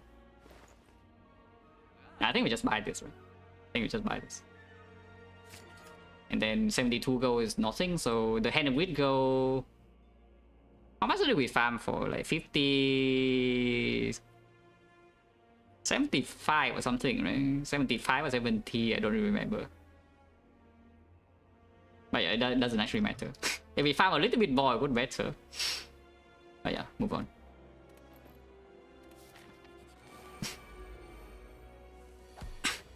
Oh, second turn 1, so they're dead.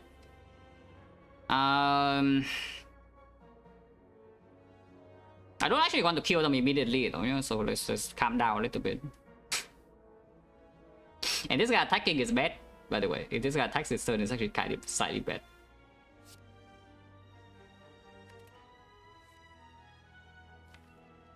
We seek for. So how do I almost kill them but not quite killing them immediately? Because my burner will be totally messed up if I kill them this turn, yeah. So how do I do that? Because everything involves like playing Electro, you know. So it's like seeking for. We seek 3 cards, yeah. It would be maybe no amplify needed. Then we just do like Electro, hit sinks, consume.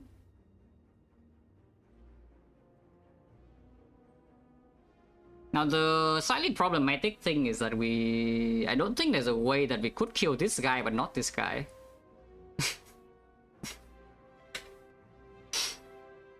So, but stalling this guy for the burner is a lot harder, yeah, because, you know, first of all, he takes more damage on the bronze skill, and secondly, he doesn't protect himself from the hourglass. Ah, would be a lot easier if I had my Penif set up, I see. If I have Penif set up to actually chunk this guy's HP, then we don't need to storm for that much. It would be 66 damage he'd reach. Interesting. Right, of course. Yeah, of course there's that. Okay. Nothing damage, still top priority, so I guess we do. Killing this guy immediately. I need to get rid of all 3 lightnings, so otherwise my burner is going to be on like a terrible number. Honestly, 0-1 is not that bad, yeah. Like generally 0-1 is not that bad for this run. As long as it's not turn 2 or 5, I'm okay. But in fact 0-1 might even be better than 3 or 4. Because first cycle we already have both potions to cover the block, you know, and the captain's wheel. And the second cycle is when the burner would come in, we set it on 0-1, yeah? And then the fourth cycle is when it comes in again, which is, you know, the hardest cycle to block when it's still blockable. If you set the burner to like 4, then you can buy yourself 1 turn in the 5th cycle, and that's about it. Which of course you can win 50-50 and you can knock 300 if it's not dead by then, but I think it would be dead by then. So generally burner on 0-1 is not even such a terrible thing in this spot. Okay, so maybe we can just kill them then. If it's on 0-1, of course I would like 1/0. Because 1 props the first attack or second cycle, so it's like 1 turn faster. And we have more information how much I need to block the turn after, so I can rotate orbs to, you know, loop frost or whatever if needed. But yeah, bottom line is that Amplify is too much damage right now, I think. So we just get 3 cards here. Hit sinks. If that's the case, I should master first. Okay, if hit sinks is already here, then we can save for something else. only need one heatsink, yeah? So we seek for consume electro. Also, electro amplify sounds like too much damage, but is it too much? Yeah, that definitely sounds like too much damage. It is too much damage, right? So no amplify, yeah? But let's just say we do consume electro. I still need to lock this 12 so I can consume electro and get a block card or something. Like, I don't know, go snap, go header, whatever, it doesn't matter. Yeah, that's one of the 3 to 1 shot these guys on turn 1, yeah, like, big mistake. But yeah, amplify is definitely too much damage, so we do storm. So 6 for consume. The thing about amplify is that it discounts every single card in my hand, no? So I'm sure that I can play all the cards with 5 energy. If I don't amplify, we would play storm with discount zap and like already set. Okay, so is amplify too much damage? If amplify, then maybe no consume. I get amplify, no consume, then what would happen? We amplify storm and then amplify heat sinks.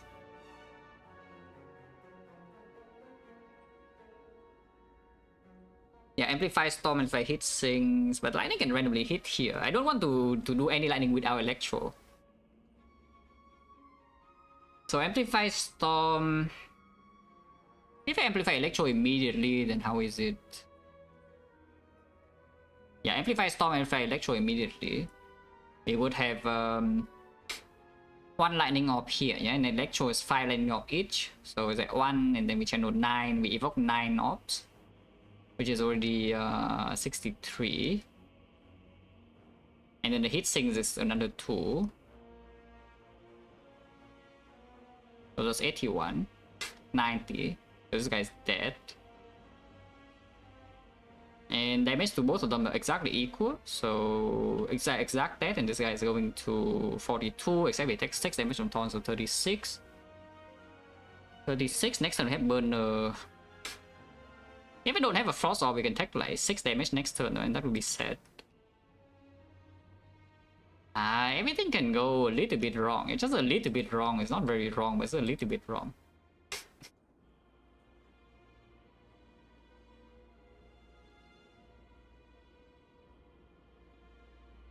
I do see the amplify is too much damage, no? So probably just don't do amplify. Because in order to not take damage next turn, I need to play Hello World. So let's ignore the amplify. And do consume. So just consume electro. 1 more card. Could be a frost. Yeah, could be a frost. Like consume cold snap electro, for example. And then the turn is like storm, and then hit sinks, and then electro. And hopefully it discounts the stuff, and then we can play like some power here. That sounds good, honestly. I mean, I'm getting lazy here, basically, if you cannot tell. I'm basically getting lazy again, but you know, it's fine. It should be fine. But yeah, consume cold snap, electro. Yeah, the 3 cards we seek.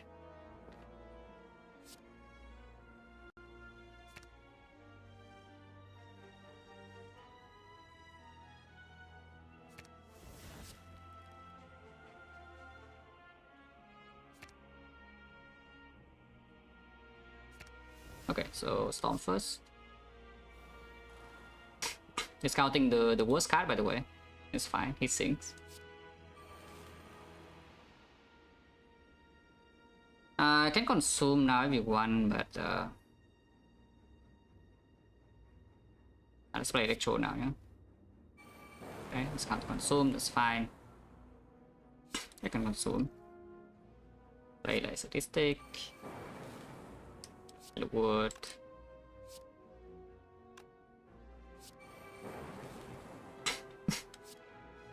Yeah, this is fine.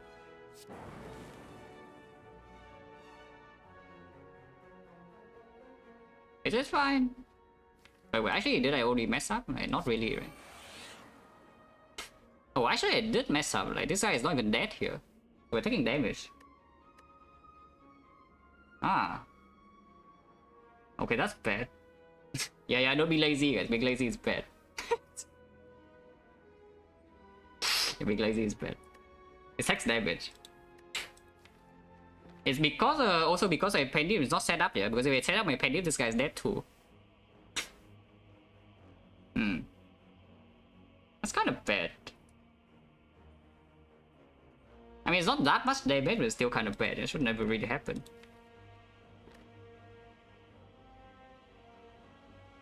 But now there's nothing to really do. I can skim, but skim doesn't get anything really. So we just take the hit then. Like, how much is it? It's 12, 5, 17, taking like 15. Ah, okay, 15 is fine. 15 is fine.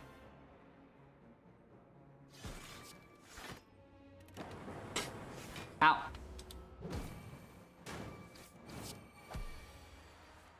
Put it here. Killing this next turn is okay. It's still okay. We have 48 HP in the hard fight. First cycle don't really die to that. So killing it next turn is good. Burn on 1, I think. It's better than burn on 4. Hopefully not stupid. Hopefully not stupid that burn on 1 is actually better. Because the thing about burn on 4 is that on turn 2 we are taking like a lot of beat of death potentially. At this point I don't know how on earth we are getting burn on 4 though. Because this lightning is impossible to get rid of and yeah, it's just not possible. So we just kill this next turn.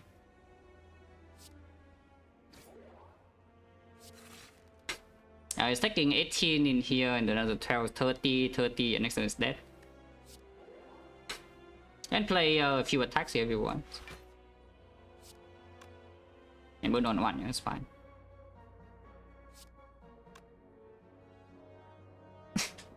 Double check that it actually dies. Because taking 15 here is really stupid, it should not happen. But 18, 18 plus another 12, 30, 30 is on 15, 15 next turn it dies.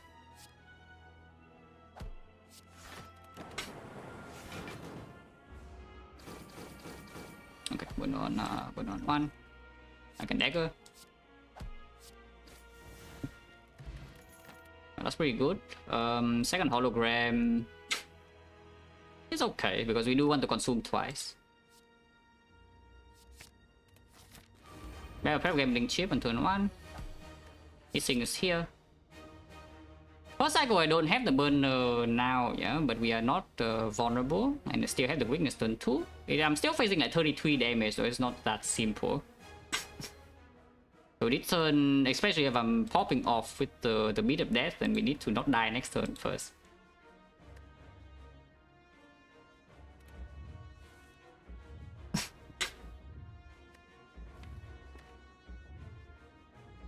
I don't think I will amplify the storm, so we can start the turn with the storm itself, and then we can amplify hit sinks. I can use this first, there's nothing that is artifact. But let's just use this last in case there's something that I forgot. I can also just co-edit hologram co-edit here. ignoring the storm. How dumb is it to ignore the storm here? Because I do already see that force can be in my hand, yeah? And maybe you want to amplify something else. Because single hit sinks enough, I don't need to amplify the hit sinks. So maybe you just start the turn with the hit sinks instead of the amplify. Yeah, I could see just starting the turn with the hit sinks and not playing amplify at all yet.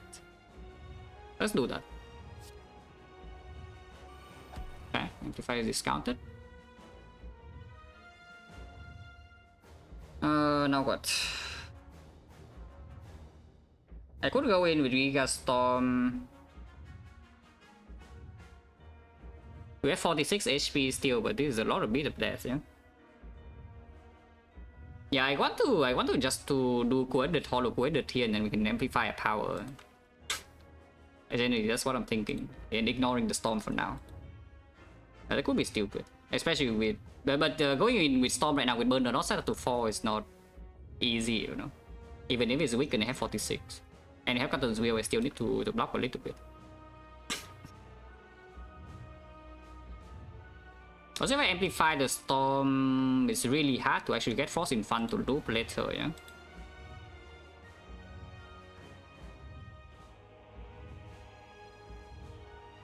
No, I think I should just play the go-ahead and see. Okay.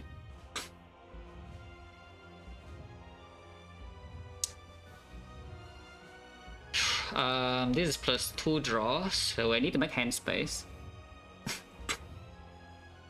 Making hand space cost me HP as well, but yeah, play Gopher and then play Sadistic and see 2 cards.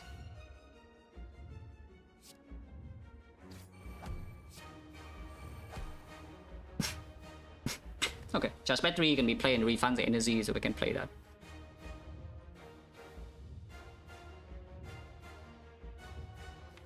This thing is easy in play, yeah? Amplify cannot land on... Actually, it can still land on both. The capacitor and the thing. I think preserving energy now is good, so let's just not play more cards. I don't even need to holo it anymore, but yeah, we just don't play the Amplify of the Storm then. Because I did draw Frost on turn 1, so I don't need to go in with the Storm here. So let's just play Charge Battery, Pendant Streamline something, and store energy for next turn. Don't forget to use it. Yeah, sure. Because it's not like Pendant Streamline is doing no damage, you can see it's doing damage.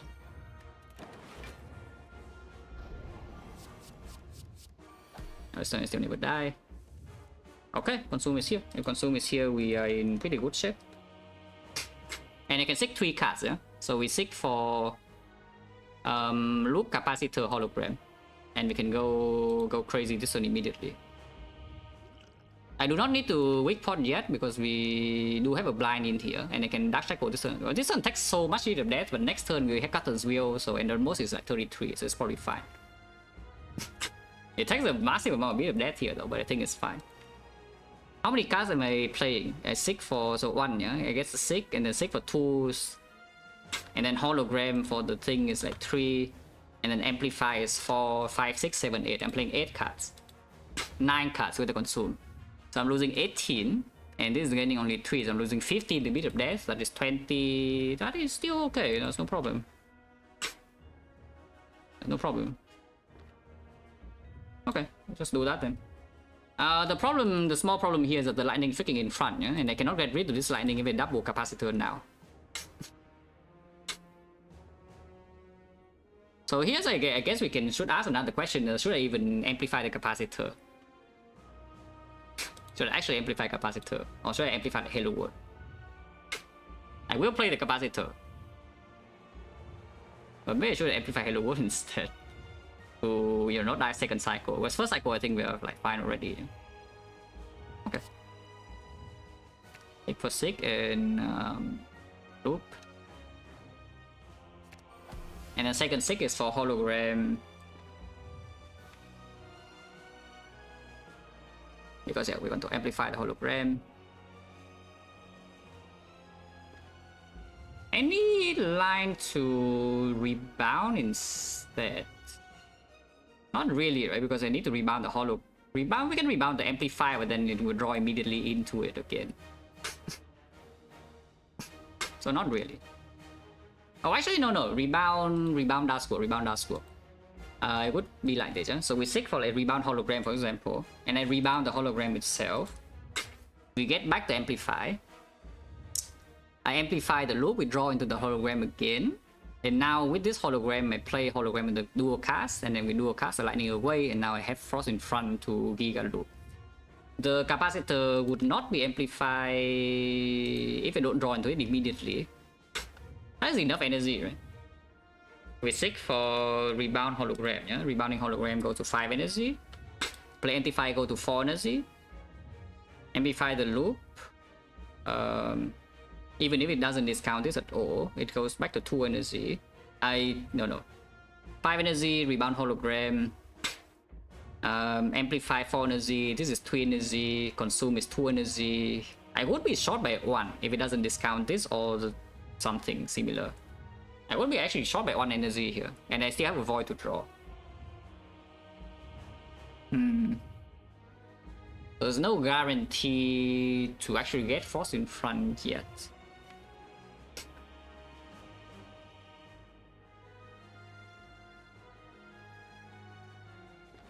Also, I'm not even full blocking this turn if I do that.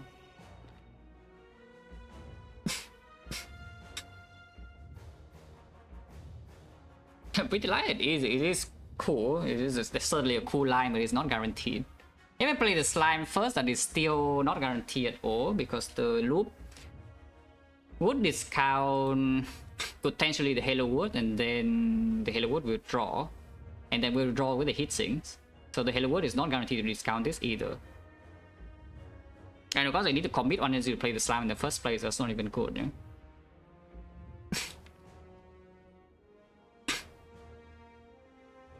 Because I do see that if I just if I don't get Frost in front immediately, we could have some issue in second cycle, but the second consume is not here yet. But only if I don't play capacitor, because otherwise I consume the 2 swords and I can simply just play Cold Snap with it and get rid of this lightning.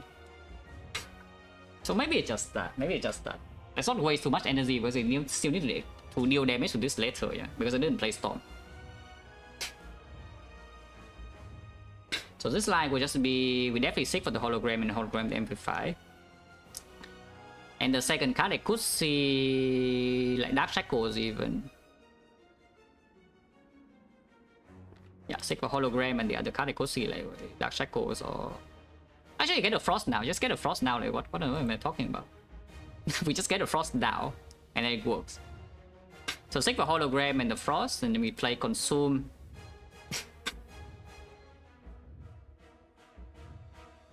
Yeah, just seek for hologram and Cold Snap. And then you hollow the amplify. You can amplify loop immediately, see what you draw into, even if you draw into void, yeah? And we're only 6 energy with hologram, 5 energy amplify, 4 energy with loop. If I draw into the void, there's no problem, because I will still have 3 energy. And 3 energy I can play consume into frost. That is not playing Halo World at all, but we do cycle decently quickly. Second cycle, burner 1 turn, still weakness. That should be fine. And it also assumes that this doesn't even discount this, yeah? But okay. So seek for hologram, Cold Snap now. Yeah, hologram, Cold Snap now. Hologram to amplify.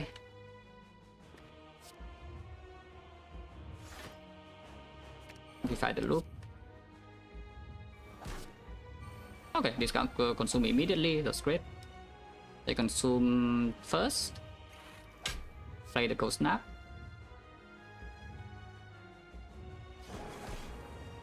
Can play this as well, but other things we maybe would still like to play it more, yeah? So can play 4 HP to play the Halo Wood now. Which I think I will. We're not even full blocking yet. I guess if I double play this now, we are not overdrawing because it only draws 4. Okay, fine. And that's not actually full block. So I guess we do weak port immediately then.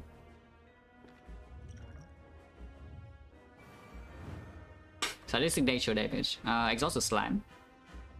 And we take... I don't think I will play this because we have loop protection from now. So I play the slime and we go to 10 block. 10 block, I'm facing 17. So I take 7, go to 16. 16, yeah, no problem. Next time we take 0. Oracle will be good here. Yeah, that's fine. And now we have pot loops. This turn take 0. Weak pot is a bit wasted this turn, but you know, it's fine. I can hit things. Capacitor is not here yet. Blind will land. I mean, okay, blind is always landing. We don't shuffle out the blind as a bottom is a thing. I don't mind shuffling out the co-headed. We can play Streamline here if you want. Or can save energy extra because, you know, energy is still good. And play me the strike 1 time or something. Probably not though. Second cycle block is not guaranteed yet because we have what 6, 7 slot of 5, so 35 weaken. We have burner 1 turn. No, it's just like 5. I should probably play this. Should already play the Streamline. I don't think I play other things. Yeah. 2 Halo World cards again. So want to shuffle in the blind, yeah? So this is the nature, by the way. Do not play Shackle this turn, otherwise you would die horribly. So master strategy first, and hopefully draw that. Okay, that is extremely good. To draw the amplify here. And then we just do Frost Focus, and if we draw amplify this turn. Because you can play Consume 2 more times, and then you can just deploy Lightning. So the Storm could be played now. You can amplify the Storm now and play it. The only other power in the deck is the Electro. Yeah. Zero cost Meteor Strike that a bit. It gives me enough energy immediately, but it makes the Electro not possible to be played while keeping the Frost Orb around. I kind of like an infinite energy, you know. I kind of like infinite energy. Not gonna lie.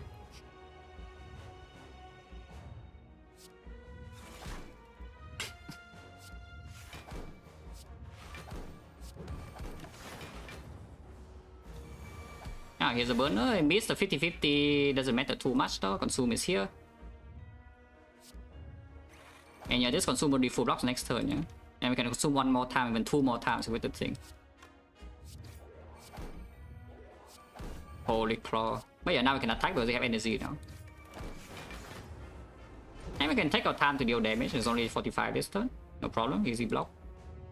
Compound Rival draws 3 cards. Look at that. Boom, 3 cards. Auto consume.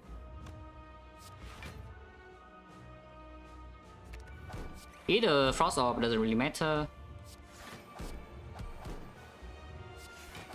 You don't need to play that, but also doesn't matter. Calendar comes in this turn. Next turn potentially is 90. It's still weakened though. Yeah, we have Gold the Eyes guaranteed here. Can consume 1 more time. Why not? But 66 is already full block, and then 4th cycle we have the thing again. Now I think we just hollow Streamline to deal damage now, yeah? I think we just hollow Streamline to deal damage now.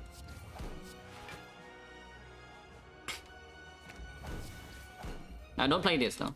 If I miss the Go of the Eyes, then we could have problems. Yeah, this is fine, this is fine. Yeah, 615 no issue, full block. Shuffle in the Go for if you want. This is nature, by the way. Reach your dagger if you want. Can transmute here if you want to as well. Which I kind of do. We shuffle in all the transmute random cards though, if you do this.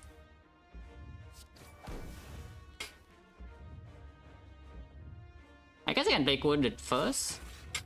To make sure you don't take damage. And then yeah, then you can, you know, do Streamlines. And now you can transmute if you want. Passive block in here 70, so yeah, you can play... Yeah, like static nature. We have Storm actually. Oh, wait. I actually forgot that I play Storm. So we need to put this in front, yeah? It's fine, it's like Murder set up perfectly for this. Is it fine? Actually, next turn is the big hit. I'm not full blocking yet. Wait. I'm throwing.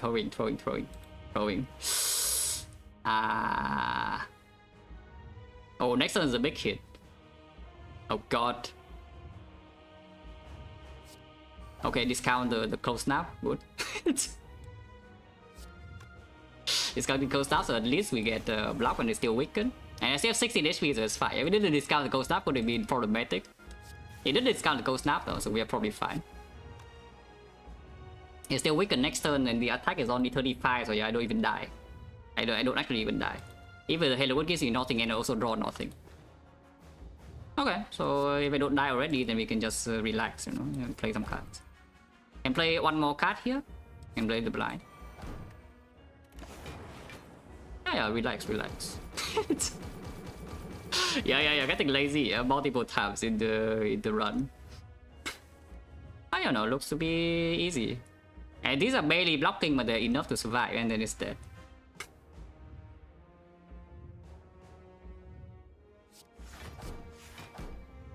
In fact, I should play Meteor now. Meteor now is guaranteed lethal.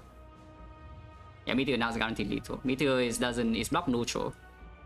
So we play Meteor again, only 11 block, yeah. So we have in total 11 here, and 4 here, which is 26. So I can take 10, and then this is in front, so it gets looped to death. Easy. Yeah, actually forgetting that Storm is in place, I play Sadistic and then we kill our Frost. That was really bad. It's fine, don't worry about it. Yeah, don't worry about it. The weakness is OP, guys. Okay, now it's actually dead. Yeah, I can just end turn. I can also play 2 cards and die though, but yeah, let's end the turn with Electro. Ah, all good.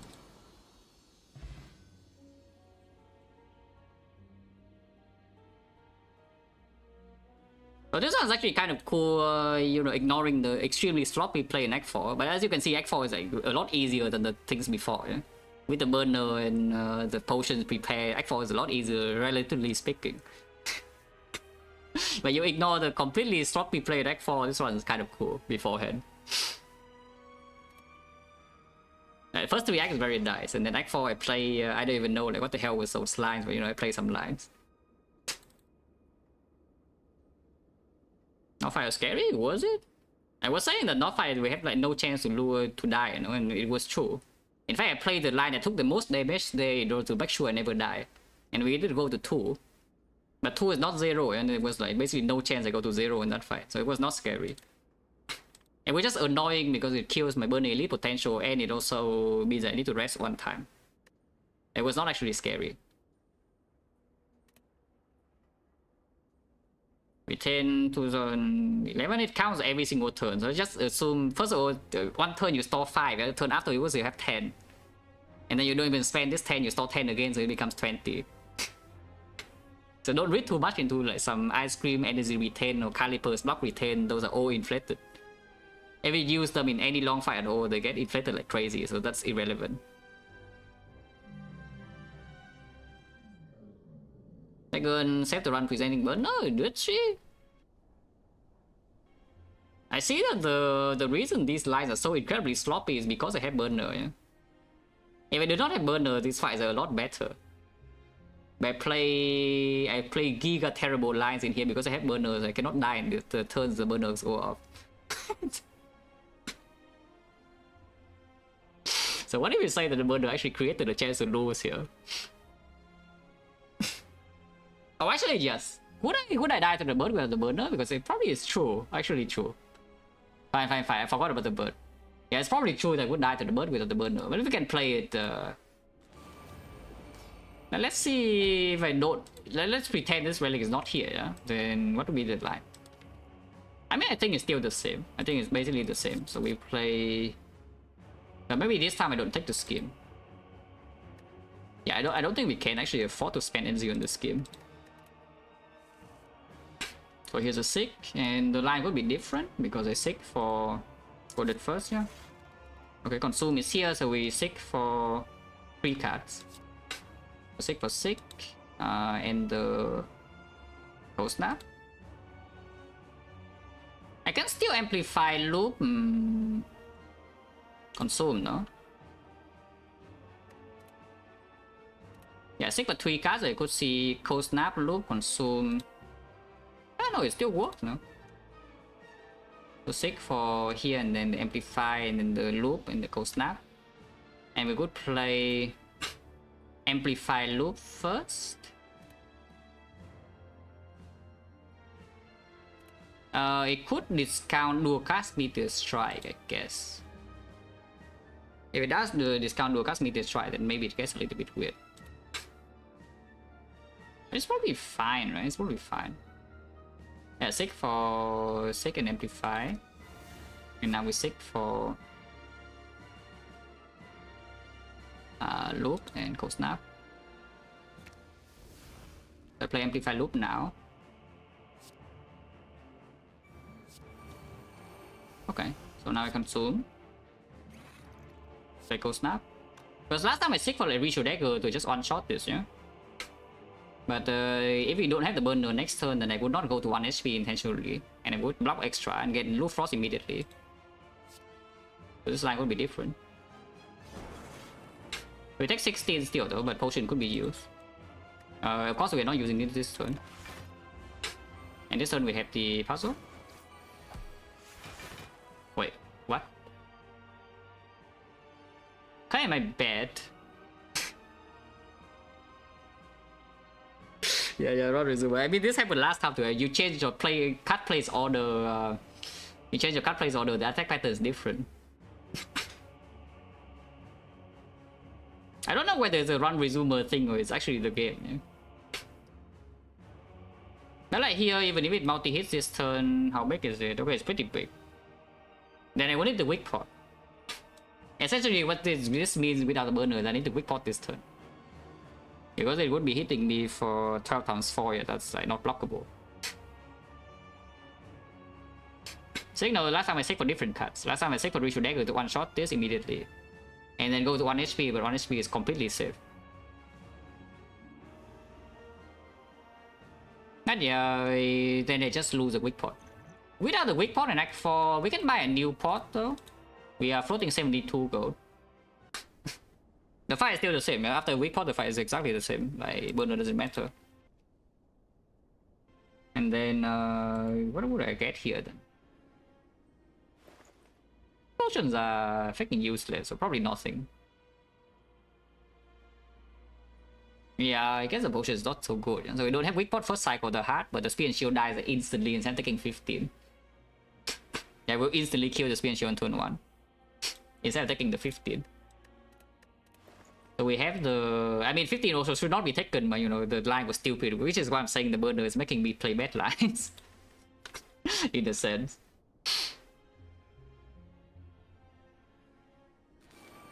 Maybe like without the burner, we just instant kill, yeah? So like here, Sick for Sick and Amplify, and then Sick for Electro. I hit Syncs or something, I don't even know. This probably works. I'm getting lazy again, but this probably works. Can play the hit Syncs first even, and then Amplify the Storm, and then Amplify Electro.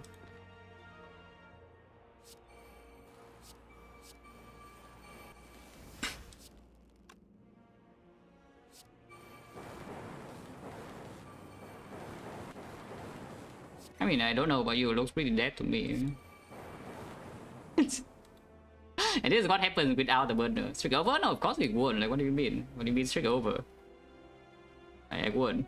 Like 16, like, it's right here. Yeah, the burner literally just minus 15 HP, yeah?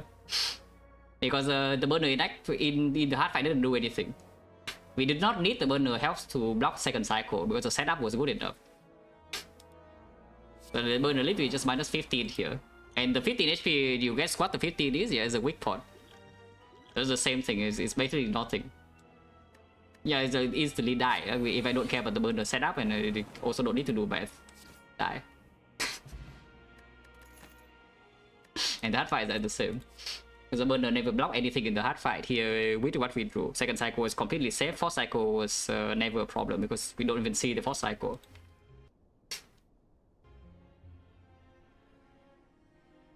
Yeah, honestly, this one without the consume here would be like a lot cooler. Because we effectively would play the same. You can see like what happens in this spear and shield fight without like the consume. Yeah, we do the same thing. I don't know how on earth we would survive this fight without the consume, no, but you know, this fight you can survive without the consume. This fight you can also instant kill, but I don't know how on earth we would survive this fight with the consume, without the consume. That is, without a thunder strike or something. If you can make it through here somehow, then this X4 is a lot nicer to play. It's a lot cooler. It's more unique. Because you instantly burst this, and you also kind of instantly burst this. And then fight into the heart I just said, is it? Because the real fight I just see I take like a million bit of deaths here. And then the burner block never matters. So burner on 5 actually blocks more than whatever burner was on here. Or it was on 1.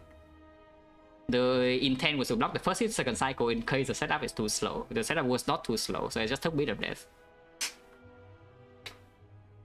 Boss swap? No, 2 non-boss swap. The other one was, I mean, you see the new option is just the same one. Is this or swap? See this, you take that, otherwise you swap. This one's like so weird though. Now this relic bar is insane. Look at relic quality. Like what the hell, the relic quality is like crazily good. And I'm like dying, you know. Because I guess these relics actually only work well when your deck is sufficient, yeah. It's like a lot of these relics are deck amplifiers. They don't really give you like output out of nowhere. You know, don't give output on their own.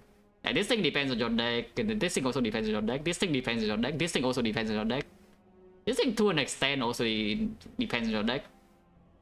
This is free output. Though. Free output is great. This thing is great. But then like yeah, like, even when you get basically a boss relic for free, yeah? Like, the deck itself is not sufficient, so it's just getting owned. Honestly, not even getting that owned in Act 3. It's just this fight. It's actually just this fight that we got owned one turn. And then Dripper freaking sucks, so you know you're in danger. And the go on shop is not that good, so Hourglass for Act 1. Last Act was Hourglass, hello good. And then yeah, this shop is a hissing puzzle. Shop is a mirror loop. Shop is remove decay because you know, very good event. Yeah, like my favorite event in the game, yeah, this one. So very nice. And then yeah, here we buy blind, which is great by the way, the blind. And here we worded master strategy. Okay, not bad. Stream is lasting 2 hours more than I expected, so pretty sad because it's pretty late and I haven't bought food yet for dinner. So hopefully I can still buy something. And for fun, no, I need to eat. I need to get food, otherwise tonight I'm staying hungry.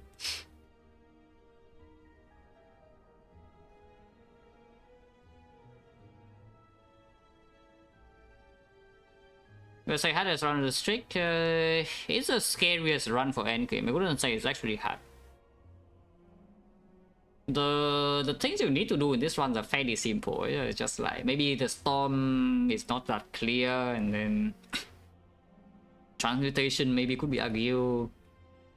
But I think the lines in this ones are not actually complicated, so I wouldn't say it's difficult. It's just scary because the game didn't give me, you know, the stuff that I need until like pretty freaking late.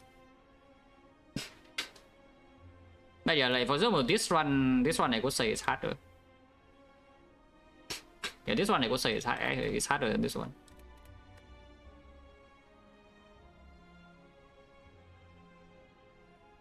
Yeah, this one I would say is a lot more. It's a lot trickier to play. You're also facing the same thing, you know, so you're lacking resource. Your deck is a little bit below par, but the lines are the lines are a lot more complicated in the other one. This one you just, you know, your deck is super fast.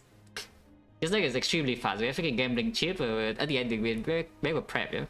It's like gambling chip, and the deck is like 2/6 to hit 6 modified hand. You just play your entire deck in one turn. It's just that like before we get the things, playing the entire deck in one turn doesn't do anything. So we take damage to Nemesis. Yeah, you can see here, freaking Retromancer dies in one turn. You know, like, why is it so hard? The moment the deck has output, we don't really face any danger. So I wouldn't say the run is actually difficult. Yeah? The run is difficult if your playing lines are not clear at all. Or the game gives you like just barely enough, but the game gives you more than enough to win this run. It's just a little bit late. So it's not actually difficult. It's in the scale to 1 to 10. 1 is the easiest one ever, and 10 is like impossible. This run probably, honestly, probably L4. The chance to die is not that small, yeah, but the actual difficulty of the seed is not high. If that makes sense.